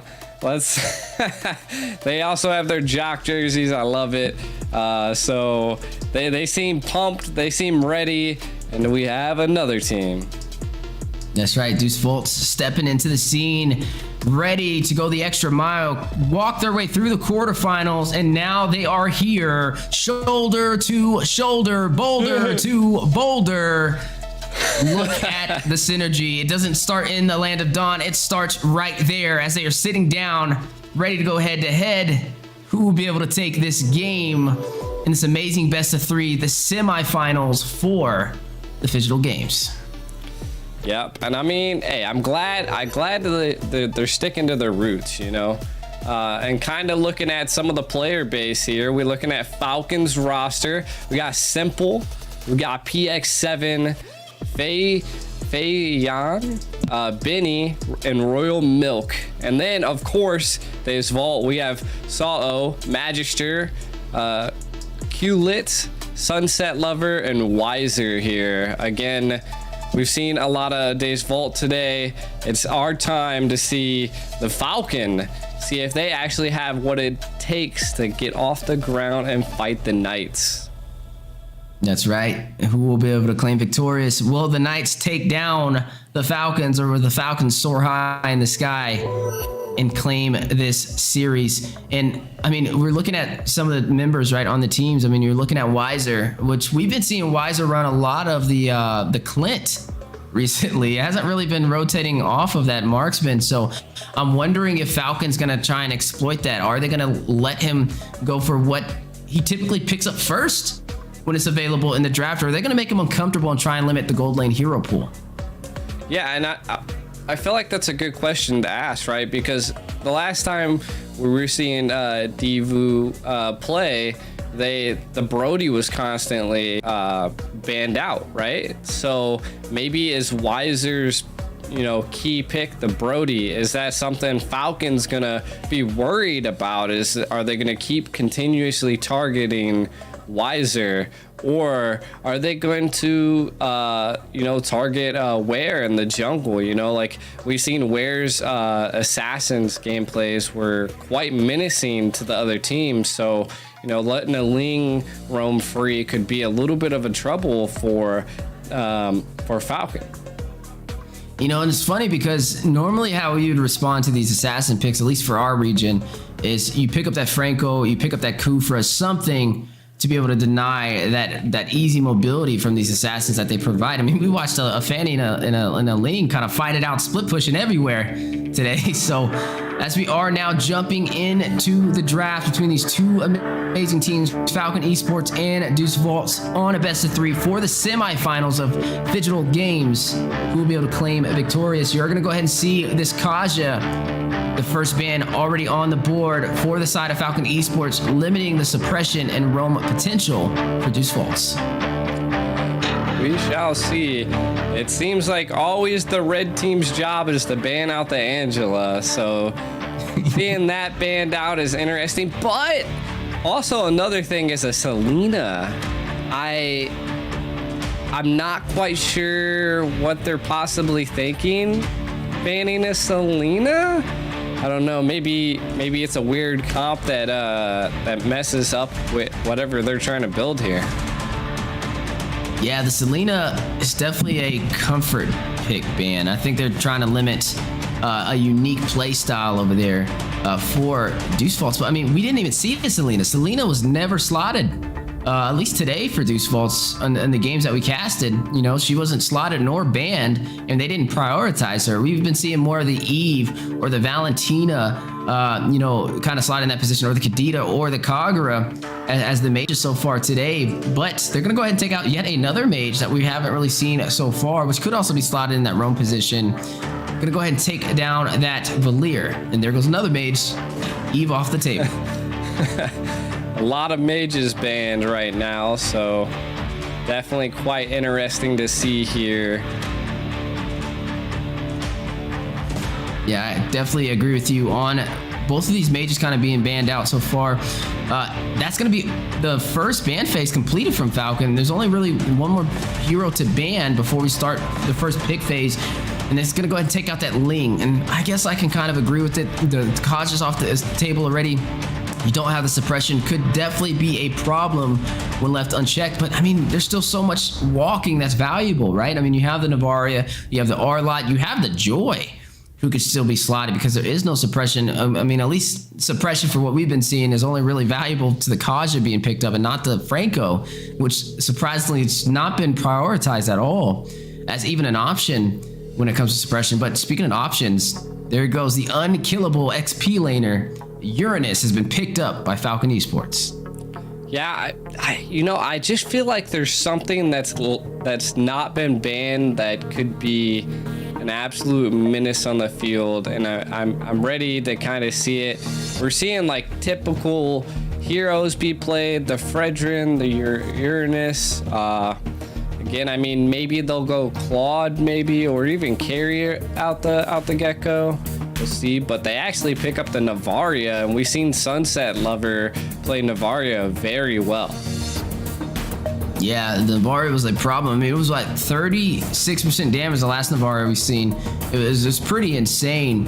So to be able to slot this in, it's definitely a heavy hitter. We always say with the Navaria, it's like having two for the price of one for junglers, because just that sniper that she has available to her can do massive chunks of damage, which is easily able to steal a neutral objective. It can even out-retry a jungler if he doesn't hit it in time, to be able to take a turtle, a lord, a purple buff, or an orange buff. And that's just what makes her valuable. And that's only scratching the surface, right? She also has an Astral Echo to be able to slow everybody inside of her ultimate as well and increase those hit markers. But speaking of answers on the table, more heroes being picked up. You're going to see that Kadita slotted in with the Claude. It's I mean, an interesting go. I mean, they want something that definitely can penetrate and dive deep into the back line. PX7 definitely secured a solid pick, but why is there picking up the Leslie? Doesn't opt to go for the Brody that we constantly seen ban in the last series. So interesting that we see this. I mean, normally we see Leslie banned in the second ban pick phase here, so why is there picking that up for a third pick? I feel like is going to be good, because Kadita is soft and so is Claude, and it's a really good counter to Claude. Yeah, I definitely agree with you right there. I mean, Kadita, I feel like, is sometimes undervalued for exactly what she can offer to a team, right? It's like having a roam and also an instant damage burst dealer right there. And I think she can pretty much get the job done no matter what. She also has survivability and mobility at her kit as well. With the rough wave, she can get all her HP back. She can also escape engagements when it's not looking like it's in her favor, and, you know, catch her in the bush and she catches you out of position, can easily get to the back line. Speaking of back lines, I mean, you're going up against two snipers, right? You have the Navaria and you have the Leslie to worry about, who are going to be playing from afar, not going to be up close and personal, but they have heroes that can get to the back line, and I'm liking what I'm seeing. I mean, you're looking at Benny running on this Claude. He can use the Blazing Duet with the BMI, definitely find a way to get to the Leslie and also get to this Navaria as well. But the Leslie could have an easier time when it comes to the laning phase up against the Claude, just because she can fight from afar and also deal that single burst damage to him. So he will have to be a little bit more passive for his lane. Oh, exactly. And I kind of want to see what happens. Falcon banning out a lot of supports for roams, as we see the Diggy and the Florin ban. And the opposite is they get rid of the Bashia and the Hayabusa, which is interesting. So maybe they're trying to pull out a Boxia again, which would be interesting. But I still feel like it's a good play just because they do have the Uranus, or even a Minnow would be nice here. So we'll have to wait and see what they decide to go with. But those are what I think they're, you know, trying to fluctuate with. But they go for the old trusty Lolita. Now, I mean, the Lolita works. Sawo definitely going for what he's comfortable with. It does counter Benny on this Claude when he drops down that Blazing Duet. You use the Bulwark Shield and you negate the damage to your team, which can definitely help when it comes to the 5v5 engagements. Now, we haven't really seen, I guess this is going to be maybe the first Fredrin jungle we've seen today, possibly. And they're going to have to slide in something else in the XP lane. And I'm okay with that, right? The Fredrin's like a walking Petrify. He's sustainable and can easily get those neutral objectives. It's like he kind of replaced the Ballman in a sense. With Ballman used to use that lethal counter with the Retribution, but now you have the Appraiser's Wrath in the Retribution combination, which can definitely work in his favor. So looking at XP lane options, they need something that can keep up with Royal Milk, right? He's going to be rotating and proxying that lane at every given second if you don't leave him with somebody that can match him with speed, right? And there's only a few heroes that really can do that. Typically, the best hero is the Esmeralda, who we've seen kind of go head-to-head with them, but we haven't seen an Esmeralda today, which is also one of the most interesting things that I think we kind of talk about today is where's Esmeralda falling into the meta over here for, you know, the international scene, because in North America, she's definitely highly prized, especially against this Uranus. Yeah, but crazy thing, Falcon looks like they're going to be bringing an Alice jungle, possibly. Definitely an interesting go by Falcon. I mean, I've seen it done, but they're definitely going against a pretty tanky team comp, and I feel like it's there because they really want to dive in on Wiser. I feel like Wiser is the main focus for a lot of teams, so I think that's what Falcon's ideal is here. It's just, I mean, they have 3 backline pushers, you know, and then 2 strong front lines. I mean, it's gonna be a great game, but I gotta say that Dave Vult definitely has, I mean, they have Arlott now, which is a really strong front line. So, and then they have the Fredrin, which is another strong front line. Lolita, strong front line. They're really building that foundation to allow the Navaria and the Leslie to scale.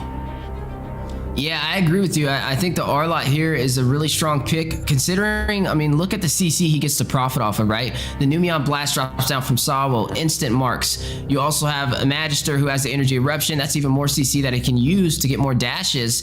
You have Sunset Lover who can slow everybody down. There's more CC right there just for that Astral Echo.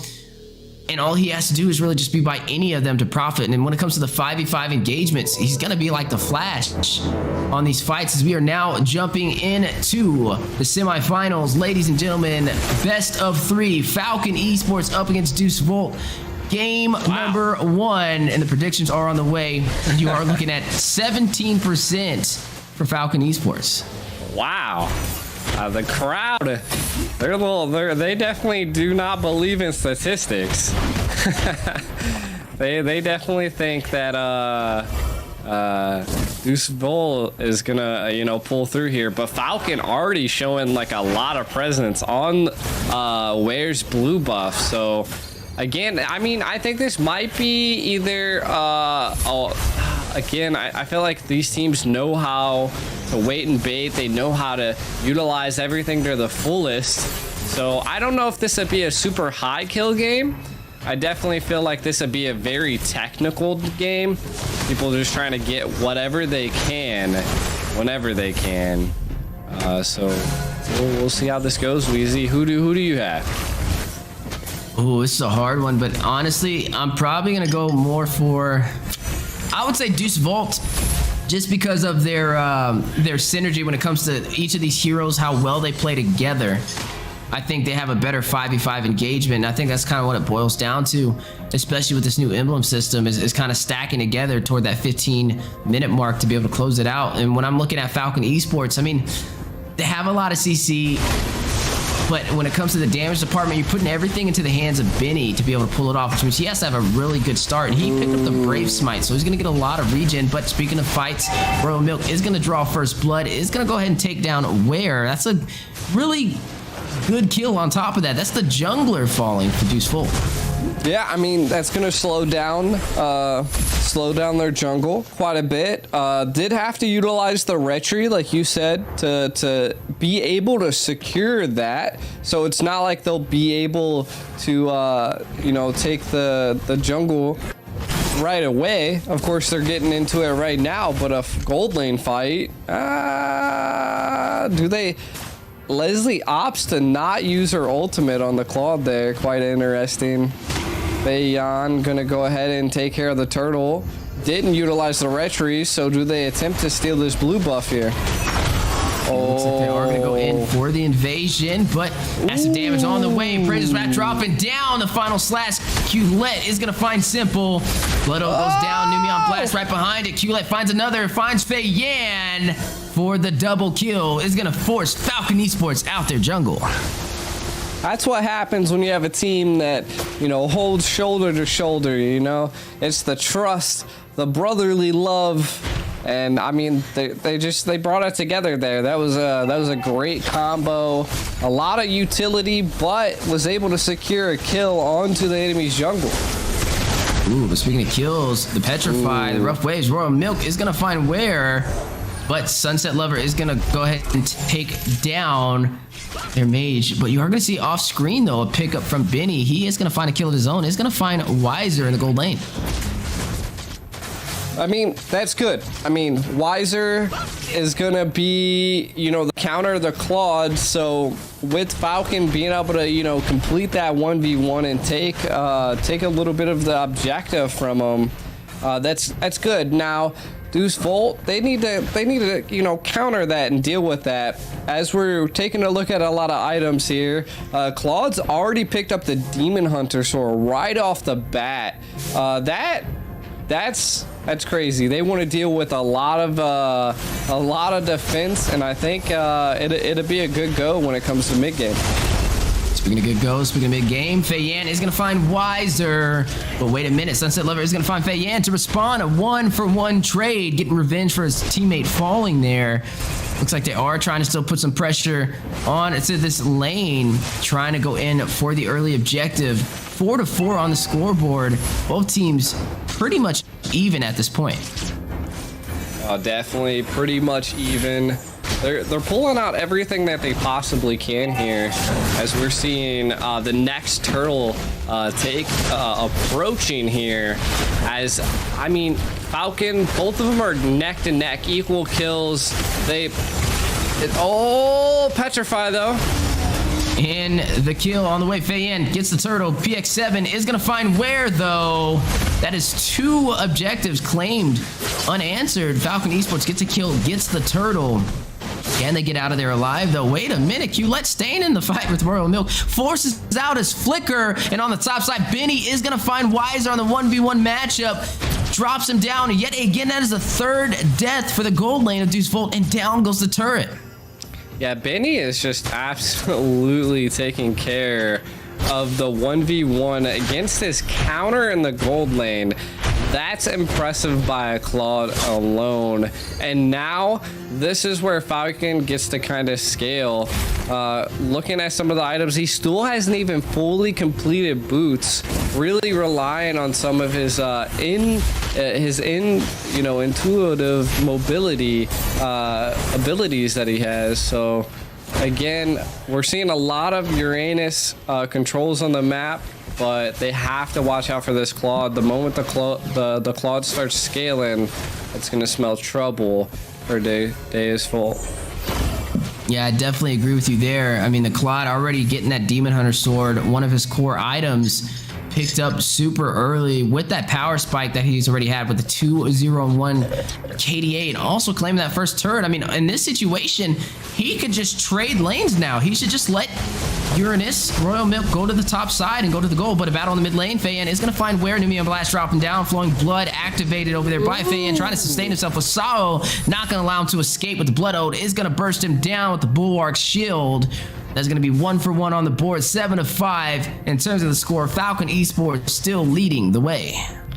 Yeah, I mean, I gotta put it up to that. PX7 is just literally set and killed where 4 times.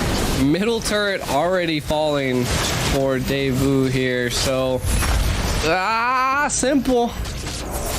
He's gonna get caught out of position, is gonna fall into the hands of Ware, picking up his first kill of the game.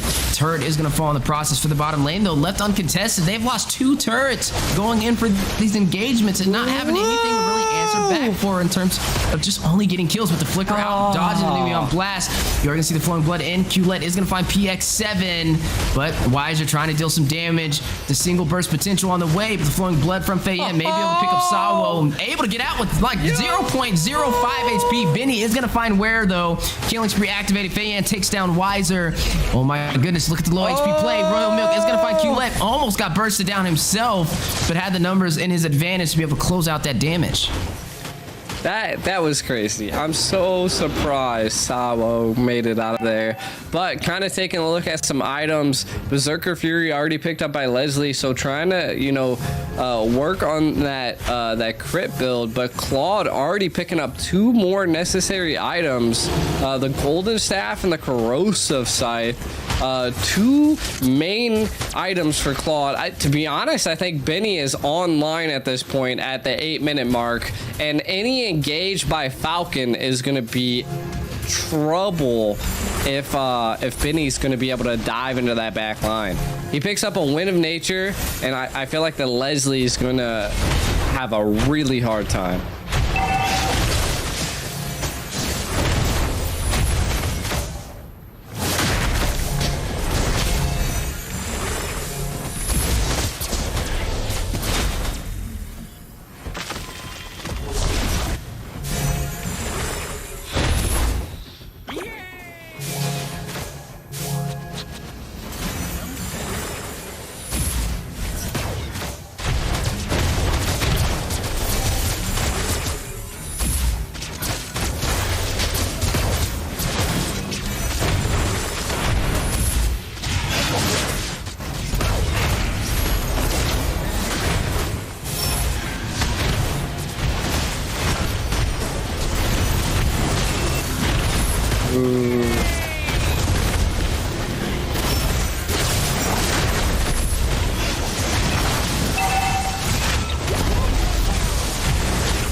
They're looking to end this.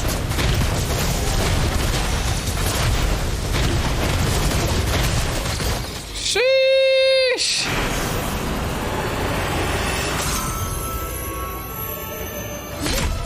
Oh my gosh. They just steamrolled right there. You know, like no breathing room when it comes to the Falcon. They aimed high and soared high, taking on the Knights there. I mean, that was just an ace of a match. The Benny was just destroying in his lane. And I mean, so was Royal Milk. So as long as your side lanes prevail, the game prevails.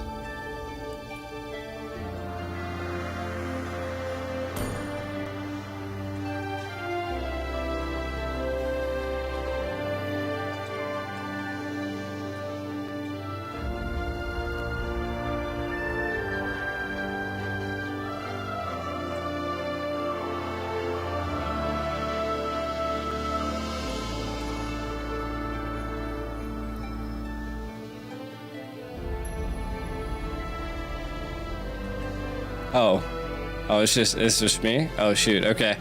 Yeah, I mean, Falcon Esports definitely they were easy. I mean, they came in there, they conquered, they saw, and of course they were flying high. Falcon, I mean, it was kind of textbook. They definitely capitalized on it, and you know, the gold lane, like I was just saying, like Benny just the Claude didn't even need to buy boots at that point, and you know, came online in 8 minutes, and that's all it took.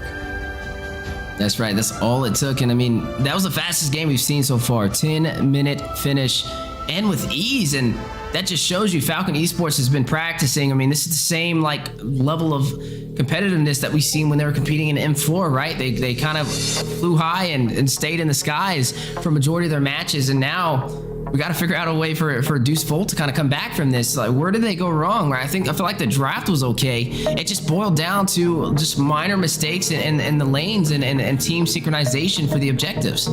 Yep, and I mean, look at it. MVP goes to Benny, 4-0-5, 31% damage. Again, only 9,000 gold.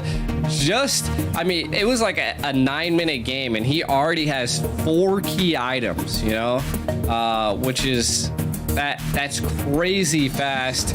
On top of that, I mean, Falcon just played a good game, and congrats to Benny.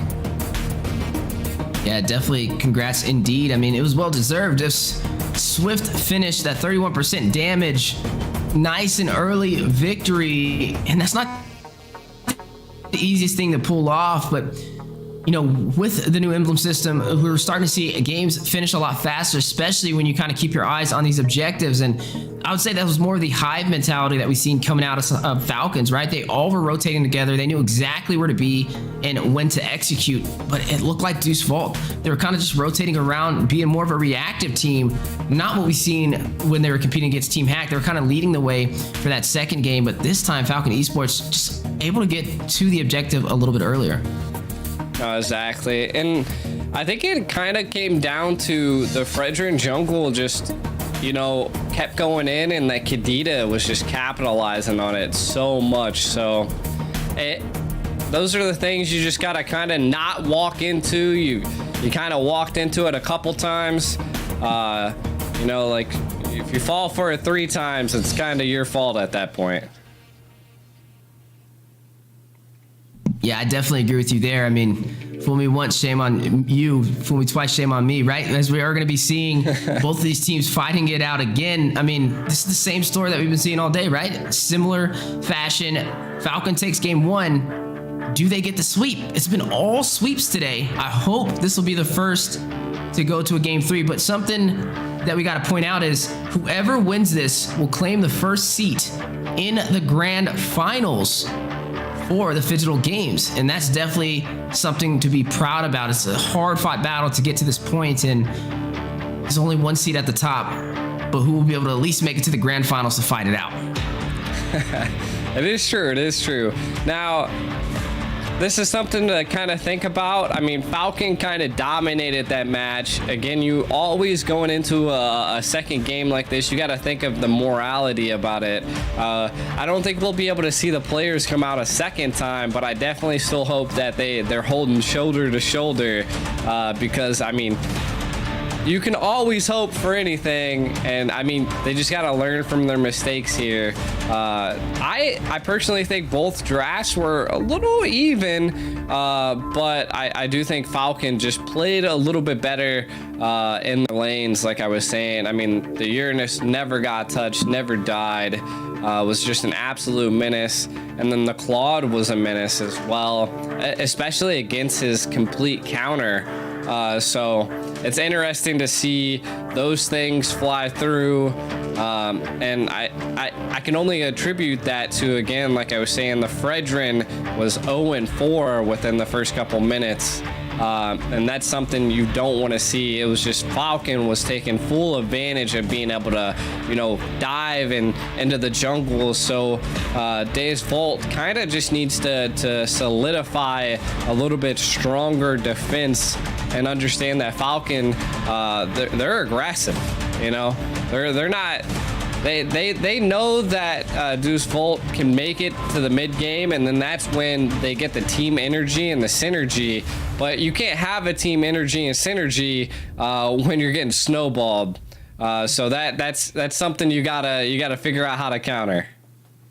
Yeah, I definitely agree with you there. I mean, you have to find a way to shut them down, and it definitely starts with the defense, right? I mean, we've seen them rotating around and getting not only pickoffs, but also trading the kills for objectives. Yes, it was a high kill game. Honestly, they were matching them in terms of kills pretty often on the game, but they were not able to translate that into taking a turret or taking an objective. It was like, you got a kill, but what did you actually gain from that? There was just no real estate conquered, and majority of that game, you've seen Falcon hold on to all of their turrets. So I would say it's definitely needs to start on getting to that side lane and making their marksmen uncomfortable. I mean, if you do have the matchup that typically wins on paper, you have the Leslie against the Claude, make that Claude uncomfortable.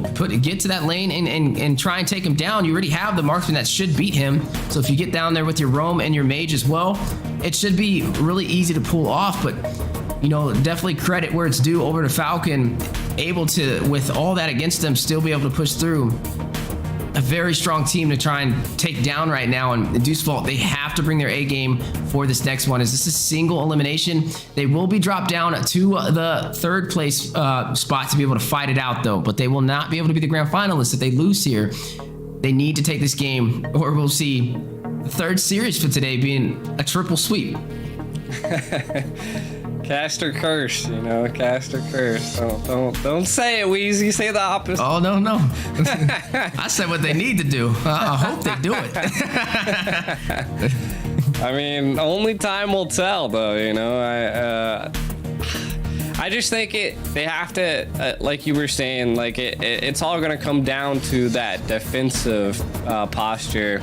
And I mean, this is something we see in NA a lot, is that, like, if you cannot protect your jungle, if you cannot control the river or any of your own jungle, it's just going to be a bad time for you. And they noticed in fully utilized that Fredrin wasn't going to start coming online until he got a little bit more tankier items.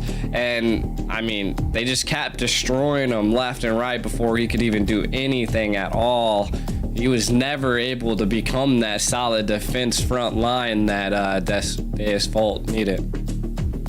And I think it's like, it's not really a problem in the draft. It's just boiling down to the execution of what you drafted. I think they overall on paper, they were pretty smart about the draft, right? They had answers to, yeah, of course, in every draft, you're going to have something that just didn't work out in your favor. It's just the way the coin flips is there's always going to be an advantage for one side, unless somebody just absolutely just troll picks everything, but you're not going to see that too often. But I think it just boils down to the execution. Like we said, losing in the goal. I mean, we saw it was a 1v1 matchup. And the Claude was beating the Leslie, and you shouldn't even be fighting in the 1v1. You should just be playing a little bit more passive and waiting for rely on your tank and your mage to rotate to you, you know? Let them create that opportunity for you to engage, because if not, I mean, a 1v1 can only really go one way in one person's favor. So, I mean, somebody's always going to lose in that trade, but, you know, it's a team game, team effort, and that's where you got to start, right? Get into the gold lane. If not, go for the neutral objectives. Take the turtle, but at least find something to trade to not allow the snowball to come to effect. And I think that's the strategy that Deus Vult, they had this for when they went against Team Hack for game 2. I feel like they kind of lost it jumping into this one against Falcon, but I hope that they can regain it as we jump into the second match for today. Exactly. And I mean, hey, it is how it is, but I want to see definitely at least one game go to best of 3. And I mean, I wanted to see Falcon play. They came, they saw, they conquered in the first game. But again, I mean, it's anybody's game when it comes to these things. But I hope, you know, the Knights maybe, you know, polish their armor and, you know, get those scratches off and come back. Yeah, I mean, I really want to see, even when we get to the grand finals, like a best of 7. I mean, those are the best things to be able to see, is teams going all the way out, or like best of the final game, I should say. We don't want to see those one-sided matches. Hopefully it can go all the way to that extra mile. With the best of 3s though, it does get tricky, right? I mean, it's high risk, high reward. And if you play the aggressive nature, sometimes it doesn't work in your favor. And when you lose game 1, it's just so much pressure to kind of work against. So Deus Vult, though, I will say this is the first loss that they have taken today. They were able to win every single game, but now able to take their first loss today. How does it affect them? Is it going to make them kind of play a little bit tighter? That's what I'm kind of hoping for. They're like, okay, we actually lost one. Let's regain our composure and look at where we actually messed up on and improve upon it. Or will we see the same mistakes or see them kind of crumble under that pressure? I think that's what we're going to be looking forward to watching. But as we are now into the draft, possibly on the way back into this amazing discussion we're having about these teams. I was about to say, hold on, there's a lot of picks to break down in 5 seconds. I was pretty sure those were all the same picks as last game, so I think it was just maybe a little bit of a technical error that popped up. So, but yeah, that would have been a lot of. I would have been like, but I was just gonna pass it to you. I was gonna be like, all right, G, in the draft. Hey, there we are. Speaking of the devil, and we're here. Are here. Are they gonna let the Claude slide again? I feel like after this game, it's interesting to see. If I'm not mistaken, I think Falcon gets first pick again. I'm not quite sure. I think they're on the blue side. But they opt to go for the Angela. They actually get rid of the Alice, which is something they played. And it looks like the opposite happened, right? Like, Deus Vult is now banning the Kazan and the Selena. So, a little interesting here. The Yves automatically getting picked up. I think that's a good go here. Yeah, I definitely agree with you. I mean, the Eve has been a problem, right? I mean, we've been seeing her get banned out recently, so to be able to see her slotted in, it can be a problem. You need somebody to be able to get to the back line and stop that manipulation. I mean, we did see the Ling get banned out, but there's still a Claude on the table, so that's something that I'd probably like highly prioritize, or even that Kadita to be able to go in and burst some damage. But I will say, this is the first game that I believe we've seen today where the Angela was banned on the blue side. That's what I was saying, you know. They're kinda, you know, other than the Alice looking like regular the same bands. So I kinda wanna see what Devu picks up here. I mean, are they gonna pick up the Fredrin again? Is that something they really want to show out for a second time? Ooh, they opt to go for the two things that caused them problems last match. They pick up the Claude and they pick up the Uranus. Yeah, definitely two heavy hitters, the Claude and the Uranus. I mean, the Uranus is literally unstoppable, man. He's like Superman when it comes to the XP lane. He can cut. He does everything that you want a hero to do, minus the, I guess, the high damage output. He's sustainable. He has high mobility, and he can be a nuisance. It's almost impossible to kill when you stack that up with the Brave Smite emblem.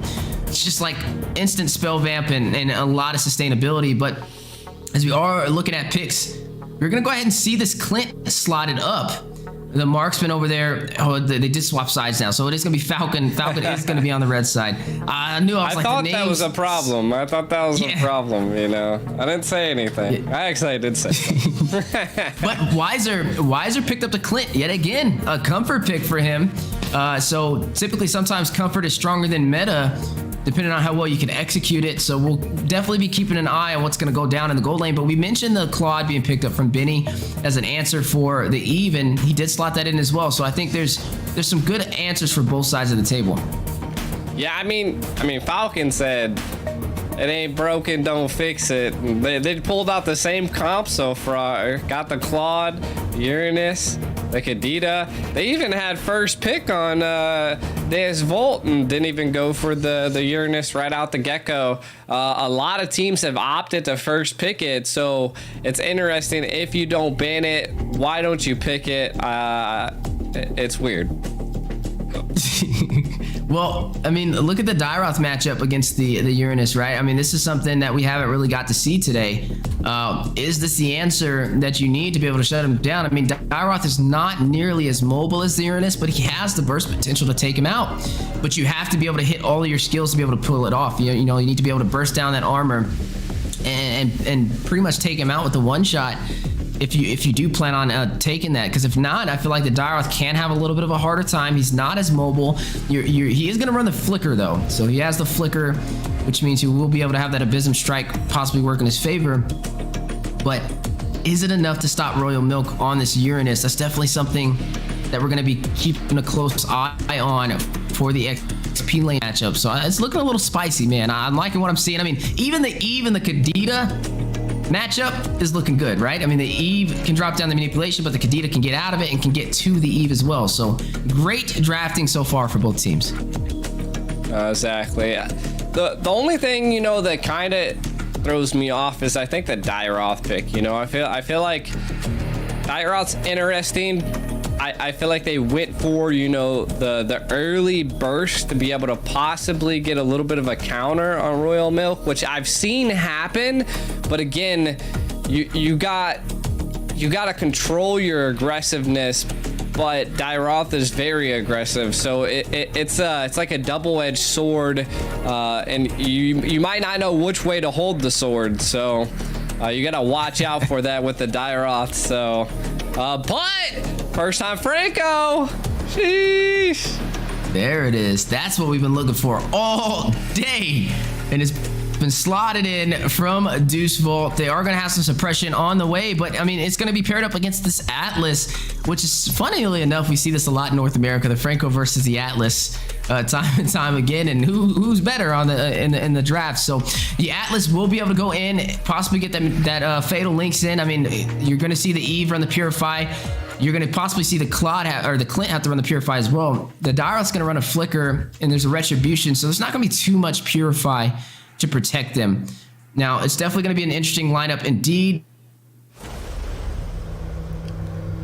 I mean, I think I've seen Atlas only played once, and it lost.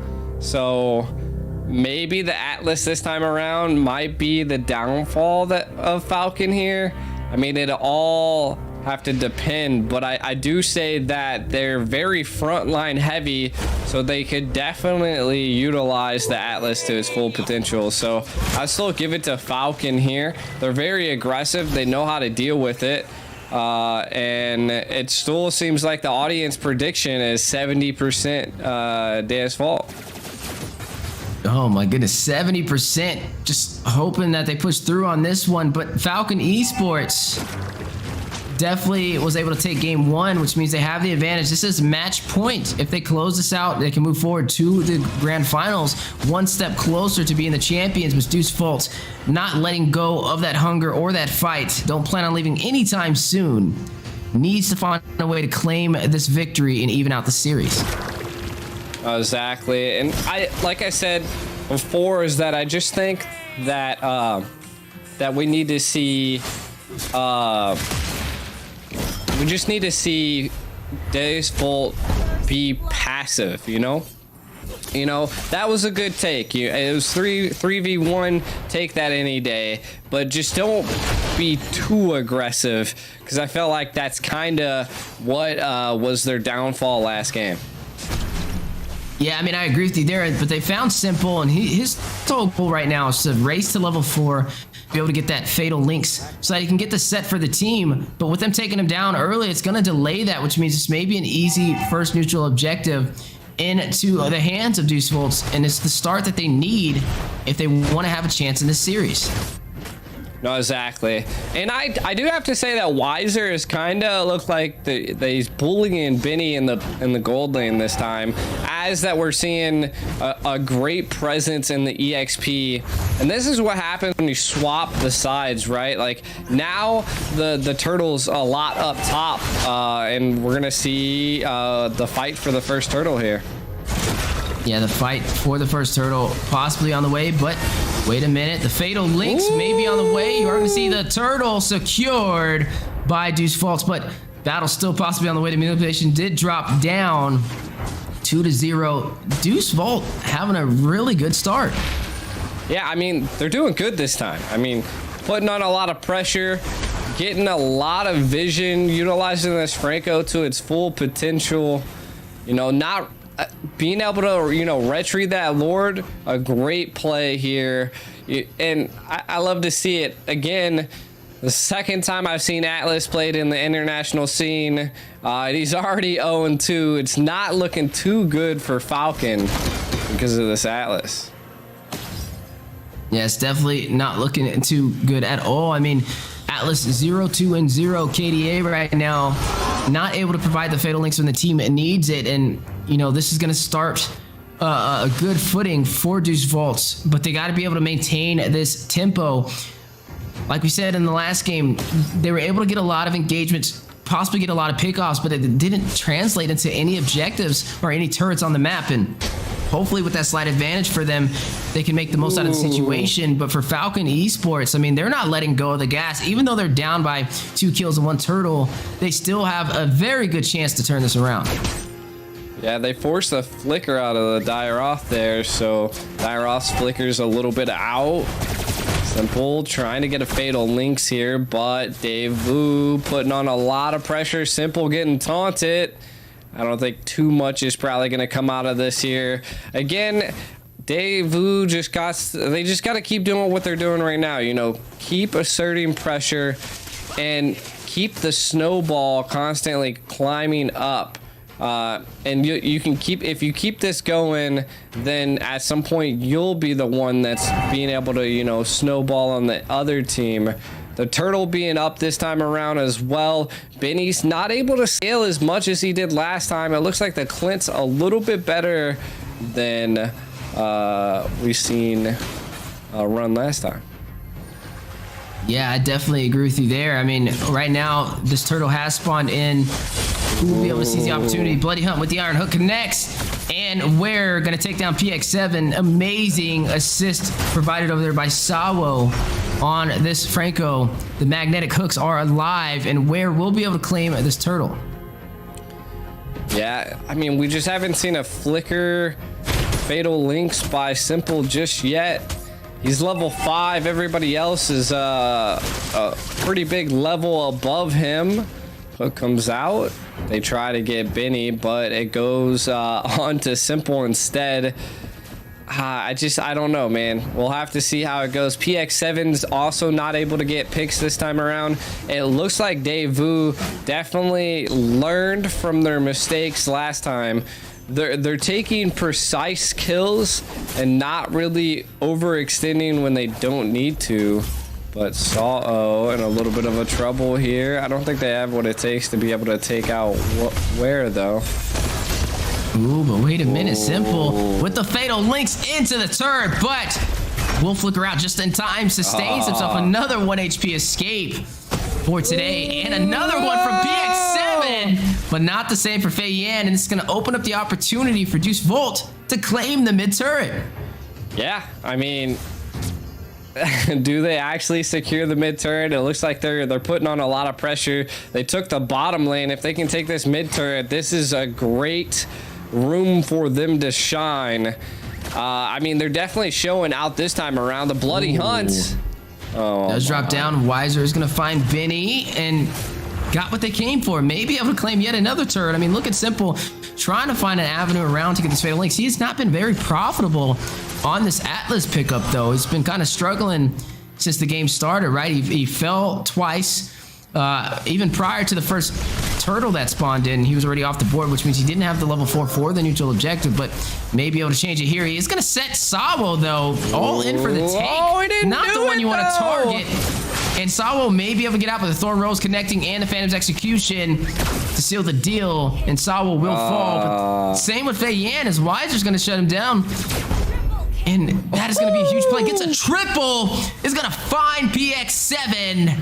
4-0. My goodness. I mean, this is the Weiser we wanted to see. Definitely his Clint's definitely doing the other team dirty at this point. Securing that triple kill is just like solidifying his damage at this point. I can't wait to see what kind of happens to the late game. Still about a 4K gold lead-ish. So not too bad, but we'll see how things come into the late game. I just feel like Falcon really needs to focus on level. It's kind of like the opposite. You know, Devu turned into what Falcon was doing to them last game. Yeah, and I mean, right now, just while having the advantage, they need to keep this momentum up, right? We see them kind of let go of the lead a little too often, and they need to find a way to maintain it. This is the advantage that they were looking for. If they want to stay in this series, they need to be able to shut down Falcon Esports here. Sunset is going to find Royal Milk, though, with that triple setup, and I think this is just boiling down to the power of Sawo on this Franco. I mean, he has 6 assists out of the 9 kills that are on the board for the team, which is 66%. Of being in these engagements that led to a kill for his team. And he's just the opener that's giving Falcon Esports a very hard time. Well, exactly. I mean, if they just keep it up. I mean, the first Lord's coming up in about 47 minutes. They've already almost taken down all tier 2 turrets. This is how you execute a snowball. Royal kind of gets hit. Now, if Falcon can really hold off into the late game, Dairoth is really going to be falling off. But, I mean, Weiser, Sunset, and Ware are all, they don't even have a death. So again, if they're able to secure a kill on some of these guys, it's gonna be bad for them. Franco, it's absolutely decimated there, Weezy. Yeah, I mean, typically you see a team try and focus on the back line, but I think they're starting to realize what we are, right? Sawo is the main problem. He's getting those bloody hunts and getting to the back line before they can initiate, and if they shut him down, there is no bloody hunt, and that's when they can kind of profit. So taking down Sawo is definitely one of their keys to victory if they do want to climb back inside of this game. No, it gives them some breathing room. It looks like they're gonna maybe give up Lord. Get in there, you're too late. Yeah, they gave up the Lord potential take for the left side tower.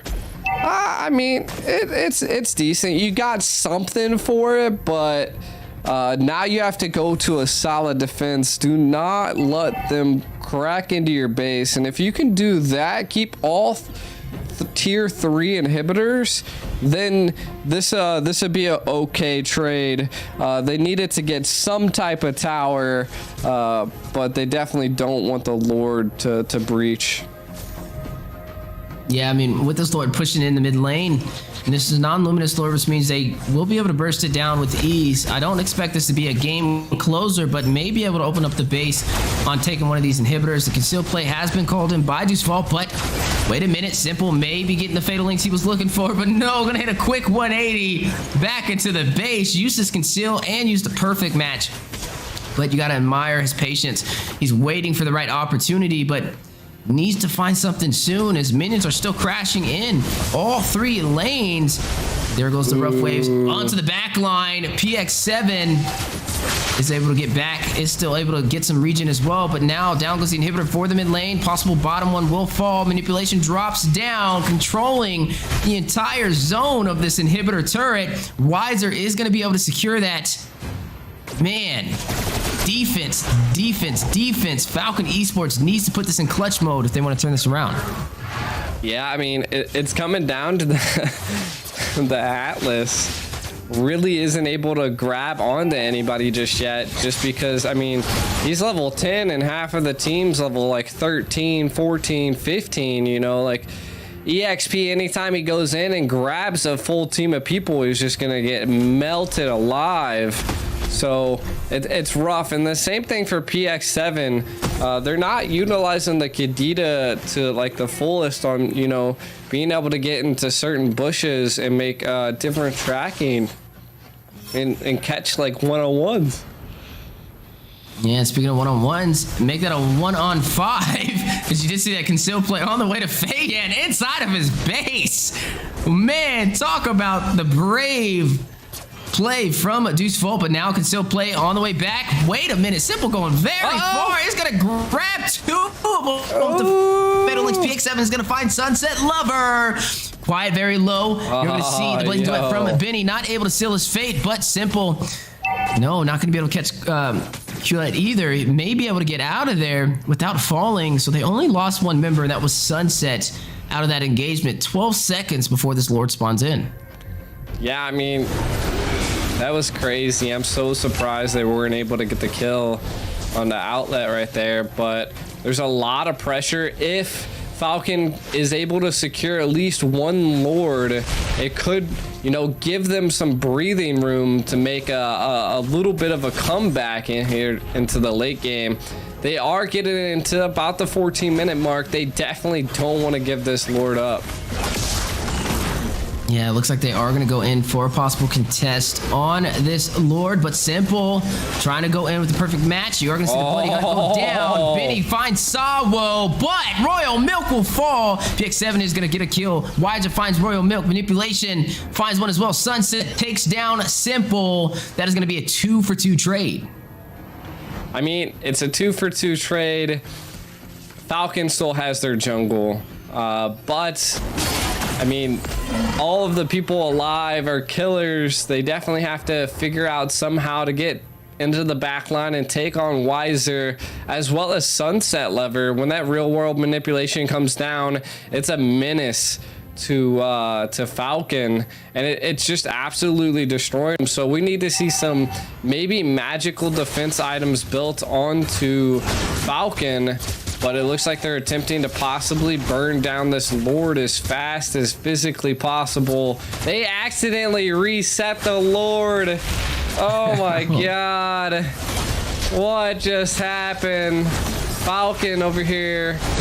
Oh, they got the retry. Sunset Lover going in is going to find Simple. That is 1 kill on the board. Can they make it another? Benny will fall. Wiser securing it. 3 members falling for Falcon Esports. All members sitting strong for Deus Vult. Now going to focus on making their way to the base. Not even worried about this Lord. They realize we have the damage dealers. We just need the minions in the mid lane. But look at the push from Fayan. Going to go ahead and clear out those minions. But now hit with the suppression and take it down. One-shotted. And make that 2 as well. Milk will fall as well. And that is Deus Vult securing victory. The nice chopping off the wings of the Falcons for game 2 to even up the series. That guy is really, really hyped in the Deus Vult there in the seat. Yeah, you got to give it up to him. I mean, they did exactly the same thing that Falcon did to them. And I mean, got to give it up to Weiser. That Clint was just phenomenal. And I mean, all the plays, their teamworks, they definitely made it and put it together and didn't fall early. So this is the first loss to Falcon given by Deus Vult. Yeah, I definitely agree with you there. I mean, the first loss they've taken this entire time, and they're able to tarnish that record. Deus Vult able to get comfortable 16-5 on the scoreboard. An amazing victory, 6-1-9 over there on Sunset Lover. And looking at the statistics, 68% turret damage, but look at the damage overall dealt. 30% coming from Weiser on his comfort pick with this Clint. Yeah, I said it. It just seems like every team that picks up an Alf or an Atlas, it just seems like it's doomed to fail. Atlas just is too squishy in this current meta to deal with a lot of teams, and that Fatal Lynx just is not fast enough. And I mean, we've seen it here today. Even though he has 100% team fight participation, it just did not play off for Falcon. Yeah, definitely didn't play off. And now looking at the matchup, I mean, 1-1. This is going to be the first series today that we get to see go all the way to game 3. And I think that's all what we wanted right now. How will Falcon respond? They took their first loss this entire time. How is that going to affect them jumping into the third game? And also, how is this going to affect Deus Vult after being able to pull off that kind of one-sided story? And I think it definitely boiled down to the roamer, the Atlas not being in position. But speaking about positions, Mr. MVP, Weiser securing it 7-0-6 for the KDA, 30% damage. And you could just see it there, definitely playing on that comfort pick that a lot of teams have been letting him slot in. And that is why he earned the most valuable player. Oh yeah, most definitely. I mean, I seen it in the early stage, just constantly bullying a Clint, and you just know when you're more familiar with a certain marksman over another.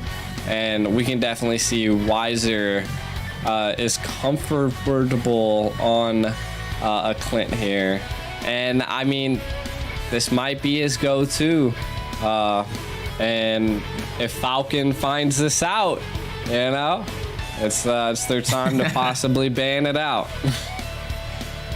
Ain't no way that was a caster's curse. That's crazy. No, I'm kidding. I do agree with you though. I mean, if I'm seeing it, I'm banning it, especially with Weiser. I mean, it's a very strong pickup for him.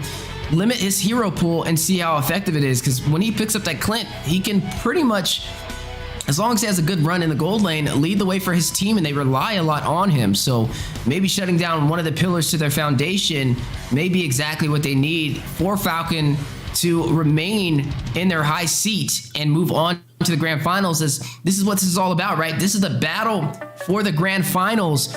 This is two teams fighting it out in a best of 3, the 9th Phygital Games, but only one team will be able to move forward.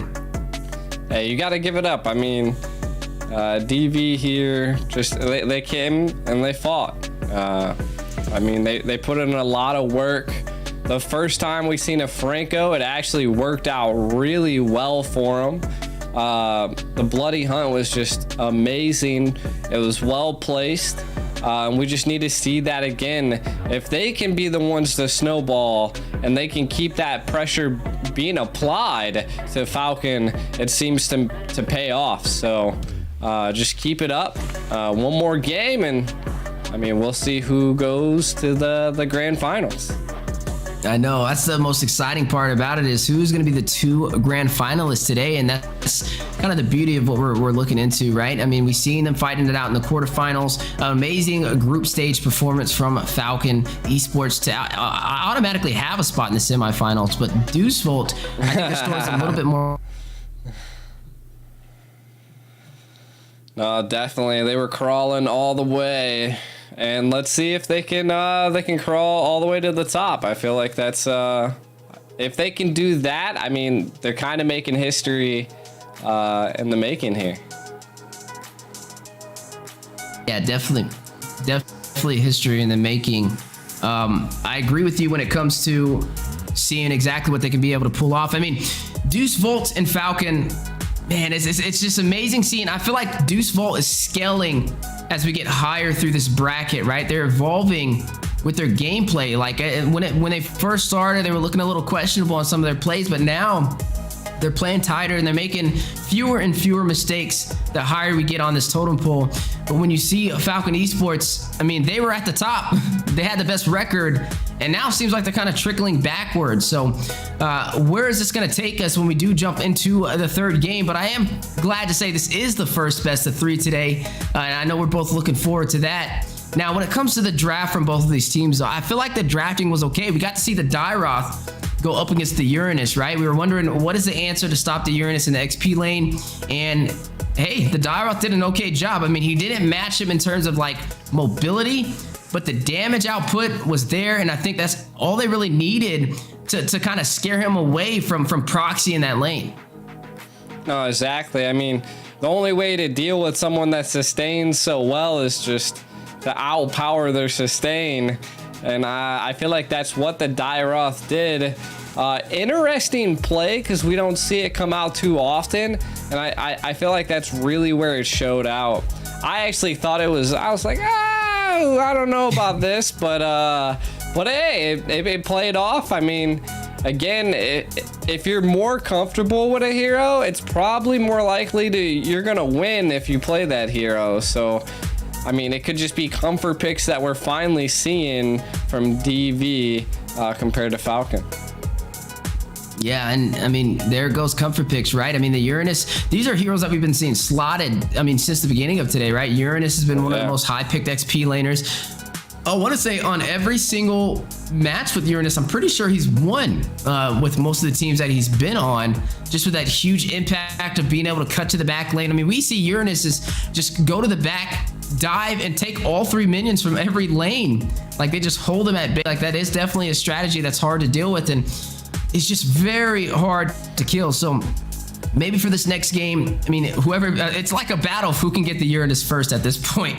But you have the Dairoth, which I think was a great read over there from Deus, Vult. Maybe they slot that in again. Maybe they let it walk. I don't think Falcon is going to pick up this Atlas again, though. I mean, it just didn't profit the way it was supposed to. Maybe it's just a level of comfortability with the player, not able to pull it off to as easily as he would have thought, because there was really no Purifies out there except for Clint was the only one who had Purify on the entire team, and we still didn't really see too many Fatal Links work in their favor. But now moving on to the draft for the final game of this amazing series between Falcon Esports and Deus Vult in the semifinals for Phygital Games number 9. Who will be able to take this series? Will it be the Knights? Will it be the Falcons in the draft? We'll find out. I do have to say that normally first the blue side actually has a higher overall, just in general, blue side automatically has a higher win rate. So it could just be the placement of the map, how you start, where the turtle spawn, all of that plays major factors into how you can win the game. So seeing that take a factor, could that have been what kind of, set DV onto the path to victory, Again, a lot of typical bans. They're not banning out the Clint just yet. Maybe they're not too worried about it. They kind of, figured out a way to fix it or to do better this time. Yeah, and there goes that Angela being banned out. Man, I was hoping we could get to see her today. Maybe they're saving the Angela for the grand finals. Yeah, I think that's the secret. Like, we pull out Angela in the grand finals. That's when they'll let us kind of get to see her compete. But looking at the ban so far, I mean, the Kaja, the Selena, and the Valeria, I mean, this is just textbook, right? This is what we've been seeing them kind of ban against them since we started this series. There's nothing really too out of the ordinary. I think this is just specific on what Deus Vult likes to run. But there goes that Alice being taken out for Deuce Vult. They're going to go ahead and ban that option away from Falcon Esports, and still a lot of heavy hitters that are available on the table. They opt to go for the Fredrin instead of the Uranus. Huh. Yeah. Normally it's the first pick, and now they change it up on us. Guess, you know, hey. They're probably going to respond. Maybe they want them to pick up the Uranus here, so we'll find out. We'll find out. Yeah, I mean, I guess in theory, maybe they have an answer for the Uranus as well, right? I mean, maybe they want them to pick the Uranus because they're going to slot a Dairoth against it, or they're going to match it with an Esmeralda to be able to keep up. But speaking of comfort picks, and speaking of Uranus, a 2-for-1 combo. Who would have saw that coming? You are going to get that Uranus slotted alongside the Clint for Deuce Vult. Yeah, I mean, they're just going with the same plays here. I mean, the Kaja did get banned, so again, I don't think they're gonna pick up another Atlas. I feel like, if anything, people have learned that, like, no matter who you are, Atlas is just a really hard hero to play in this current meta. So I feel like if they're playing against like a Uranus, a Clint, they need someone that can make sets but also has high sustainability. So we'll kind of see where they go with that. But picking up a Valentina, you know, Valentina had the highest pick ban rate, but we've barely seen her at all today. That's right. I mean, the only time we've seen the Valentina, I would want to say, was Min and Man pulling it out, able to kind of wreck with that tank mage composition and able to take that Numeon Blast and make it work in their favor with the IMU. But the Valentina being slotted here, right? We got to see what heroes are going to be picked up from Deuce Vult to kind of counteract it. Are you going to pick heroes that she can profit on with the ultimate, or are you going to pick heroes that she can't? Both are definitely options that can work against her. I mean, you can overpressure the Valentina by picking too many heroes that she profits on. But I mean, looking at the Uranus slotted so far and the Clint, I feel like they have to go with heroes that don't profit as much. But wait a minute, they're gonna pick up the Franco. Okay, so the thing about the Franco with the Valentina is, even if she uses the Bloody Hunt, she basically is stagnant herself. So it's like her getting Bloody Hunted as well, and she doesn't have the defensive items. So it could be an easy pick off for the backline. So it is like a double-edged sword when it comes to taking Solo's ultimate. Interesting. You know, and I was wondering, I felt like that maybe they went with an assassin pick a little bit early on, you know, maybe a Ling or something to solidify, you know, that diving in and just, you know, 1-2 hitting the carry, or possibly being able to catch that Valentina. But I still like the Franco pick. I mean, it worked really well against them last time, and again, it only takes like one well-placed hook or one good Bloody Hunt and a team to fully collapse on someone. So I like it. We see it a lot in NA, and I'm glad we're seeing it now. Yeah, and looking at the picks, you're gonna look at Benny picking up this carry. We'll be able to burst down Khaled on this Uranus if you can get close enough, and I think that is a great answer to kind of chunk down those high HP heroes. Now, the only problem is Sawo with this Franco. I mean, he's been pretty accurate when it comes to getting these sets, right? I mean, the Franco prevailed in the last game against the Atlas, and I've been wondering this whole time, why haven't we been seeing Franco more often so far in the Phygital Games, you know, overseas and compared to what we see in North America? And right now we're seeing it work really well. Now, one thing that they are lacking for Deuce Vult is Group CC. Yes, you have a little bit with the grenade bombardment from Weiser, but it's not enough, right? I mean, Khaled will be able to split push, will be able to possibly get neutral objectives, but they need to find a way to kind of get more Group CC in their midst, or it could be a very slippery slope. Oh, exactly. And we'll kind of see. This is what I was saying. DV opts to go for the Ling. I kind of seen that coming. I felt like they really wanted to go the assassin route, which is why they picked up like the Franco, you know, like the only other tank that has a suppression that could possibly take care of the Ling here. So it's good to see it come out, but they opt to go for the Phygital and the Kufra. So that's also another crazy combo. I kind of like Falcon's draft, and I really like DV's draft so far. Yeah, I mean, I agree with you. I'm liking the way the draft is looking for both sides of the table. We just need to see what Sunset is going to pull in to kind of top off this draft. And he's going to go ahead and pick up that Eudora. Not something you see every day, but we'll be able to kind of stop Benny in his tracks, I guess, but definitely not something I would have anticipated. Same thing for the Phygital too, you know, like if he's going to be trying to come in and 1-2 puncher, he's not able to do that. Yeah, I definitely agree with you. And so far, looking at what we're seeing, we're looking at a pretty balanced composition, I would say, from Falcon Esports. But when it comes to Deus Vult, it's a little scattered, right? I mean, I get that your Eudora can deal damage, but I feel like they could have just profited off of another mage, maybe a Farza or somebody with artillery. Could have been okay here. I mean, there's a Kufra and a Valentina though, so I guess worst case scenario, you're giving a Valentina your Eudора's ultimate, which isn't the worst thing to go against. But I don't know if it was something I would have prioritized, as we're now jumping into the land of dawn at Falcon Esports versus Deus Vult, best of 3 semifinals. Who will be able to close out this series? Yeah, we can already see Falcon trying to put a little bit of pressure onto the Uranus. That is something you really want to do early in the game, because if you can focus on doing that, then you'll be golden. And it kind of seemed, if I'm not mistaken, that they went 2 into the EXP and the tank into mid here. So they're just trying to put as much pressure as physically possible onto Falcon. And oh my god, Royal Milk absolutely got milked.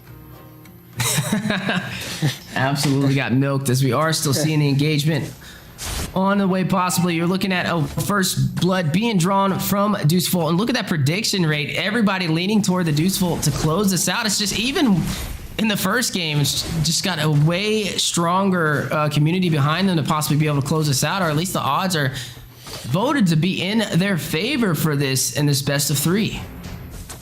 Hey, you gotta go with the people, man. The people don't, there's no such thing as a people curse, but there is a caster curse. So the crowd's definitely got it.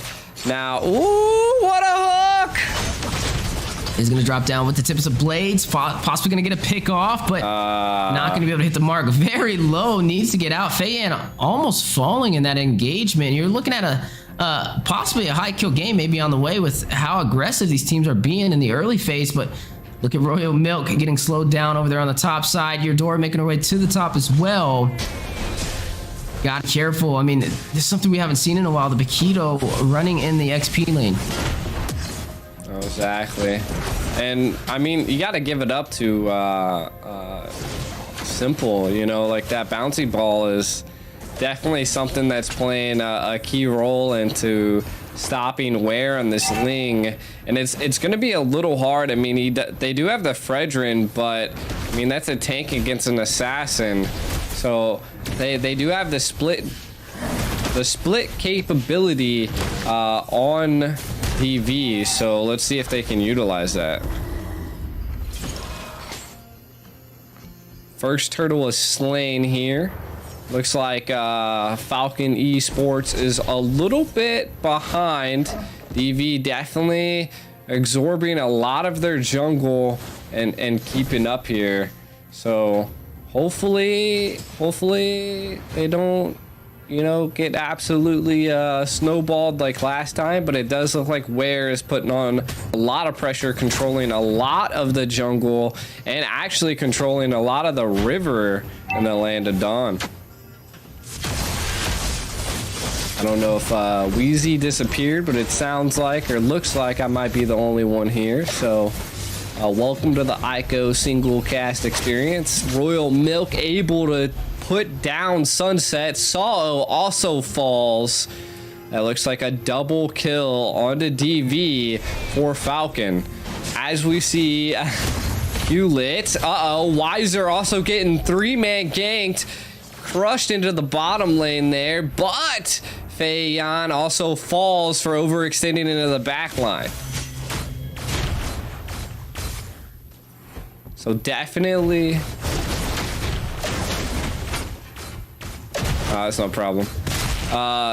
Looking like Sao hits a hook, but not too much, goes down. Simple trying to, utilize and get a little bit of vision on the map. We'll see kinda what happens here. Again, PX7 trying to get some vision, kind of looking at some of the items. Adora looking to pick up Clock of Destiny next. Ling picking up the Corrosive Scythe, so still building a little bit into the attack speed. Did not keep his crossbow before he gets Wind Talker, but that's okay. Working into something else. Wiser just being able to farm this tower. Benny, knowing that the team is there, trying to get out, flickers, gets away, the hook goes wide. As we see the turtle getting taken by Feiyan there, but in the middle, where getting a little pressured by Simple, but nothing that they can't take care of here. Again, Falcon able to secure a lot of the turtles, which is what's keeping them stable with DV at this point. Both teams kind of even at this moment. So I kind of want to see, we'll have to keep our eye out for a tide turner. You got to kind of look that Outlet over here is just applying a lot of pressure into the back line with this Uranus. The Tempest of Blade comes out onto Simple. Not enough people there to utilize the full Tempest of Blade. Sunset Lever in a lot of trouble as Simple is able to secure the kill there as Falcon 3 and 4 mans this. Looks like they want to get a 5-man push here. They're cutthroat in the middle tower. It does look like Outlet comes in. The Bloody Hunt does connect onto Simple. Sao is able to take it down. The turret does fall into the mid lane. Feiyan's able to take out Sayo as the Tempest of Blade is happening into the back line. PX7 getting pushed, but Q-Lit does not want to let it go. Is able to grab a kill into the back line. A lot of pressure still being put onto Feiyan, trying to get out of there, but Q-Lit does not want to let them go.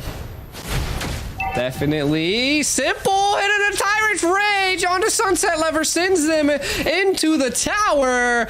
Sunset Lovers falls. Royal Milk coming in and does take out Wiser as well. Falcon on a roll. DV a little bit on the defensive side. Simple coming in, does put a little bit of pressure on Sao, but looks like Falcon Esports comes out on top in that engage. But Benji in a lot of trouble as the Tempest of Blade fully connects under the tower and is able to secure the kill easily. 1v1 where Feiyan though once again able to secure the turtle. Both teams are just constantly going back and forth here. We see a lot of steel leggings being bought. Dominance Ice built by Falcon. Royal Milk to, sustain or to take on some of the sustainability of Q-Lit there. So it's going to be a tough time for him here. It's going to be a tough time. Let's see. Q-Lit still showing a lot of pressure, but Royal Milk really wants to 1v1 or put a little bit of pressure on him, utilizing him to get a lot of vision. Feiyan invading in the jungle. Simple comes in with a Tyrant's Rage, able to shut down where killing spree initiated by Royal Milk, and he wants more. Sunset Lover. Royal Milk though has to run. The hook hits him. Saw Bloody Hunt connects onto Royal Milk, able to secure a solo kill there. All of Falcon trying to rotate to secure another turret. as we see both teams still, it is 1-by-1. Every pick is going in. Simple does try to get in there and stop Sao. Now Falcon really has to watch out for Sao here. And I feel like that's the win condition. If they can dodge the Franco, that's what can happen and change the tides. We do see a Wind Talker and a Corrosive Scythe picked up by Ling. So we're still waiting on Ling to come fully online by DV here, Wheezy. Yeah, definitely by DV. Sorry about that, G. I did enjoy the Ico experience, though, on the solo casting. That was a very, very impressive. But yeah, as we are looking into the game so far, 8-8, even out on the scoreboard. We got to figure out who can turn the tide. I mean, this is what we want to see, right? Ping pong back and forth. Anybody's game down to the wire on the final game, all the way to the third match. But the battle on the way in the mid-river. Sawa very low. Benny is going to take him down. Where? Going to jump to find PX7. But wait a minute. Battle's still going in. Royal Mint with the heavy left punch is going to find Where. Knock him out. That is going to be 2 members falling for Deuce Vult. Falcon Esports may be able to take this objective now. Royal Milk caught between 2 members. Oh my goodness. Almost broke their ankles, but Wiser takes him down with the grenade bombardment. But the Lord still intact, and it looks like it is going to be taken down by Feiyan and his team. Benny does secure that, though. They don't use the retribution. They actually save the retribution for later. Not sure if I would have. That would have been crazy if they would have lost that one. But the Iron Hook does connect. Bloody Hunt for the suppression. Simple is going to fall. Wiser is going to secure that kill, but Feiyan jumping into the heart of the battlefield. Tips of Blade is just going to drop him down, though. He's going to get the knockup, but Feiyan is going to secure the kill. Is going to find Where. Able to secure yet another member, a 1-for-1 trade, but the neutral objective in the hands of Falcon Esports. Yeah, I mean, you got to give it up. Falcon, Royal Milk is quite... He's just out there, you know. He's being the biggest distraction you could possibly be, and I feel like that's just what they're doing at this point, you know, because every time they're able to secure a neutral objective, because Royal is kind of just taking on like 2 or 3 of them, but DV still, I mean, they're still on the defensive. Really, the Ling just hasn't came online just yet, but I do believe he's probably secured the correct items to come online now. So we just have to see. I think Wiser's been constantly being shut down.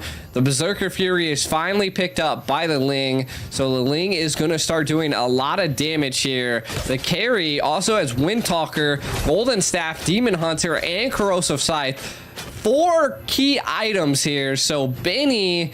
You got to watch out for Benny. If he gets into a team fight and he is not caught with a Bloody Hunt, he is also going to be online at this 11-11 Tyrant's Rage. It's going to go down the Terrify as well. Benny going to find Sawo. 1 member falling for Deuce Vault. Can they get another? Look at Kulek try to get away with the mobility of this Uranus. Wiser able to kind of gap that distance as well. Not going to be picked off. You saw Falcon Esports trying to execute. They're looking to close this game out, but Deuce Vault, they just have to play safe, right? Wait for them to make a mistake. There's too many times where we see teams get too eager and too confident when it comes to this phase, and if you just wait for them to make that mistake on this aggressive stance that they're taking, this could be what Deuce Vault needs to turn it around.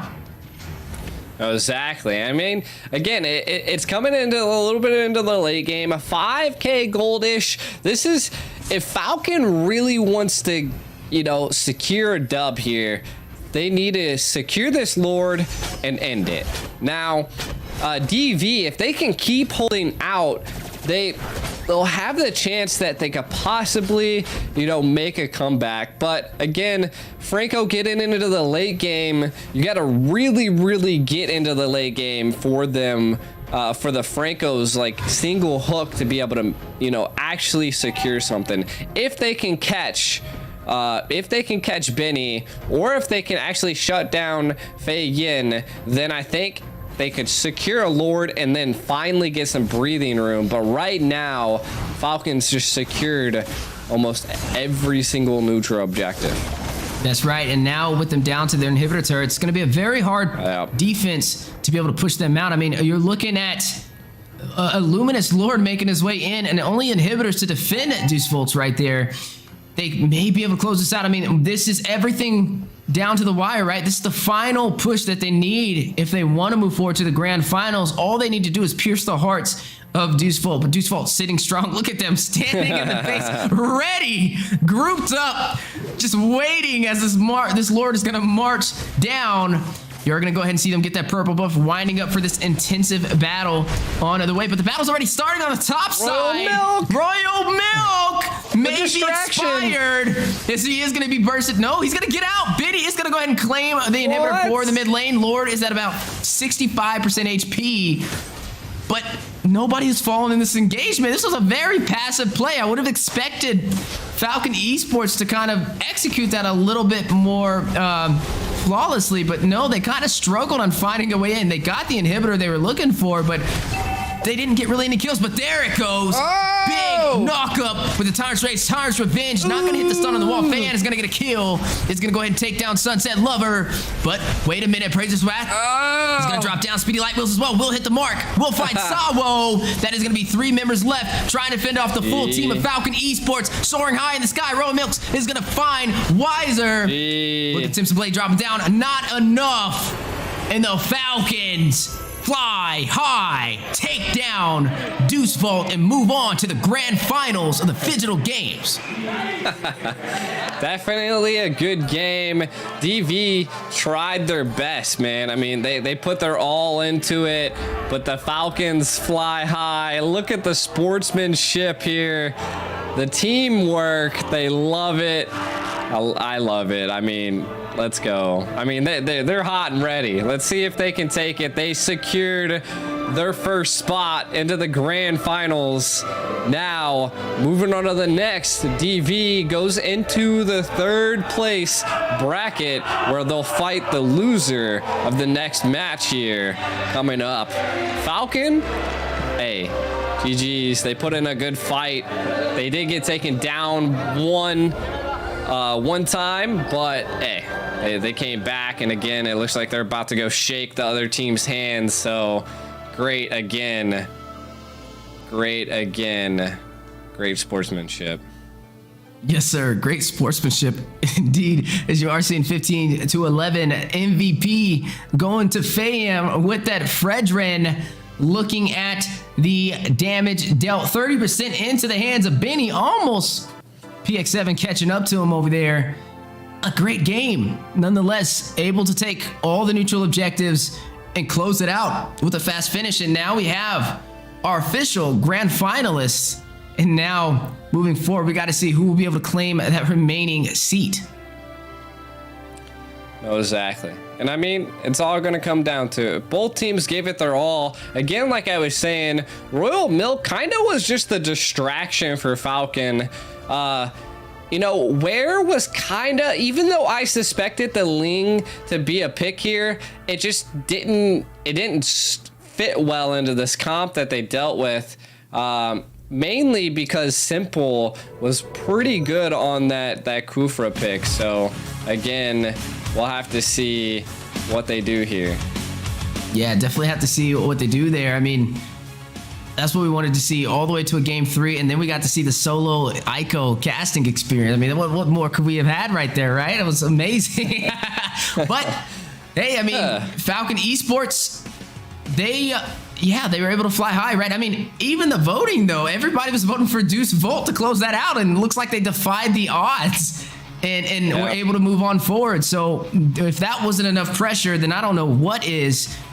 Amazing victory nonetheless. So to see our grand finalists fight it out, or be able to fight it out, that's going to be fun. I mean, it'll be live tomorrow to be able to watch that one, but that is the first seat done, right? So now we will be rotating here momentarily to the other one. We got one more series of the day with me and my favorite co-caster, GD Ico. A little funny sidebar for those out there. Me and him actually, we were neighbors on the same street. Isn't that crazy? Yeah.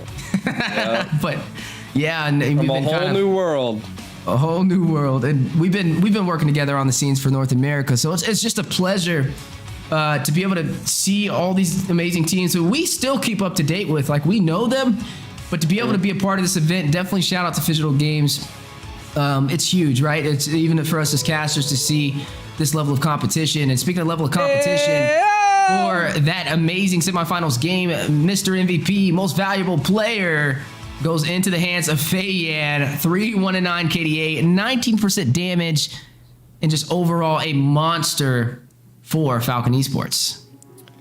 No, exactly. I mean, we see the Fredrin shine, and then we also see it fall sometimes. But in this time, Fei Yan actually capitalized on this Fredrin very well, secured almost every single objective. So it's nice to see. And I mean, all you can say is congrats. I mean, hard work pays off. Yeah, hard work definitely pays off indeed. Able to secure that victory, that hard-fought best of 3 all the way to a game 3. Not the easiest thing to do.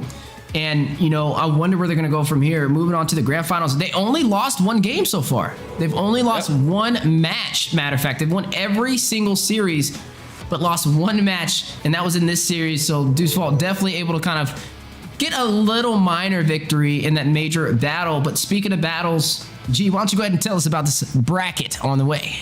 Yeah, so looking at the bracket, we're into the semifinals now. Team Lilgun versus Flux Impunity is up next. But Falcon Esports did just win against Deus Vult here and moves them down to the 3rd place bracket, which will be done tomorrow during the finals. So our next game, Team Lilgun versus Flux Impunity. Both teams, they're showing out. I mean, Flux Impunity definitely did quite the crawl to make it here. And this would be the first time we've seen Team Lilgun play. So I think it is going to again be a pretty good match here. Hopefully, again, maybe it'll be a 2-1 to go best full of 3. That's exactly what I want to happen as well. I mean, best of 3s all the way to a game 3. What more could you ask for? Team Lilgun, you know, they're kind of tied in the record now because I believe they only lost 1 match as well. They're if they can win this series with a sweep, then they'd be tied up with Falcon Esports. But Flux Impunity, you know, the team out there from Turkey, definitely a force to be reckoned with. If anybody can give them a hard game, it's definitely them. We've been seeing them dominate even in MSC. They had a really good run, and that's where we kind of started paying a close eye to them. And I believe, as we kind of stated when we were having, you know, a discussion, some of the members from Flux Impunity came from Incendio Supremacy, who we've seen inside of M4. So that is a pretty much the superstar team coming out of Turkey's finest, ready to fight it out. So I think if you thought last game was explosive, then this one's definitely gonna be one for the books. But guys, thank you so much for tuning in so far. We will be back with you guys momentarily for the final series of the day, the final semifinals match of the day. See you guys soon.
February 2024.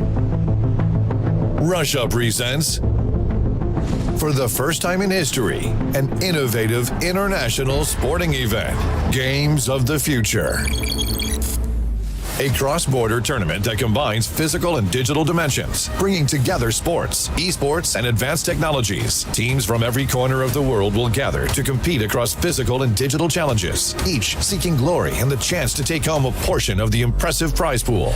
Established by presidential decree and supported by top government officials the world over, this is the birth of the sporting future. For the first time, the physical and digital worlds will be woven together to create a new era of Phygital sports. With one core mission, the promotion and development of a well-balanced individual. Digital gameplay enhanced by the energy of the crowd. You no longer need to choose between a ball or a gamepad. Here, the winners are crowned by achieving the best overall score across both traditional sports and digital gameplay. Games of the Future consists of 5 tournament clusters called Challenges. Sports Challenge, combining a selection of traditional sports disciplines with their video game counterparts, featuring Phygital knockout competitions where athletes must show their hybrid skills across both the digital and physical fields to play.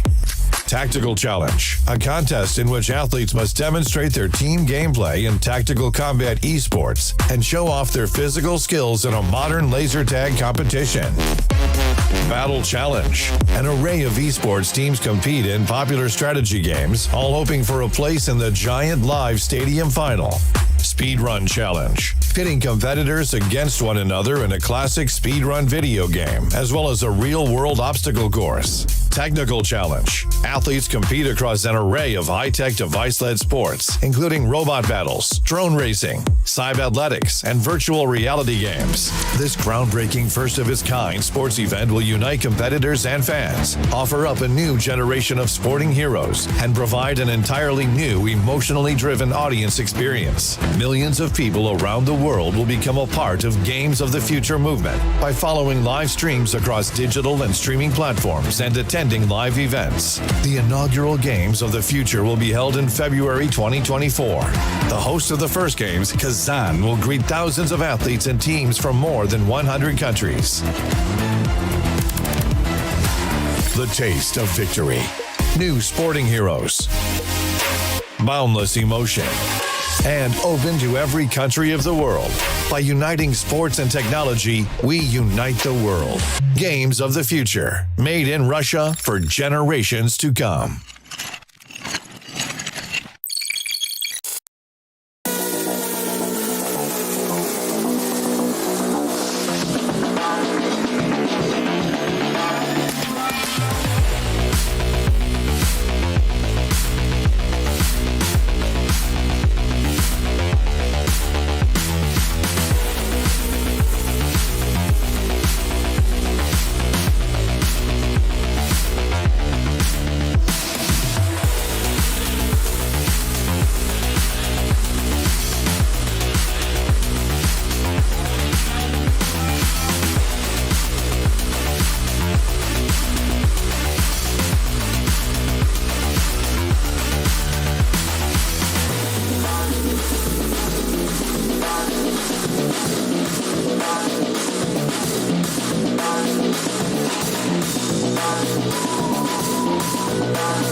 моменты гранд-финала и второй карты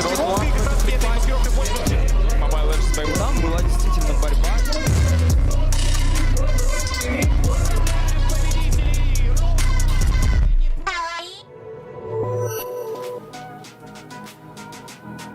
What is going on, everybody? Welcome back to Phygital Games. My name is Steph Weezy alongside GD Aiko, and currently we're on day 3, the quarterfinals and the semifinals for this amazing tournament. And right now we're on the semifinals, the second series.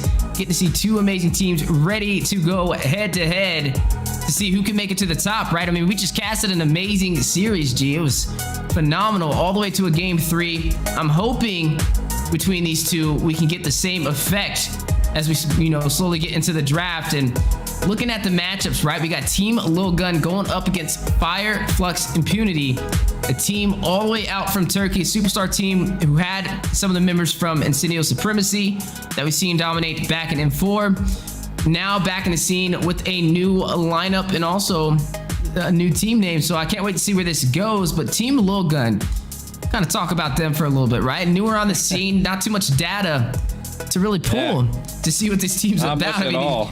Yeah, it's an incognito is what we're gonna be calling them. But Team Lilgun, dark horse. Yeah, they definitely showed up, and they're not playing any games. They're one of the top teams so far through the group stage and through this entire event who has the best record. So we'll be seeing them go head-to-head up against Fireflux Impunity. I can't wait to see which way this goes, but nonetheless, it is going to be a best of 3, and it's going to be our final series for today to secure that spot in the grand finals to go up against Falcon Esports. Exactly. I mean, all that we know is that they're from Mongolia, right? So I can even find that. I was surfing. That's the only information I know, is that they're from Mongolia.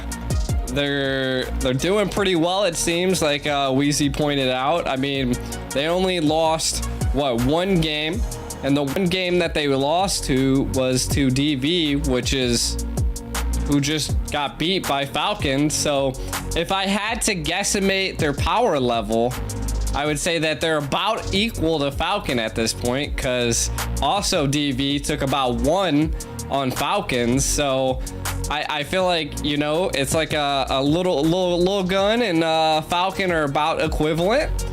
So seeing them fight in the finals would be quite interesting. But looking at Fireflux Impunity, again, they're a little bit of a mixture of a team that I've seen at M4 as well. So I mean, they do have some pro players, some really good pro player experience, and some real live stage experience as well on Fireflux Impunity. So I want to really see how they fight compared to more of the new guys on the show. Yeah, I mean, and that's what we want to see. How do you scale to teams that are a little bit more known across the world, right? But this is how you get your name out there, by taking out some of the more known teams. And I mean, with what the record is showing, they can do it. I mean, they're already beating them in terms of, like, on paper stats when it comes to the Phygital Games. So that's something that we will be kind of keeping a close eye on as we progress through this final series, this best of 3 that we and you are both hoping to see go all the way to a game 3. But us also, we're still going to keep manifesting it. We're not going to let it go. We want to see the Angela at least in one game. Just let somebody pick it. Just let us see what has Angela been doing, man, because we got to know. I don't feel like our life will be complete if we don't see this, G. No, exactly. I feel that. But hey, we'll see if that does come true. I do got to say that little gun's like symbol it kind of looks like a fox, or maybe I don't know, the facial structure kind of seems like some type of animal. Yeah. So maybe they're just beasts, inside. they're ready to attack. And Fireflux kind of looks like an imp or a flame, something flamey, I don't know, some mythical creature. So we'll see how this battle turns out, but I do feel like it's going to be quite interesting. kind of looking at some of the rosters that we see here, Wheezy. That's right. Looking at the matchup for the semifinals, final series of the day, looking at Lilgun. They got Forbid, Ethan, Bebex, Zora, and Aizen going up against Flux Impunity with Alien, TNZ, Rosa, Sunshine, and Apex 47 ready to fight it out, ready to claim their spot in the grand finals.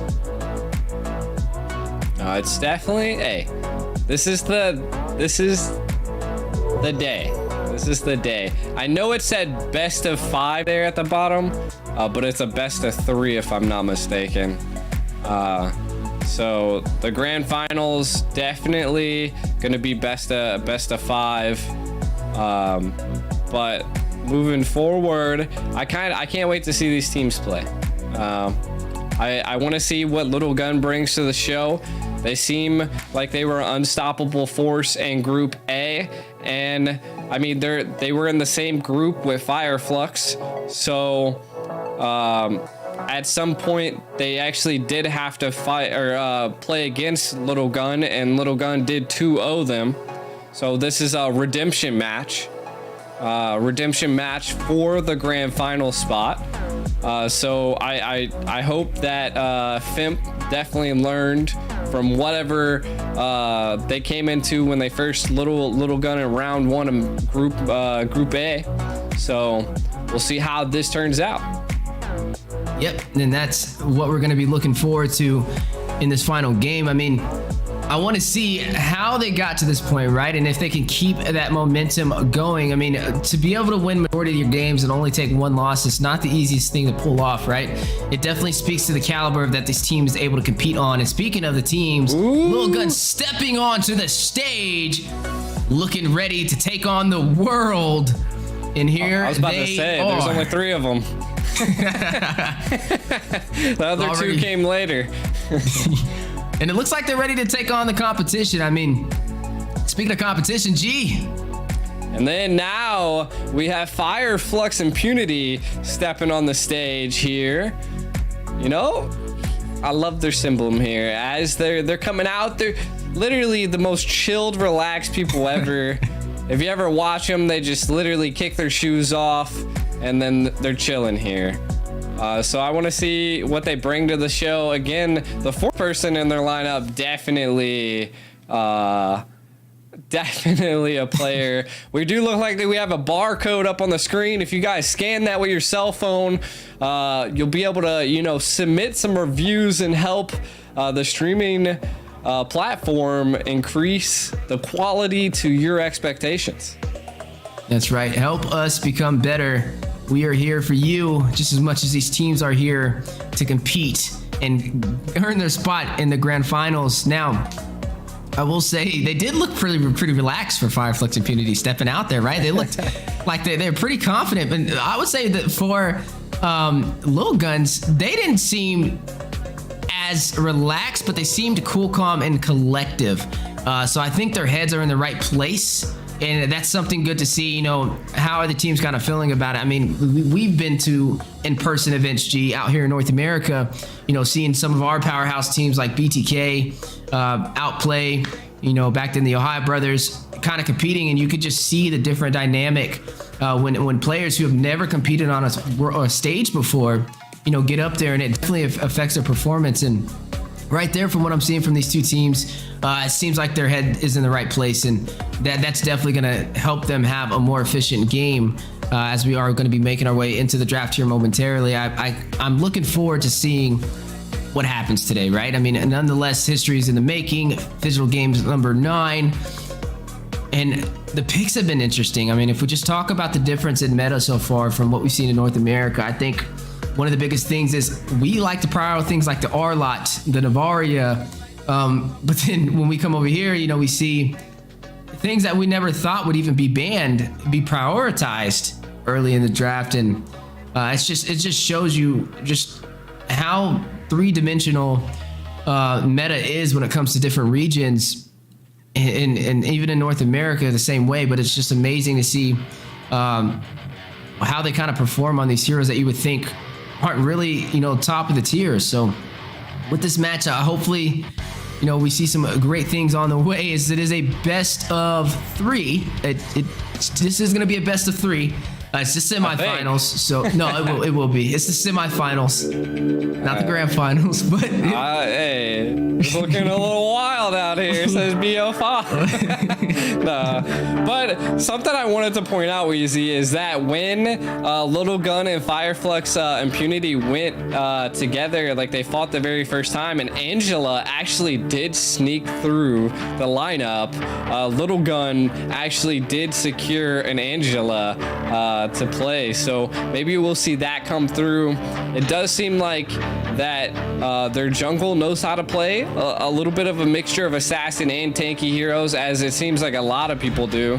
Already banning out the Joy. Interesting, we haven't actually seen that banned out recently, so I kind of want to see what they come with. It does seem marksman wise, they actually, the game that they won with an Angela, they didn't even have a marksman. So we have to blame them for this. Then this is why we're not seeing the Angela.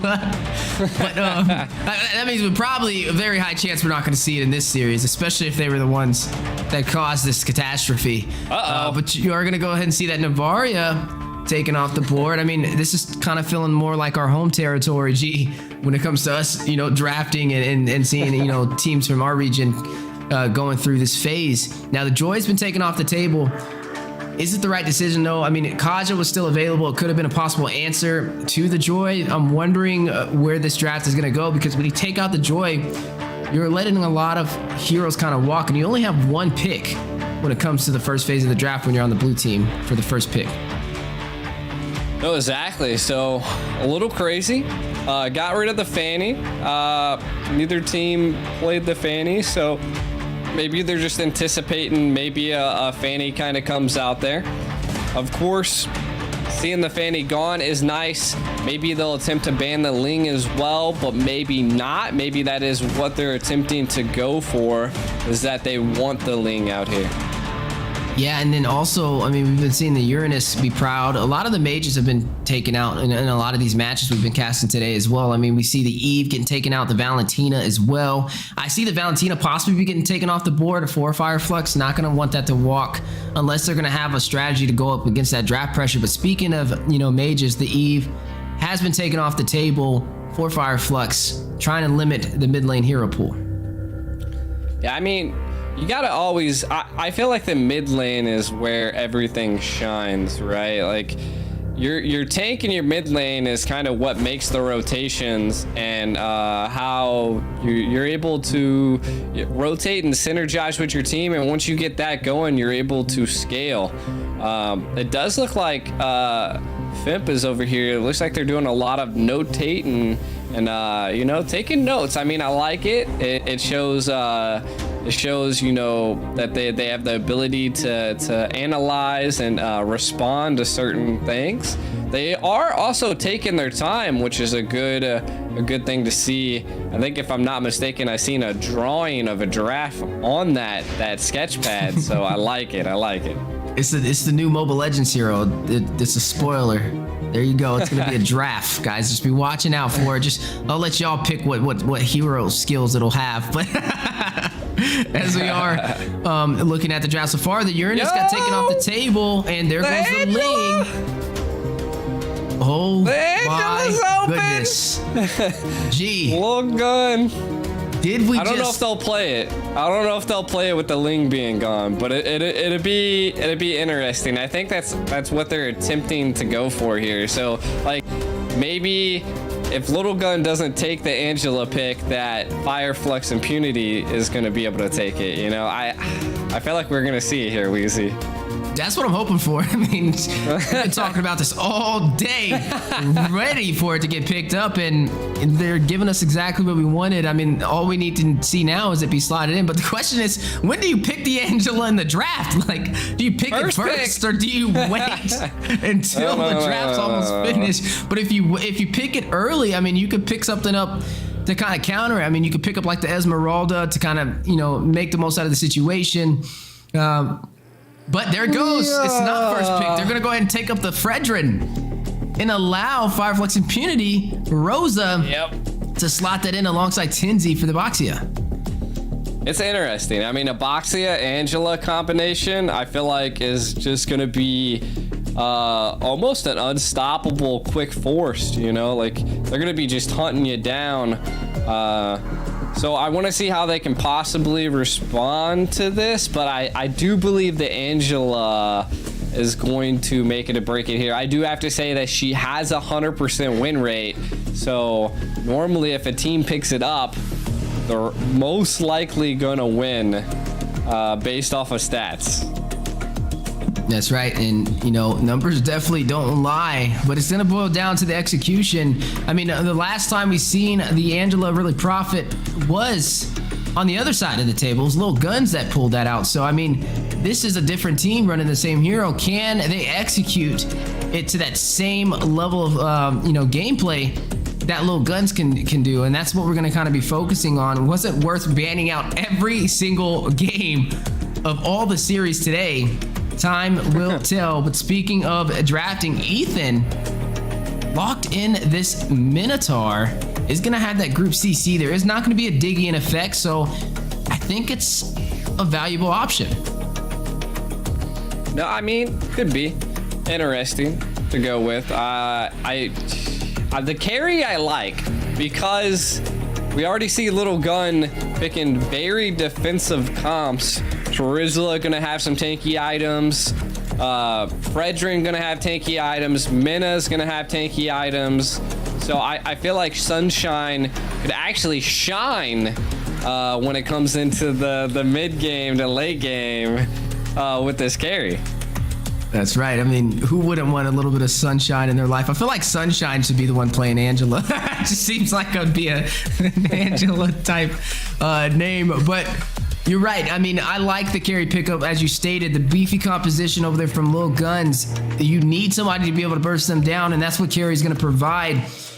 So especially even with the Minotaur, carry can have an easier time. He's not like he can deflect the speedy light wheel, so all of them are going to pretty much be punished when it comes to the late game on this carry. Now, speaking of punishing, though, I see a lot of CC, I see a lot of frontline sustainability, but I don't see a lot of damage from a Little Gun so far. So we need to figure out what marksman will they slot in to go up against this carry, or what are they going to slot in for, you know, the damage dealer in the possible mid lane. We don't know the mage matchup yet, and I mean, you are going to be going up against, well, there's no mage on either side. So I mean, the Valentina is still available so far. I mean, Valentina would be a good go here, right? Because you can steal the Heart Guard from Angela, and I feel like that's one of the biggest aspects for Angela. Of course they can heal, but that's what you got the Mina for. So I do think it could possibly be a good counter to it. But again, like you said, Esmeralda would be as well, but we already see it, EXP picked up. No way it's gonna go roam. And there's no way Fredrin's gonna be anything but jungle at this point. So it's kind of like counting cards at this, but we're counting draft cards. That's right. I mean, you could even slot the Esmeralda on Fireflux Impunity's draft and it'd be okay. I mean, they'd be very sustainable with the Angela to top that off. I mean, that's like getting Thanos with all the Infinity Stones right there. But looking at what we have, you know, for Fireflux Impunity, I mean, they have great damage from Sunshine. They have frontline presence from TNZ on this jungler Boxia. And the thing about Boxia is he can rotate around the map at a very fast rate. He has mobility. He also is very tanky, and he can provide that slow needed and drop down that Tortoise Pursuant. So you top that off with the Angela, and it's a really good combination. It kind of reminds me of a Blacklist like Ube strat hybrid, right? I mean, it's like a support, but then you're also running that tank jungle to kind of help it out. Like, I feel like it's a really good composition that a lot of teams oftentimes overlook nowadays. So speaking of overlooking, wait a minute. That's an Angela mid. That is an Angela mid or a Diggy Gold. No. Carry jungle, Diggy Gold. Diggy could go mid. You don't think so? I don't know. I don't think so. You'd want Angela. She's faster. Yeah, Who knows, I guess that is true. That is true. Plus the Angela will probably run. This is gonna be interesting, though. I mean, yeah, I guess they wanted an answer for the Minotaur, but I don't know if that was the right decision, as they're gonna be lacking damage. I mean, they're gonna be lacking a lot. I mean, unless Diggy goes damage or Angela builds, more of the damage route instead of CDR, but we'll have to see as we make our way through this draft. But speaking of drafting, there it goes. The Valentina has stepped into the playing field, slotted in. Hey, yo. I mean, Little Gun's draft is looking mighty enticing. But I gotta say, the Angela pick is also mighty enticing. Also, you got to think that they have the Boxia as well, which is a great counter to a lot of the sustainability that they're building on Little Gun as well. And not only that, is if Angela builds any type of anti-heal, then that's just anti-heal on anti-heal at this point, and we're just stacking. That's right, and it's definitely going to be an interesting composition, but how do they tie it all in together when it comes to the group engagements? Because I see the Boxia rushing in, I can see the Heart Guard maybe attached to him to keep him alive, and I see the carry maybe in the back line dealing some damage, and the Diggy dropping the first times to try and grab them up with the CC. But when we look at Lilgun's, I feel like their composition's a little bit more focused for the team fights, right? I mean, you have a penalty zone that can drop down, you have a Fredrin who can rush with the energy eruption, you have the Claude for the back line, and you have a Minoan Fury to top that off. But the Minoan Fury pretty much is not going to be an effect in this game, considering there is that Diggy. But something that does work in their favor is, since there is a Diggy, he's going up against a lot of CC. All they got to do is use one of those frontline heroes to bait out that time journey, and I think they'll be fine. The Fredrin can do it. Exactly. The Terizla can do it, or the Minotaur, and they'll still be able to have the group set potential. No, exactly. I mean, it just all depends. I feel like Rosa is going to be constantly ulting Sunshine, because I just feel like the carry at this point is going to be the win condition for Fimp, just because of how tanky we're looking at Team Lilgun. Yeah, and speaking of the teams, ladies and gentlemen, we are jumping into the last series for the semifinals of the Phygital Games. Team Lilgun versus Flux Impunity in a best of 3. The audience predictions are out, and Lilgun 69% voted to win this series, compared to the 31% for Flux Impunity. But me and G both can attest to teams able to kind of defy the odds and still win, even when everybody thinks it's not in their corner. Yeah. What I really want to see here by Fimp is the Diggy gonna be too much support? But Aizen, ooh, what a flicker to get around. He's able to get away from that spinny wheel. That was a good play to escape and get away from Tyson. But back to what I was saying is that I wonder if, a Diggy Angela, like you said, depending on what she's going to attempt to build, because she does have the support emblem on the Angela. Is the Angela and the Diggy going to be too much of a support, even though the Diggy does have Impure Rage?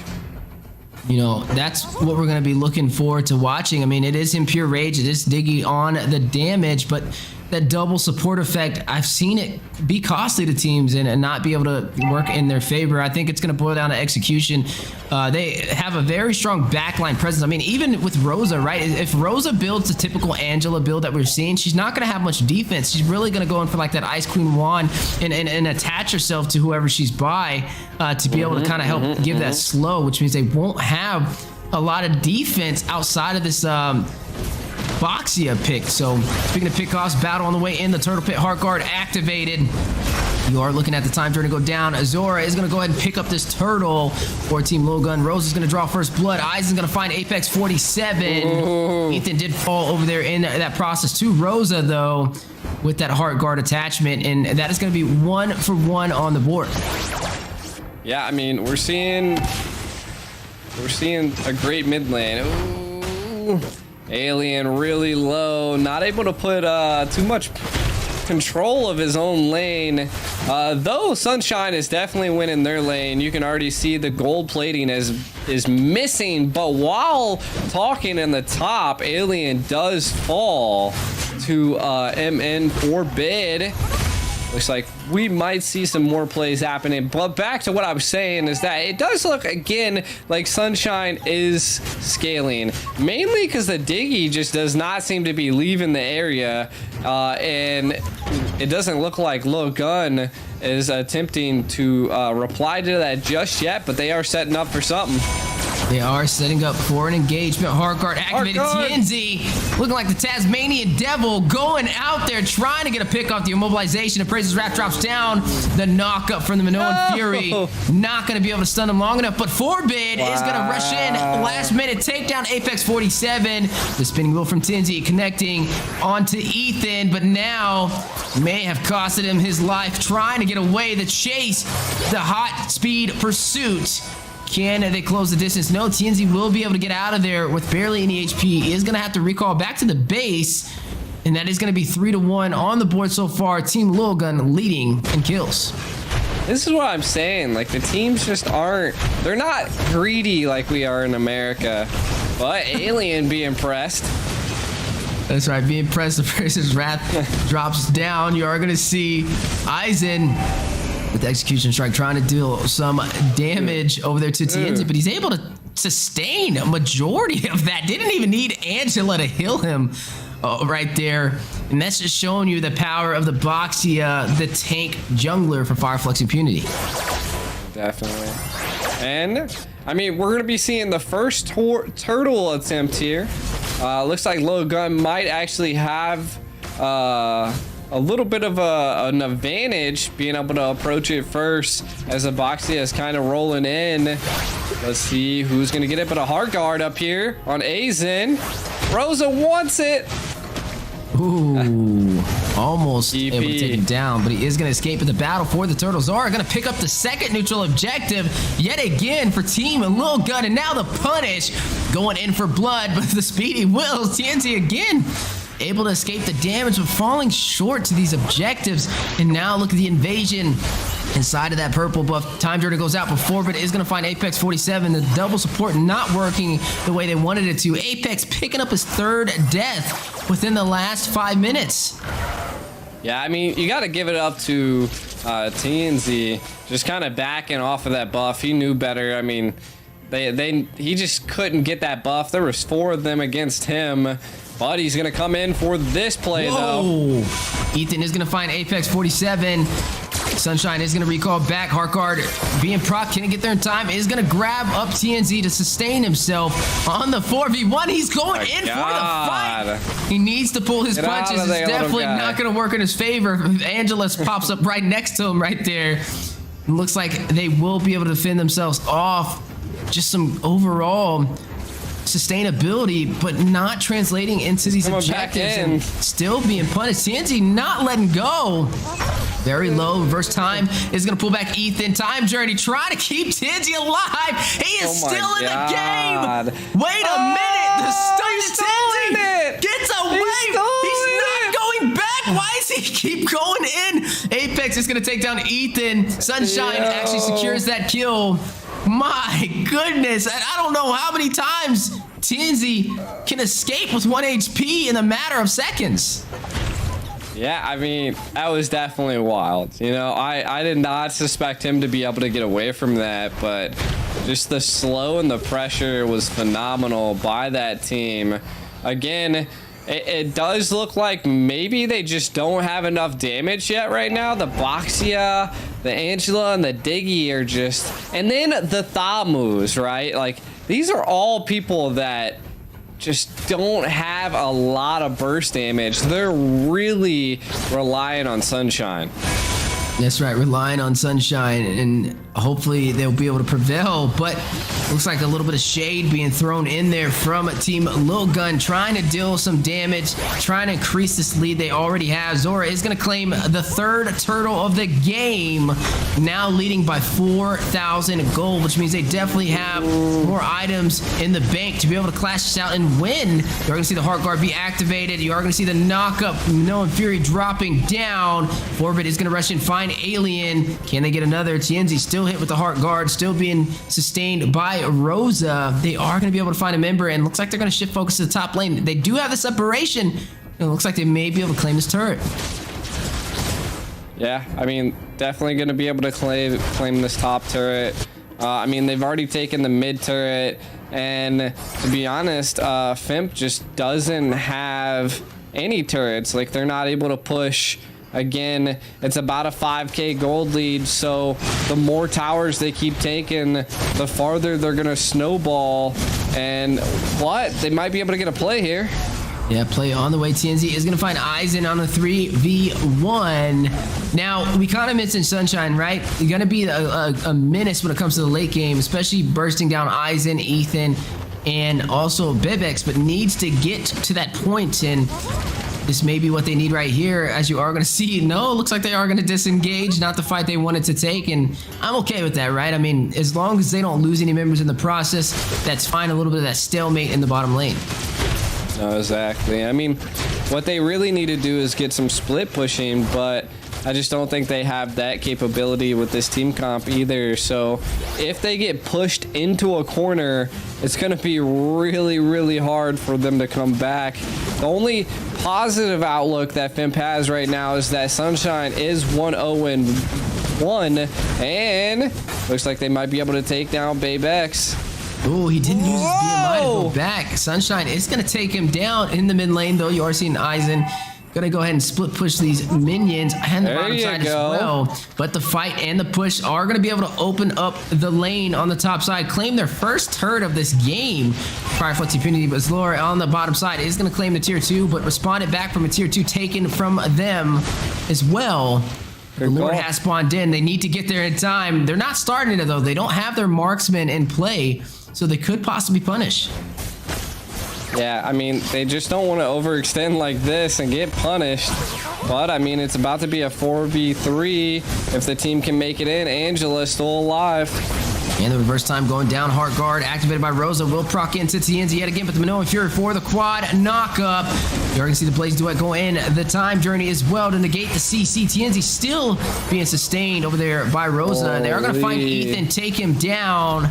But wait a minute, Bebex trying to run for dear life. Alien gonna pull him up into the UFO. Sunshine gonna find Forbid. Killing spree activated. 3 members falling for Team Lilgun. TNZ, the jungler for Flux Impunity, was the only one who fell in that engagement, but that means they don't have retribution, but they are still gonna go in for this Lord. I mean, hey, why not? I mean, they're still trying to put a lot of pressure onto the Fred here. Whoa! Ooh! Huge Appraiser's Wrath connecting, but he needs to get around and not going to be able to hit the mark as he did get bursted down over there, and that's going to be a free Lord for Flux Impunity after that bloodbath that we've seen. And they needed to find a way to kind of turn this around, right? They were kind of struggling in the beginning. They didn't have any turrets, but now the map is slowly starting to even up.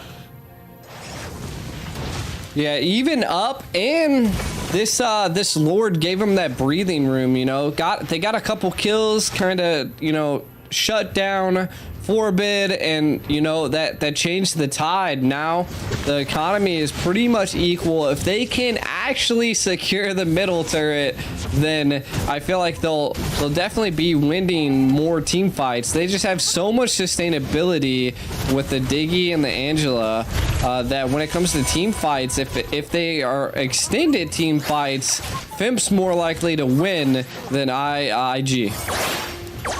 Yeah, and it looks like that's their game plan, right? They know they have the advantage, or at least we're able to even out the score, so they're very confident. But the bottom siege for Bibex, trying to take him down, blazing duet. Look at him trying to get out BMI for the separation. Does he escape, though? I mean, he's right on his heels, not trying to let him go. Missing the hot pursuit chase, but no, there it goes again, the stun. Oh my goodness! 1-2, you are out. But battle in the mid lane. Minions are in plane. That's right. There we go. 3-4, asking for more in the mid lane. Tingy joining the party. First time it may be on the way. Here it goes. They are going to try and crack open the base. Looking to end this. There it goes. Can they get the finish? Flux Impunity sitting strong. Wants to take game 1. Time journey going out, giving everything they got. But is it enough to win this match? Zora and also Forbid left to defend. Inhibitor being crash into on the top side while the hard guard is hugging on to Tenzi. They do have the sustainability. They can stay in this fight and close it out. Minions are in the mid lane and Speedy Lightwells. Look at how many Speedy Lightwells are attacking the base. Fire, Flux, Impunity coming alive, taking game 1 in the semifinals. What a matchup, able to take down Lilgun. I just want to say Angela still got 100% win rate. a great draft. Like I said, Fimp lost to Lilgun last time 2-0. So now we're already seeing different tides in the semifinals right now. We're seeing Fimp being able to secure a win against Lilgun, against some of the new people in the squad. Again, like I said, a lot of these guys actually have on stage experience, but kind of looking at the stats here, the Boxia was such a good play, but again, like I said, they really needed to rely on Sunshine. So Sunshine really going that 4-0-3 is kind of what won them the game here, I believe. Yeah, I mean, did you see all those Speedy Lightwells at the end? He was messing around when it came to closing that out. And the Angela and the Diggy, the double support method working in their favor. It almost looked like it wasn't going to work, though. I mean, for the majority of the game, Team Lilgun had the advantage, but in the blink of an eye, everything changed, and they were able to close it out. I mean, just look at the teamfight participation from all of them, stacked up over 60%. Definitely focusing on the objectives together as a team, and one match down in the semifinals. This is going to be Fireflux Impunity taking down Lilgun. How do they turn this back around to even out the series? I mean, if I had to say it, it's Go probably ahead. Dan Angela. Oh, gee, that's yes. That was exactly what I thought you were about to say right there. But look at our MVP. Our MVP, TNZ here on the Boxia, 3-1-7, 24% damage. Definitely a roam god, being all over the jungle, securing the retries. But again, I still I give it up to a combination of the carry and the Boxia here, because they were the front line and she was the back. Now jumping back in. That was an interesting breakdown as we are now looking at this amazing semifinals, right? The Boxia. I mean, this is the second Boxia that we've seen today slotted in. We're starting to see a little bit of a recurring pattern over here for what is defined as meta, right? I mean, I guess we can both agree some of the hot picks for mages so far have been what? The Kadita, the Eve, the Kagura slipped in here and there. The Valentina's definitely had a strong presence for goal laners. I think we've been seeing a lot more of the Claude. Pretty much picked up in every single series.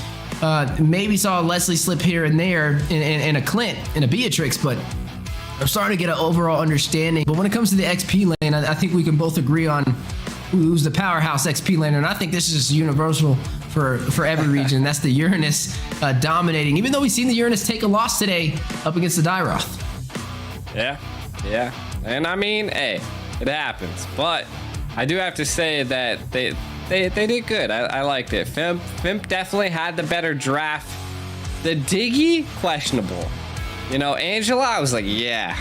But in the end, the combination of just all the shields, man, if they would have just picked up an Esmeralda, Lilgun would have had a field day. We've been like trying to like throw these little things in here. You know, I mean, we saw when we were talking about the Franco coming out, we're like, where's the Franco at? Why are you not picking Franco? And then, hey, Franco comes out twice and they win twice. Like, I'm just saying. I mean, just saying. You know, I definitely agree with you. It's like, and I don't know. I'm just saying. Hopefully, watch next game we're gonna see an Esmeralda too, and it's gonna win. It's gonna be insane. But I think for this next game, do they go back and ban out the Angela? And I gotta ask, like, why did they let the Angela walk? Is my question. They let it walk and they picked up the Fredrin. What was the deciding factor on that? Considering every single team today has banned it out. Every team. I just can only imagine that they were in the moment and they forgot. But yeah, they also have coaches.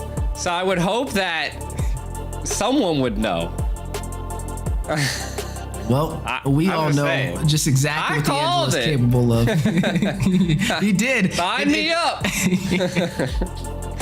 Well, maybe you can manifest another pick. And G, I need you to manifest the Esmeralda into this one, all right? Esmeralda coming here soon for game 2 of the final series of the day, the semifinals for the Phygital Games tournament. This is the Phygital Games number 9. All these teams competing it out, trying to claim that trophy. And we got to see where it goes, right? A lot of amazing regions fighting out here. I mean, we've seen a little bit of Turkey. We've seen a little bit of Saudi Arabia. I mean, what more could you really ask for, right? We've seen Russia. Even this event is in Russia as well. So definitely shout out to everybody in this amazing online and offline event. A little bit of a hybrid in the mix as me and G are casting from 2 different sides of the world. I mean, he's out there in the United States and yep. Yep, and you're out there in the international seas on a cruise ship.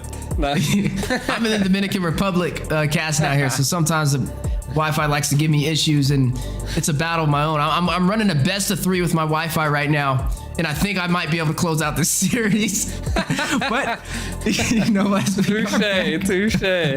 Watch now. It's gonna be the Ico experience this whole last game. You know. Oh man. I might just act frozen on purpose, just so I can hear the Ico experience solo cast. You know what I mean? Like that's what I'm gonna be looking forward to. I mean, what more could you ask for? But yeah, I mean, it's been a pleasure being able to see these matches. I mean, what would you say was one of the most surprising things that you've seen so far, at least with today's matches? How long matches are, to be honest. Yeah, that's a good one. I mean, a lot of these teams are kind of, equal, and it's actually interesting to see and to analyze teams that, that they're fighting back and forth, and it's war zone at this point, like they're definitely they're giving wins and losses on both sides, and I mean, finally seeing some best 2 out of 3s come in. So and I mean, if Lilgun wins this one, we'll see another best 2 out of 3 coming in. But I mean, I also enjoy that, FIMP, like I said, in the group stages, lost to Lilgun, a sweep, mind you, and now again they're learning from their mistakes and actually learning the drafts to play a little bit better here. That's right, and that's what we want to see is teams adapt as they get higher on that ladder, and that's what we're seeing. I mean, it's the same thing for Deus Vult over there. They're definitely adapting as well through the times, but Falcon was able to kind of prevail, and now they're sitting in the grand finalist position, and now the question is between these 2 teams, where are we going to go from here, right? This is a match point into the hands of Flux Impunity. If they win this, they move on forward to the grand finals against Falcon Esports, but if they lose, then we get that best of 3, and, there may be a chance for Lilgun to turn this back around in their favor. But speaking of the bans, speaking of what's going on right now, we see it on the red side. Don't think we'll ever see it slide it again. Angela has been taken off the board. Okay, I figured out what their face is. It's a raccoon. Oh, it is a raccoon. Yeah, Lilguns are some raccoons. They're little scavengers. See what they can pull through here,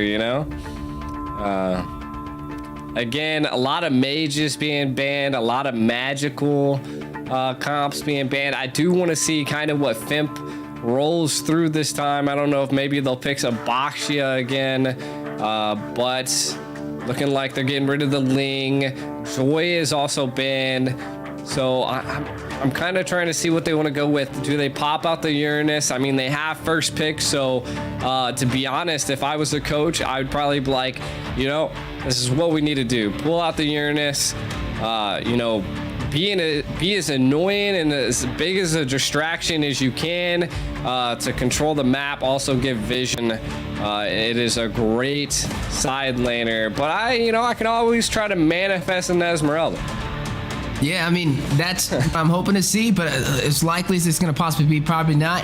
Now, I think something that we have been seeing reoccur is the Fredrin being picked up first instead. I mean, there's a lot of games where it's Prio'd as that first pick position, and it allows that Uranus to get picked up from the red side alongside the Kaja, and maybe that's what we'll see here. Either way, all of them definitely high value targets, as you are going to see that Fanny taken off the board for Lilgun right there, trying to limit the assassin pool. So there's not going to be a Link or a Fanny inside this game. So I'm really expecting the Fredrin to get slotted now, and then maybe just go in for something that can kind of counteract the Uranus, allow the Uranus to walk, because it's just limited on the junglers. I mean, we've seen what, a Lancelot and a Fredrin. The only other two junglers that we've seen so far today outside of the Fanny and the Link. And the Basha. And the Baxia. Yep. So a couple different jungles definitely phasing through here.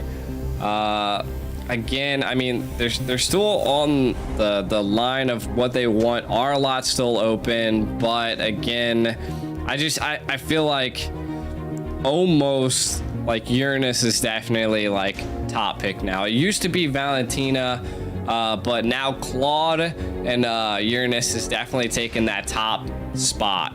So again, I mean, I wouldn't be surprised if we don't see, Lilgun picking up a Claude this time around, or again, something that's really good at counter and tanky comps, a carry, as we just seen the Speedy Light will absolutely destroy the enemy's base.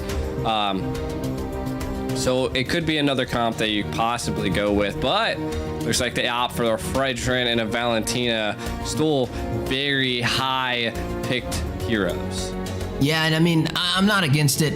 I would have liked either way that would have kind of went. I mean, if they would have picked up the carry, I'd have been like, okay. Only problem with the carry is if they pick up the Lolita, then they can definitely block that out. But I still think it would have been okay. That's something I would have been willing to trade for. But with the Valentina picked up, it's going to provide draft pressure, so they're going to have to be very careful on what they select here, right? I mean, you don't have to really worry about the Uranus being a ultimate that you really want to choose. But when it comes to the roamer position, they got to kind of pick their poison, right? If you go in for Lolita or something of that nature, the Valentina is going to profit in that sense. So definitely having to be a little bit more careful on these engagements. But something that can happen, though, for Lilguns with this draft. Ooh, the Faramis being slotted up. I was going to say they could pick up the Franco for Lilguns because they have Group CC already from the Valentina and Zora, and I think it would be okay. But throwing in this Faramis into the mix, it's a lot of sustainability for Fireflux Impunity. Yeah, but I mean, they also just threw a Faramis into a Valentina. Like, you essentially just nullified yourself. Unless played properly, and Rosa knows how to stay away from the Valentina until someone calls out their ult's been taken, So, again, I think it's going to definitely come down to how the person plays. But we shall see when it comes. Again, they Fimp did pick up the carry. I think it's good. I like it. The Colt Ulter is definitely going to be able to keep the sustainability on these guys. So they're looking to engage and fight as a team as much as possible with this comp. But the same goes for Lilguns, picking up the Mensa. Now you have a tank that has ults that literally hit a whole area. So again, if played right, can flicker in and cause havoc before you can even pop a Colt Ulter. So I think it's all going to be about timing on both sides, both with the Mena and the Colt Ulter. Yeah, and I want to see where this kind of goes. Like, what are you going to slot in against this matchup? I mean, you need somebody. I mean, I guess they could still pick up a Kadita if they really wanted to here. But Rosa, I'm assuming Rosa's going to be the mid lane. Yeah, the mid lane on the Faramis, so they don't really need a mage. They're going to need more of that roamer and that jungler slotted up. So, I mean, Martis is on the table. That's something we see more in North America. I don't know if they're going to really prio that, but the Lancelot is still a viable option. I mean, they could even go for another Ube strat, maybe slot in something like the Boxy or somebody that has Hellcurt CC. Oh, where the hell could do that? If you go Hellcurt here, then Mensa isn't gonna know when to ult, especially if you're the one engaging. Though the team would be squishy, but then that's what the culter's for. So not only will the darkness fall counter Mensa on him not knowing when to ult, but also will counter Forbid on the Valentina, you know. But again, it could be both sides because the Valentina could steal it, but I would rather her steal the darkness falls than a cult altar. Yeah, I mean, I agree with you. I would love to see the Hellcurt slotted here. I mean, we haven't seen it at all today, but we see it all the time in our region. It's been slotted like crazy. But speaking of picks and things that have been more common today, we are going to see the Beatrix as the marksman for Lilgun. It's going to be matched up against this carry. Now, the Beatrix definitely has a little bit more of a variety when it comes to how you can deal damage, right? You can fight from afar, you can fight from a close. You have an AoE, circle damage as well, conal damage from the Mirror's Passion. All of that is bundled up into the package that this Beatrix provides, and it also scales through time. Sunshine at the other end, though, needs to play a little safe, needs to get those core items. That golden staff needs to be able to pick up, you know, a lot of attack speed items to be able to burst down the high HP hero pool from Lilguns. You're looking at a Minotaur and also the Fredrin, which is not the worst option, but there it goes. Third time. Franco. Third Franco today. Wow. There wasn't no Francos played in this until we started casting. 2 of them today, and this would be the third. So I think we're manifesting. We're able to get it in here. The Lancelot, quite interesting, you know. I mean, you're able to possibly dodge the Mina ult and a couple other things. Now, I do think Baybex on this Beatrix is also going to be a little bit of a pain. Both, the Beatrix does have a 60% win rate, while Carry has an 80% win rate. So Carry is a little bit more favorable, but I do feel like Beatrix definitely can definitely beat a Carry if played correct. Now, the Carry is built pretty good now because she's going to have 3 tanky heroes. She's going to be dealing with the Arlot, the Fredrin, and the Mina. So I like that. That's something that can shine with Fimp, but I do also like a Lilgun's comp. If the Valentina picks the right ult, be it the Bloody Hunt or the Cult Altar, they'll just have to see how they utilize that and take it to the Land of Dawn. And I mean, I like the way both of these drafts are going. I wouldn't say it's really, you know, one-sided. I feel like they have answers for both teams. It's just going to boil down to execution. I mean, even with the matchup in the gold lane, like as long as they get their junglers to rotate around, their tank and mages to get there, I think that's what's going to make that difference. But ladies and gentlemen, as we are jumping in to the semifinals, game 2, Flux Impunity versus Team Lilgun in a best of 3. Who will be able to take this series? Flux Impunity 1 game away from winning this series. This is match point for them, but Team Lilgun, they need to get 2 in a row, a reverse sweep. Both of them fighting it out for a spot in the grand finals for the Phygital Games. Yeah, and I'm kind of taking a look at a lot of the emblems. Nothing's really sticking out to me. It's all pretty much similar. I mean, the killing spree on Lancelot, a little interesting. Also, I'm not gonna lie, the quantum charge on a Fredrin is kind of blowing my mind. Maybe he wants to be able to jungle a lot quicker. Yeah, that's my thought process behind it. I mean, sometimes we see the Fredrin run like the Tenacity, or even run the Brave Smite. You know, but I'm wondering which way this is going to kind of boil down to when it does come to these engagements. He's not going to be as sustainable as we're kind of used to. But speaking of things that are interesting, the audience prediction is out, and 56% are voting for Lilguns to take this. I mean, it's getting a little bit more towards Fimp. You know, Fimp's kind of being a crowd favorite. Now, if I had to point out some win conditions here, it's definitely that we're going to have to see this Arlot shine out. Again, he's trying to put on a lot of pressure on Alien, probably getting the first blood, but Alien's able to sustain and get out of there with his ultimate. Back to kind of what I was saying, Lilgun's win condition is that they need to utilize this Arlot and this Beatrix just the combo, they'll deal enough damage. If Min is able to get a really, really good ult, then I could see something else. Also, it does look like they're jungling a little bit faster than Flux and Impunity, so Fimp really needs to focus on the jungle.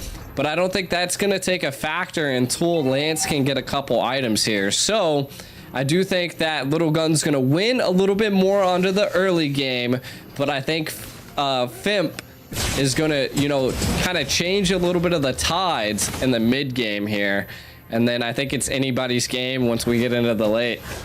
Well, I will say one thing, though. There is a thing floating around. It's called the scaling Franco, right? I mean, if the Franco can hit these iron hooks, then anything is possible. It's definitely going to boil down to his accuracy. But speaking of accuracy, my gosh, a slam dunk! You're going to see Zora put TNZ on the Sprite cam and take him down. Dude, his knees buckled in. I seen it. Ankle's broken. But again, I didn't think it was going to do that much damage. I mean, he's level 6 again. I'm guessing that's what that quantum charge is kind of doing for him, is just giving him that speed and that being able to close that gap when he needs to. Already looking like the team's trying to close the gap. I don't know if you wanted to hook that. Yeah, but now the altar being activated for some sustainability. They are far behind enemy lines and are not panicking. Bebex is going to find TNT, going to deny another slam dunk. You've seen Zora charging up, running down the lane for it, but not going to be able to pick it up. His teammate does get that 2-0 so far for Team Lilgun. Yeah, it's definitely quite interesting. I mean, they're doing good. But to be honest, Baybex is absolutely destroying this tower, and I think they're going to lose a tower in less than 4 minutes, it seems here. One tower already down at the 4.5 minute mark. That is putting them up a solid 2.3k gold, which is a lead you want to have. And again, if they do not contest this turtle, the lead is just going to keep getting bigger and bigger. Beatrix now being able to roam is also another problem. Again, the Lance really just needs to focus on only jungling. And they need to focus on invading in the enemy jungle and hopefully catching up. And, you know, Baybex already able to pick up that Blade of Despair under 5 minutes. Able to secure that kill to kind of give him that advantage, and taking that turtle alongside the first turret is huge. It's a boost in the power spike that we're typically used to seeing this early in the game, and now may be able to punish. You are looking at a 4v4 on the top side, though. TNZ being very passive is still inside of that bush. They don't know he's there. He's waiting for Bebex to kind of overextend a little bit more, and wait a minute. Ethan is in the bush as well. This may be an awkward engagement on the way, but here it goes. Bebex is going to take a little bit of damage. TNZ not really hitting that hard yet. I mean, they weren't able to get the farm or the start they wanted, and it's definitely showing. But yep, Retribution out. You are going to see Clash on the way. The Terrify 4-bit is going to find Apex, increasing the kill lead 3-0. Make that 4 as Eisen is going to find TNZ. Make that 5 as they're going to go ahead and take down Rosa. Gets the double. Can they get 6? The slam cam. But Eisen, with the unkillable Uranus, is able to sustain himself. Yeah, and I mean, Sunshine just doesn't have any abilities to do anything right now, just because the gap in the economy and the EXP lane is just getting bigger and bigger, Wheezy. That's right, definitely getting bigger and bigger. 4-bit is going to find Alien, still fighting it out in the mid lane. Eisen's going to take down Apex, but TNZ is going to find Eisen to respawn. That's going to be a 1-for-2 trade. Lilgun still leading the way. Zora gets a kill. Bebex takes down TNZ. A full wipeout as 4-bit finds Rosa. Killing spree activated, and now they will be able to put on pressure to take this mid lane turret, but a little bit of a request for a pause on the way. A 10-1 lead. What a game. And I gotta say, night mode. Yeah, that was kind of in cool. the dark. Coming in from the shadows here. You know, a pause happened. I think the pause was for G's lights. It's all That was right. funny, though. We were in night mode here, you know. I was kind of just chillaxing and enjoying the darkness, you know.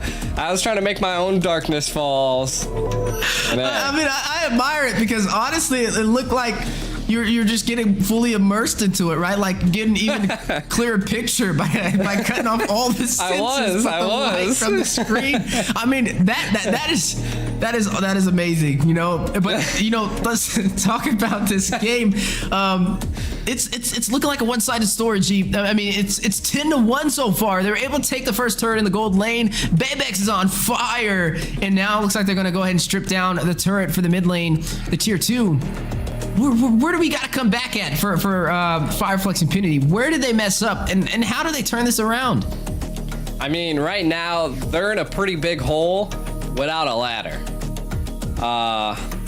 Right now they're gonna have to, you know, carve some holes in the wall and crawl out. They're pretty deep. We're gonna have to definitely see, like, maybe a Lord Steal, something. They need to stop engaging and, you know, turn the tides via that, because anything else is going to be just a little too tough, to be honest. They just don't have the heroes besides the Coulter to be able to have that sustainability. So, well, it's just going to all be up to that. And I mean, if they can do that and maybe sustain for a while, then they can turn the tides. Yeah, and that's what we're going to be kind of looking forward to, finding a way to turn the tide. I mean, if not, this could go 1-1. It could be an early finish, and we'll be getting that game 3 that we were looking for. I mean, this is literally the last fight for today, last series, and also this is a seat to the grand finals, right? I mean, whoever loses here will be dropped down to that 3rd place position to fight it out for that. And whoever wins will be going up against Falcon Esports. But speaking of these two teams and this matchup, we are now back in the land of Dawn. 10-1 lead so far for Team Lilgun. Exactly, and I mean, we can already see that Lilgun's attempting to take the turtle slain, kind of taking a look at some of the items. We can already see Fredrin's got the Guardian Helm, Bia, Blade of Despair, got the tough boots, so again, countering a lot of the magic damage on the enemy team. So we'll see how it goes. I will say that Arlott has no core item besides Dom Ice, and I mean, that's a great counter against the Uranus. So what I need to see again from Fimp is that they gotta calm down. TNZ is 1-4 in a really rough position, and Sunshine is also 0-1. If Sunshine was 1-0-1, I could definitely see a tide could be going, because they'll continuously build up gold. Though they do have the Lance, so they can split push. But again, this is what happens when you're at a gold deficit. What a hook, though! Is gonna go in for the commitment. Bebex very low. Namir's Fashion goes down, but wait a minute, Concealed Play has been called out from Flux Impunity. May be able to draw some blood. Zora is gonna find TNZ. Not looking like it's working out the way they planned. They are gonna lose their jungler, but Rosa taking some damage to flicker out from Eisen. I don't think he'll be able to escape this one. Final Slash is gonna go down to secure that kill. 2 members falling for Flux Impunity. And everybody on Team Lilgun is sitting strong. Now it's a 12-1 lead. 9 minutes in. It does seem like Fimp is in a tough situation. They really don't know what they're doing or what they want to do. Again, Rosa kind of getting caught off all alone. Weird. Not sure why you were that far out of place from your team. But, I mean, Lilgun's just making a pay. Yeah, now he's talking about being caught all alone. They separate them and beat them down. Apex very low. Sunshine is going to fall. You're going to go ahead and see Eisen get a kill. It's going to take down Apex. 2 members falling. 4-bit finds Alien. Make that 3. Look at the target prioritization from Lilgun. That was impressive, right? They like split in half right there and just picked off each member individually in groups. Yeah, I mean, hey. You gotta do what you gotta do. The carry you've seen just doesn't have any damage. Was just throwing like dull kunais at that point. Nothing they could really do against that team comp when it's a 10k gold lead at 10 minutes. Right now, again, like I said, Fimp, they need to listen. If I could be their guardian angel, I would be telling them, calm down. Defense, defense, defense, defense. That's right. They need to play passive. I mean, with them being down by so much, they only have one option. They have to wait it out. They need to wait until the economy can kind of, even itself out on the board to where they have at least a fighting chance in terms of these engagements with items. I mean, they're down by 10,000 gold. They cannot take these 5v5s outside of their base. They need to use every single resource they have available to them. And that is also meaning stay inside your inhibitor turrets. Let that do the damage when they decide to invade and try and close in. And speaking of closing in, Lord on the bottom side, gonna make his way in to the inhibitor. Not even a Luminous Lord. And already going to go ahead and open up the base for Flux Impunity. Not the game they anticipated finding themselves in. And now the battle on the way for the siege of the base crystal. You already see the Iron Hook, the flicker back, almost pulls him into the base. That would have been a one-shot. Ethan is going to find TNZ. The co-alter did sustain him, though.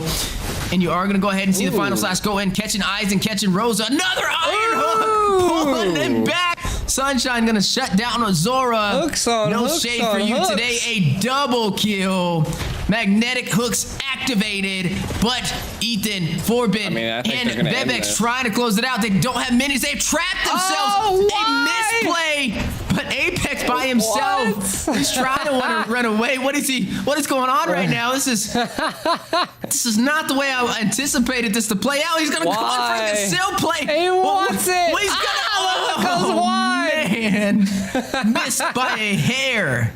Oh man, why the conceal play? Oh my god, attempted to try something, anything. A grasp at air is what Apex is doing here.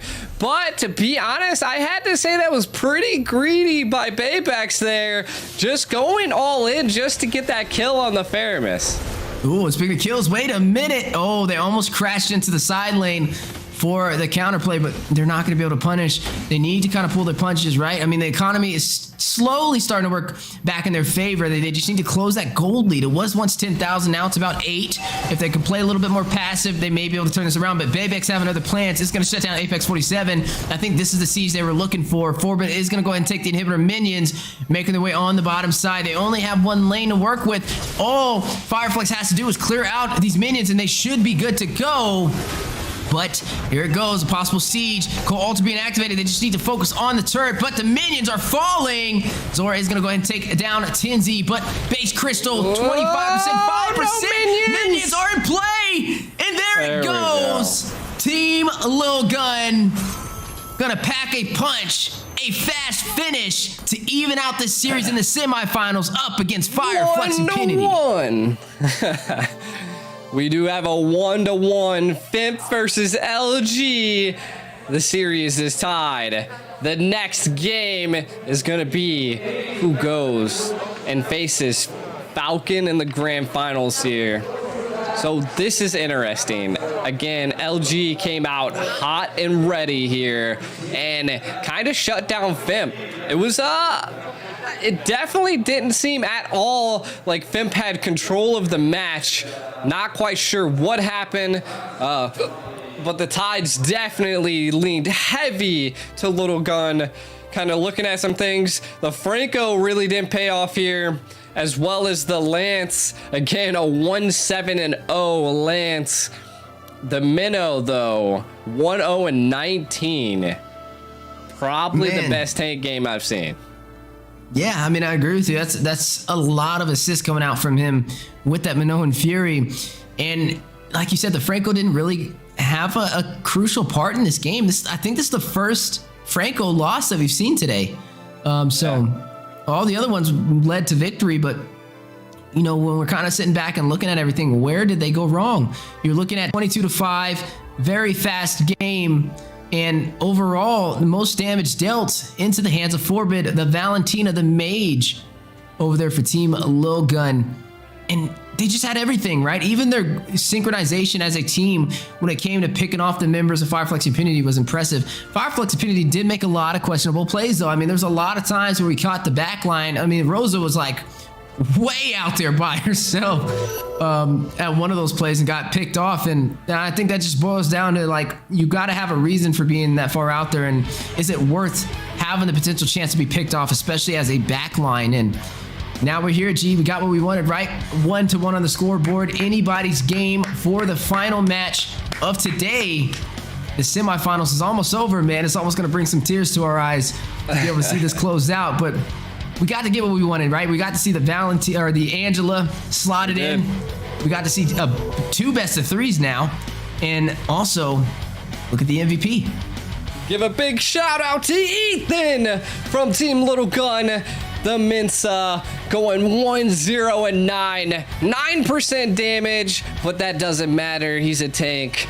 7,000 gold. Definitely the 19 assists in such a short time was phenomenal.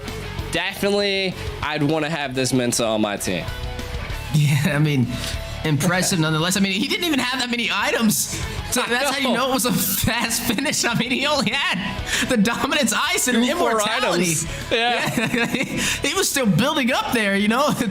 It's definitely lets you know they're not wasting any time, and it just goes to show they're focused on the objectives, and they just had it a little bit tighter in their hands, you know? And I feel like moving forward, Fireflux Impunity needs to kind of do the same, right? I mean, game 1 for Fireflux Impunity was impressive. I mean, they did a really good job, but that game, they were all over the place. It kind of felt like they were not moving to the same beat of music. But for Team Lilgun, they found their rhythm. And man, did they start dancing. Shoot, I don't know. They were rolling. What you mean? Rolling down the hill, snowballing. Oh, man. I mean, they showed out. I mean, it was, again, the draft was fantastic. They played it really well. To be honest, I think Lancelot has a really bad win rate at this point. Every time I've seen Lance played, I think it's been an L for the team that's picked Lance. Again, it came down to the draft. A fair miss into a Valentina, you kind of just canceled yourself out, you know? That's kind of, you know? And then you also, Franco, you gave him the bloody hunt. The hooks were a little hard to hit. The team was very elusive.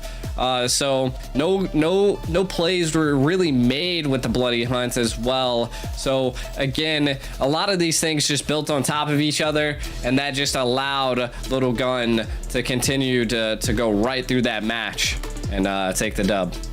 Yeah, they definitely had a lot of layers of success in that match, right? It didn't just stem from one source. It was everything that you kind of mentioned right there that worked in their favor. And we got to see how Fireflux responds, right? I mean, this is it.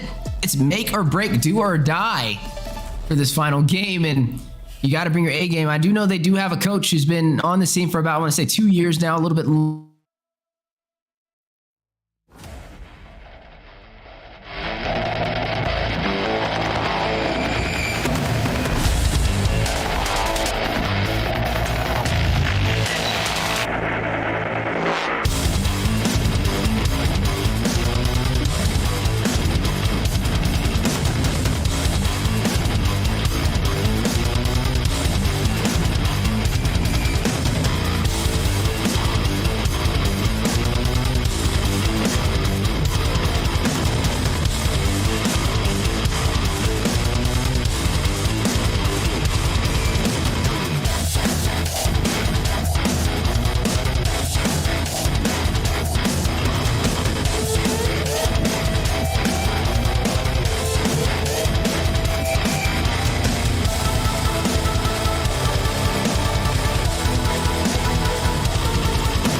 right, and back in action, ladies and gentlemen, jumping straight into the draft, the semifinals, the final game for today.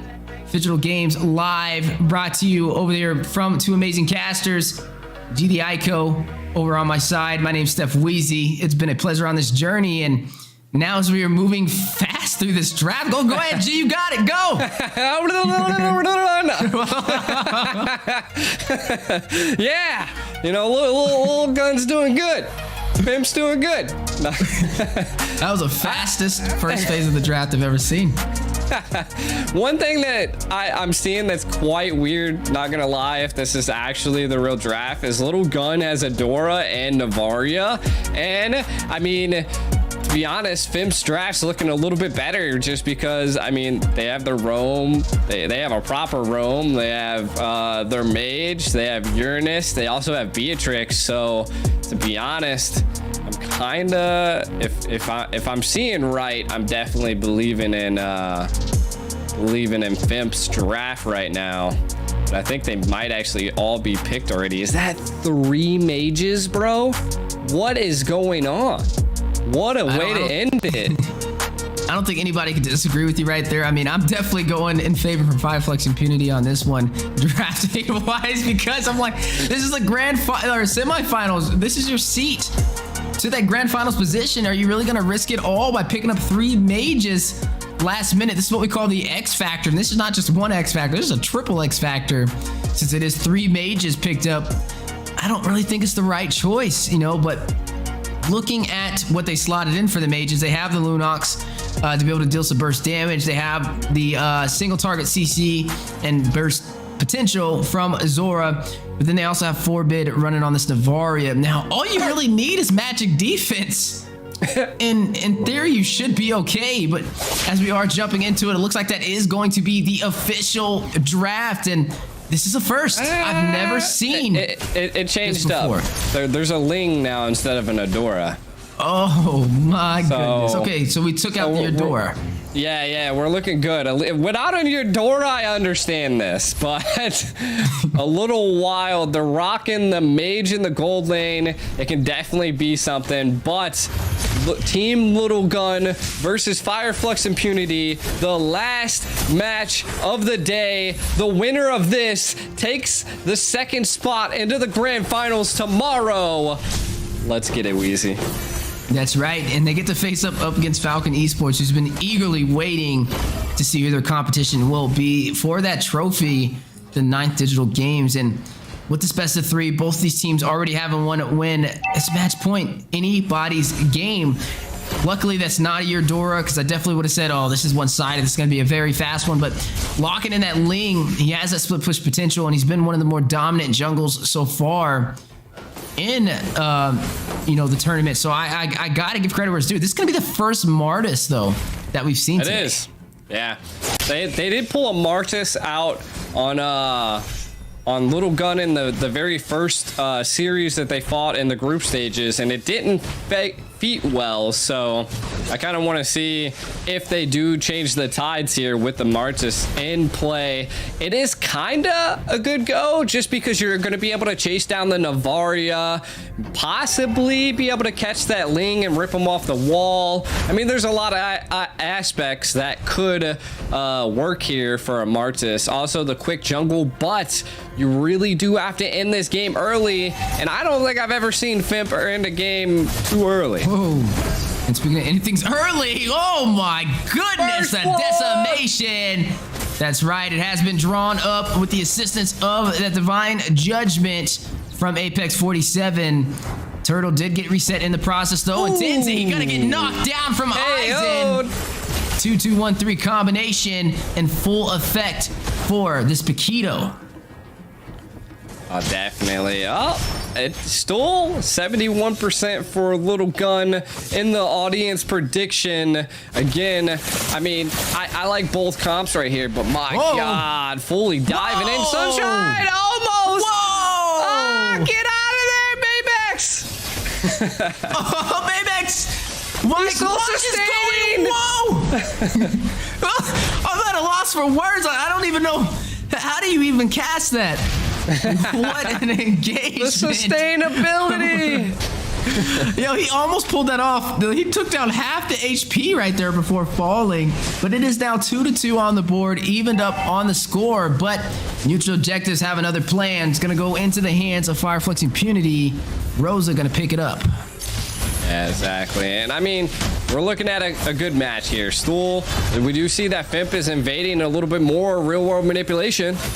Does drop down, but Eisen gets to the back line. Cincy is going to go ahead and get a kill. Finds Ethan. Not enough damage yet for Eisen, but it was a good play on how he wrapped around a Rosa to force that manipulation to be canceled out, because he was going to definitely burst her down. You know, we are looking at some of those items kind of picked up as well, and you can definitely tell where this is going, right? I mean, the Clock of Destiny picked up for this Lunox, and also it's slowly being built over there for the Navaria. Yeah, there's not a lot of anti-magic built for Team Fimp. A little weird. I've seen a couple cloaks, 3 cloaks being bought at the end. That might be the stepping stones into some magical defense, but I mean, they definitely need to do that a little bit earlier. We'll see how it rolls out, as it might be another fight here. Yeah, another fight may be on the way. Astro Echo goes down. Numi on blast for the stun. No, TNZ is going to use the Mortal Coils. Can he get out, though? Eisen going to knock him down yet again. Going to go ahead and take down the jungler. Sunshine is going to find Eisen, though, and take him out. 1-for-1 trade on the board. Both junglers falling in this engagement. Definitely. I mean, if you're going to die, take out the other jungle with you. Eisen kind of on the loss, though, because this is his first death versus Tinzy. This is his second. As a Martis, you do not want to die this many times, though, because you want to really rack up some of the XP and gold in the early stages so you can actually change tides. So some of these deaths are a little pricey for Fimp, and hopefully that doesn't make them pay in the middle game. Now, correction on my side. It was Phygital who fell. I thought that was Zora. So, no, the jungler still hasn't fallen yet for Team Lilgun. It was Eisen who actually fell, and they took the jungler in the process.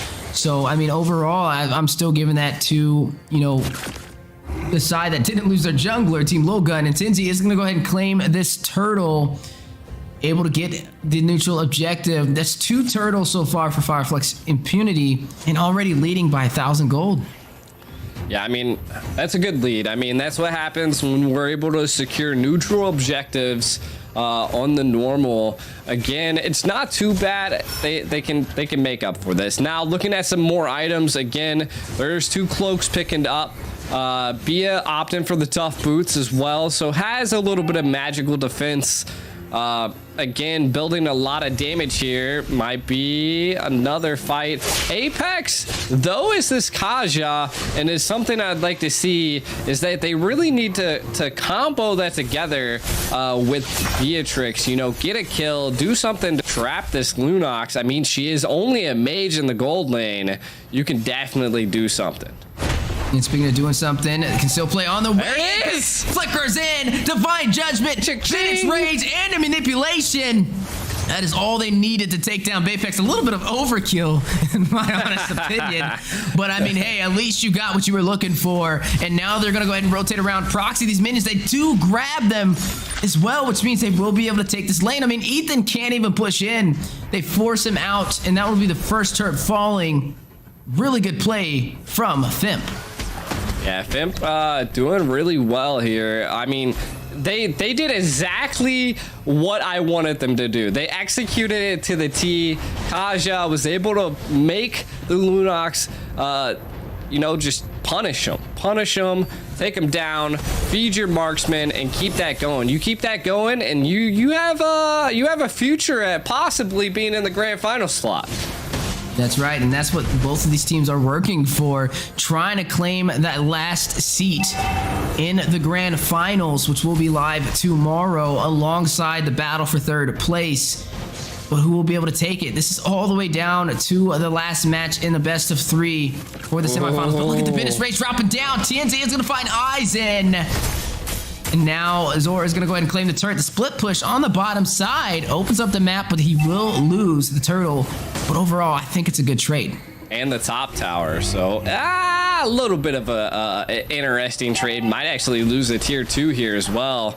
They're pushing pretty hard, and it does look like it. So they lost the turtle and 2 towers. So I mean, that's a rough trade, to be honest. If they lost the mid turret, it would be even rougher. It does seem like Fimp has the fire in them to be able to take this, but they do have to watch out. If they wait and this game goes too long, that's when the Lunox, Baybex, and Forbid is going to scale here, as well as the Ling. Quite a few of them haven't died. Forbid hasn't died, as well as Zara has not died as well. So, I mean, if they can definitely scale, they can make the comeback. But the Divine Judgment, you already see that manipulation drop down, and Ethan will fall into the hands of Sunshine.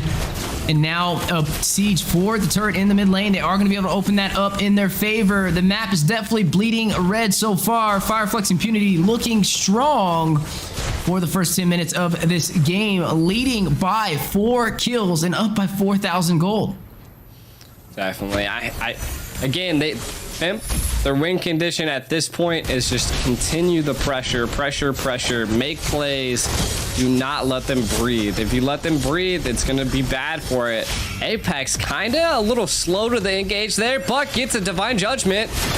It does go down, tips the blades as well. The double kill. Zora takes down Apex. Numion Blast for the stun, but Zora finds Sunshine, gets a triple. A Maniac is gonna find Rosa Tienzi all by himself. They want the Savage. There goes the slow with the Astro Echo. And Zora hungry for the kill. Not gonna be able to pull it off though. Look at the mortal coils provided over there by Martis. Gonna clear out those minions, which means they can't push in this turret. This is how comebacks happen. Again, like I said, Fimp now let Little Gun breathe, and that is the worst thing they could have done. Now, Lord goes to Little Gun, and now it is their time to clear up the battlefield here. The Land of Dawn, tier 1 towers are probably gonna fall unless Fimp can mount up an impeccable defense. That's right. I mean, but we know they need to kind of play safe, play passively. Once we get to this 10-minute mark, it comes to grouping up as a collective and not being that individual that can get picked off with the solo plays. And that's a start, right? I mean, even though they're able to match up the kills and the economy, it's definitely gonna smell trouble if they fall to the same mistakes that we've seen in the early games. So having the slightest advantage now may be able to be what they needed to turn this around. But look at the battle on the bottom side. The Lord making his way up the lane, trying to claim the tier 2 turret. But looks like there is going to be a slight contest. No, they're going to go ahead and let that turret fall into the hands for Team Lilgun. And that will give them a little bit more pressure on this map. This is an even game. I mean, they're definitely holding their own here, but I do think the towers are constantly falling the gold lead. Oh my god. I mean, that was a good kill on Phygital. Yeah, now Tienzi may find the same fate. Zora is going to go ahead and take him down. Baybex finds a turret. Numion Blast drops down. Slam dunk. Sprite cam in the making. They are going to go ahead and find Tienzi and Rosa, but Alien. Oh yeah, that would have been the highlight of the day if they would have been able to get that snipe in slow-mo. But you are going to go ahead and see Zora and the rest of the team Lilgun push up these turrets. Yeah, I mean, right now, Little Gun is definitely changing the tide in their favor. It's not too far into the late game, but it is getting into the early late game. Kind of looking at some items. Ling is online at this point. Navaria definitely getting there, has the damage potential and the time with the clock, as well with the Lunox. Now, Beatrix does have the Wind of Nature. I'm a little confused at it, to be honest. Maybe they just bought it just because they want to maybe counter the Ling and the Phygital, but you're also not facing another marksman at this point. Interesting pick. Maybe could have went with some more sustainability, but I like it. I mean, go for it. 4-2, you do you. You do you, boo. I'm gonna go ahead and see Sunshine. I do think it was for that Ling, but speaking of Ling, TNZ, Sunshine takes him down. And now Ethan trying to get away, but the Brilliance activated onto the backline. Baybex with the Ruby DD is gonna go ahead and take down Sunshine. Baybex will fall to TNZ, but finds Apex before being slain. A double kill from TNZ, finds Forbin, a triple. Takes Ethan, a full linebacker on the chase. Eisen left alone, trying to run for dear life. Is gonna have to allow them to take this Lord. Is not in a position to contest. Comeback after comeback. If they can kill this Lord in time, 4 seconds, 3 seconds, 2, 1. Ling is spawning. I think they're going to be able to secure this Lord with no problem. Did attempt to possibly make it, but this is the time to shine. You know, Fimp had a little bit of a trouble. They let Team Little Gun breathe a little bit too much, and they took advantage of that, almost getting team wiped, and all of their towers almost gone. They need to utilize this Lord and to breach into their tower. If I'm not mistaken, this is a Luminous Lord, so this is the time you want to be able to push. That's right. I mean, this is a game that you can't really predict which way it's going to go, and I love to see it being on the edge of our seats, figuring out who's going to claim that remaining spot inside of the grand finals, and any mistake could be costly. 14 minutes in as the respawn timers are getting only higher and higher, and the stakes are rising. But look at the minions on the bottom side. Looks like Zora is going to go in for the contest. Is that the right decision? Is going to have to use that Tempest of Blaze to get out of there, and down goes the turret. Manipulation falling. Rosa possibly picking up the kill, does find Ethan, who did try and rush in to the backline. It will be bursted out. The Lord is still in play, though, making his way into the inhibitor for the top lane. Is going to crash into it.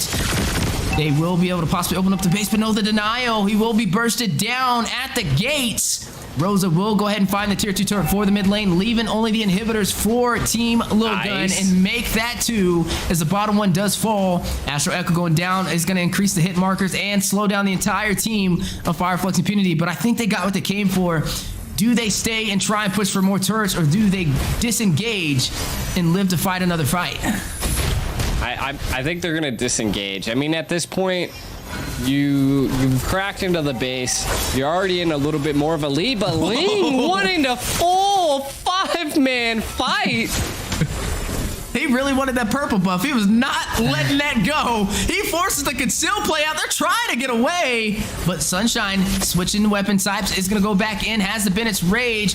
Will possibly drop it down. Watch out for the back lane. The back line play. Brilliance activated from Baybex. The stun. The kill. Immortality being proc. Manipulation drops down from Rosa. The battle in the mid lane between two great, glorious teams. But Ling on the top side, trying to split push, trying to take the advantage. This is why we give G the credit. He was also running the cameras back in NACT, so he's all over the map. Definitely doesn't miss the mark, and I love it. We almost seen the Ling on the split push right there, and that would have been a crucial play. And that's what he provides, the mobility. Yeah, he really wanted that right there, and I thought he was gonna, get a little bit of a split push, but it's okay.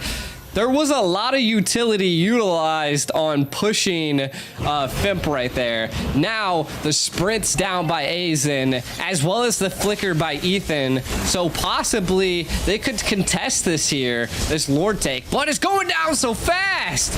It is going down fast. Zora is going to hit the Retribution just in time. Secure that for Team Lilgun. But now picks up the kill. Finds Sunshine. Tips Blades drops down. Tenzi falls as well. Double kill over there for Zora. The Master Assassin in the making. Mimi on blast for the slow and the stun. Connects. But it is going to catch Alien. He will be able to sustain himself. Luminous Lord marching down the mid lane.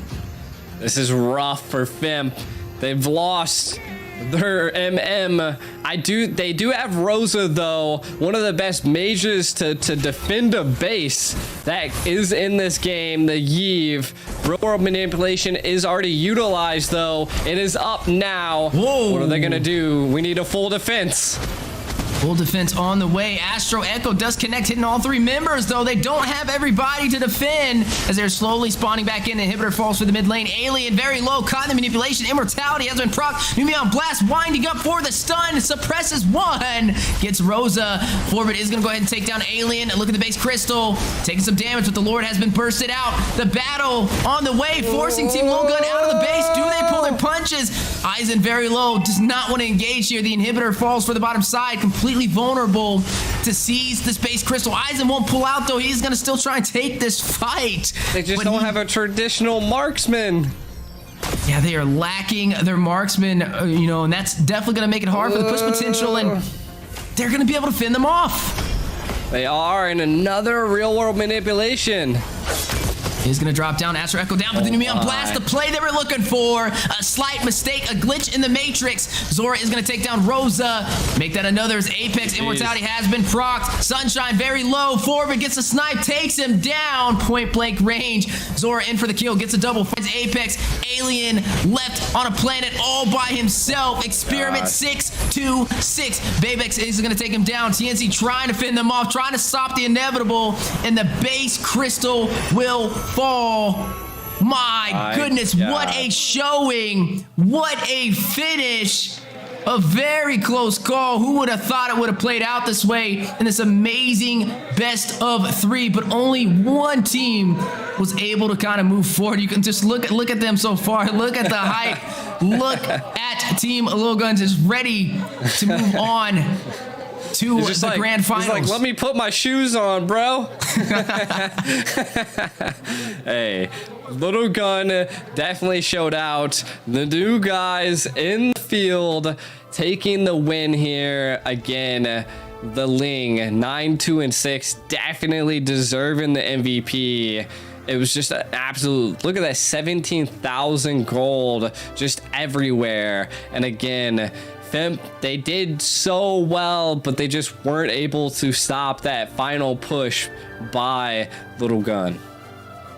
Yeah, not able to seal the deal, and a very close game. I mean, it was back and forth, and it was the series that we were looking for, right? We don't like seeing one-sided stories. MVP from both teams, Rosa and also Zora, both just dominating with a quick fashion, but the overall damage went to Forbid with that 33%, leading the way on the scoreboard with this Navaria. And it was that double mage composition. I guess it's a good thing we didn't see that Eudora that we thought got slotted in, because I think we would have had a totally different outcome in this amazing series. But looks like they were able to close it out, and definitely something to celebrate today, as they're one step closer to possibly being the grand finalists or the champions. But they have one more step to go before they can claim that. They got to take down Falcon Esports. Falcon Esports is their next stepping stone. Lilgun, can they do it? It's all up to them now. But big round of applause for Fimp. They're going to be going to the third place bracket and facing DV, and they're to see who places third as well tomorrow. So again, great games. Fimp gave it their all, man, and I gotta, again, GG's. You guys did your best, and just keep it up. That's right. I mean, that's what we want to see, guys. Definitely keep the grind going. Hopefully, tomorrow we'll have even more of an insane matchup. And I don't know, this is going to be a hard one to top, man. A best of 3 and all the way down to the wire, neck and neck. I mean, what more could you ask for? But it's been an amazing experience casting alongside you, G. It's definitely been a pleasure. Me and him go way far back. Definitely more future events, down the line that we can collaborate on together.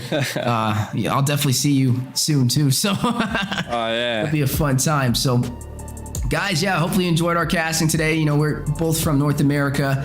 We kind of represent that scene. But speaking of representing, MVP. Whoa. Wait a minute. Whoa, I'm pretty sure this is supposed to be a Ling. Went 9-2-6, 23% damage, 17,000 gold. Zara, definitely a monster here. Controlled the field. Tempest of Blades everywhere. Congrats. Enjoy the MVP. Enjoy the MVP. I was just saying, I never thought I'd see a Eurodora building a Berserker Sphere. That is an attack speed Adora. Oh man! With a and retreat. a jungler, and it's a jungler. Okay. No, that was nonetheless that was definitely well deserved, and he did a great job. I mean, the split pushing, the objectives, like you mentioned, the attempts to plays, the micro, the macro. What more could you ask for? Great achievement for the most valuable player for Team Lilgun. Exactly. Definitely killed it.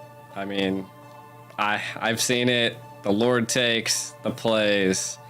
MVP, well deserved. And I mean, again, now they're going to be moving on to the grand finals, which is, I mean, another title.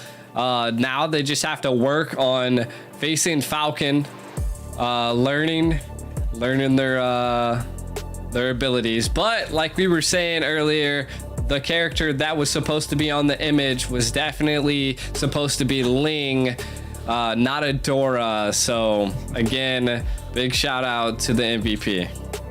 But if you guys do want to try out the Eurodora with the attack items, you're definitely more than welcome to. Don't influence them. But yeah, I think we'll be moving on to tomorrow's. Tomorrow's going to be, we're going to be looking at Falcon versus Lilgun. And I think probably the third place, they're probably going to do the third place bracket first. So it'll probably be, who are they again? I forgot. Weezy, you take over. for the you talking about for the lower bracket? Yeah. It'll be fun. I mean, it'll be Deuce Volts will be going up in there. Gee, just put me on the spot trying to think. Come on. It'll be Deuce Volts for sure jumping in there. They took down Team Hack, so yeah, that was the first one, and then also able to see Fimp. Fireflux Impunity, so that'll be fun. Teamwork. Teamwork makes the dream work. I had to think. I had to dig deep for that one. But yeah, I mean, that's gonna pretty much, kind of seal the deal on today. It's been an amazing casting experience. Got to go through 4 series today, the quarterfinals and the semifinals for the Phygital Games number 9. And tomorrow is going to get even hotter with the competition. 100%. I mean, competition tomorrow is going to be crazy. I was wondering what we were just changing to, but I guess not then. Back to us, Wheezy. G? No. Well, guys, in other news, hopefully you guys enjoyed the Aiko and the Wheezy experience. The collaboration, 2 brothers from the Midwest getting down in the land of Dawn for the better good. Yeah. Catch us on our social medias, G the Aiko, everywhere. You know what it is. I'm on YouTube live streaming. I'm an esports caster for North America alongside Steph Wheezy. That's right. Steph Wheezy on YouTube and all social medias as well. There but before we we send you guys off, let's go ahead and give you an update on the schedule. This is going to be for tomorrow, the 23rd of July, day 4, third place and the finals. Starting at 1500 UTC plus 3, Deuce Volt up against Fireflux Impunity for the third place match. That's what we're going to start off with. And then right after, what we've all been waiting for, the grand finalists fighting it out in the finals at 1650 UTC plus 3. Falcon Esports going head to head against Team Lilgun. Definitely going to be a crazy day. Guess who's going to be there? Steph Wheezy. Maybe. That's right. As long as I beat my internet tonight in a best of 7, then I think I'll be fine. But they tried to get a sweep on me earlier, but I think we might have figured it out. Hopefully it works out. So, yeah, guys, it's been fun. Thank you so much for everything. Shout out to Phygital Games for giving us the opportunity to cast G. Again, it's been a pleasure casting alongside you as well. And hopefully you can catch tomorrow's games, and I hope to see you in the future. We'll be in NACT together, so he'll be working on a lot of amazing things over there, and I'll be casting alongside him on that. So this is gonna close out everything, guys. It's been Wheezy and G the Aiko, Phygital Games Day 3. See you guys next time for the grand finals and the battle for third place. See ya. GG's. Это Phygital игры в Казани.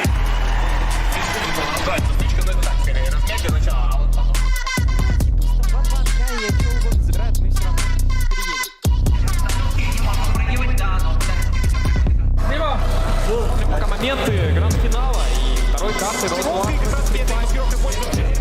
Legends своим там была действительно борьба.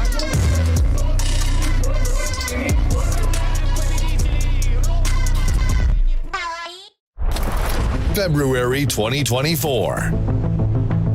Russia presents, for the first time in history, an innovative international sporting event, Games of the Future.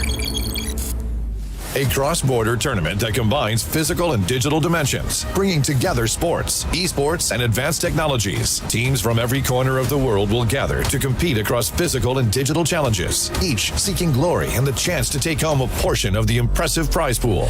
Established by presidential decree and supported by top government officials the world over, this is the birth of the sporting future. For the first time, the physical and digital worlds will be woven together to create a new era of Phygital sports. With one core mission, the promotion and development of a well-balanced individual. Digital gameplay enhanced by the energy of the crowd. You no longer need to choose between a ball or a gamepad. Here, the winners are crowned by achieving the best overall score across both traditional sports and digital gameplay. Games of the Future consists of 5 tournament clusters called Challenges. Sports Challenge, combining a selection of traditional sports disciplines with their video game counterparts, featuring Phygital knockout competitions where athletes must show their hybrid skills across both the digital and physical fields to play. Tactical Challenge, a contest in which athletes must demonstrate their team gameplay in tactical combat esports and show off their physical skills in a modern laser tag competition. Battle Challenge, an array of esports teams compete in popular strategy games, all hoping for a place in the giant live stadium final. Speedrun Challenge, pitting competitors against one another in a classic speedrun video game, as well as a real-world obstacle course. Technical Challenge, athletes compete across an array of high-tech device-led sports, including robot battles, drone racing, cyber athletics, and virtual reality games. This groundbreaking first-of-its-kind sports event will unite competitors and fans, offer up a new generation of sporting heroes, and provide an entirely new, emotionally driven audience experience. Millions of people around the world will become a part of Games of the Future movement by following live streams across digital and streaming platforms and attending live events. The inaugural Games of the Future will be held in February 2024. The host of the first Games, Kazan, will greet thousands of athletes and teams from more than 100 countries. The taste of victory. New sporting heroes. Boundless emotion. And open to every country of the world. By uniting sports and technology, we unite the world. Games of the Future, made in Russia for generations to come.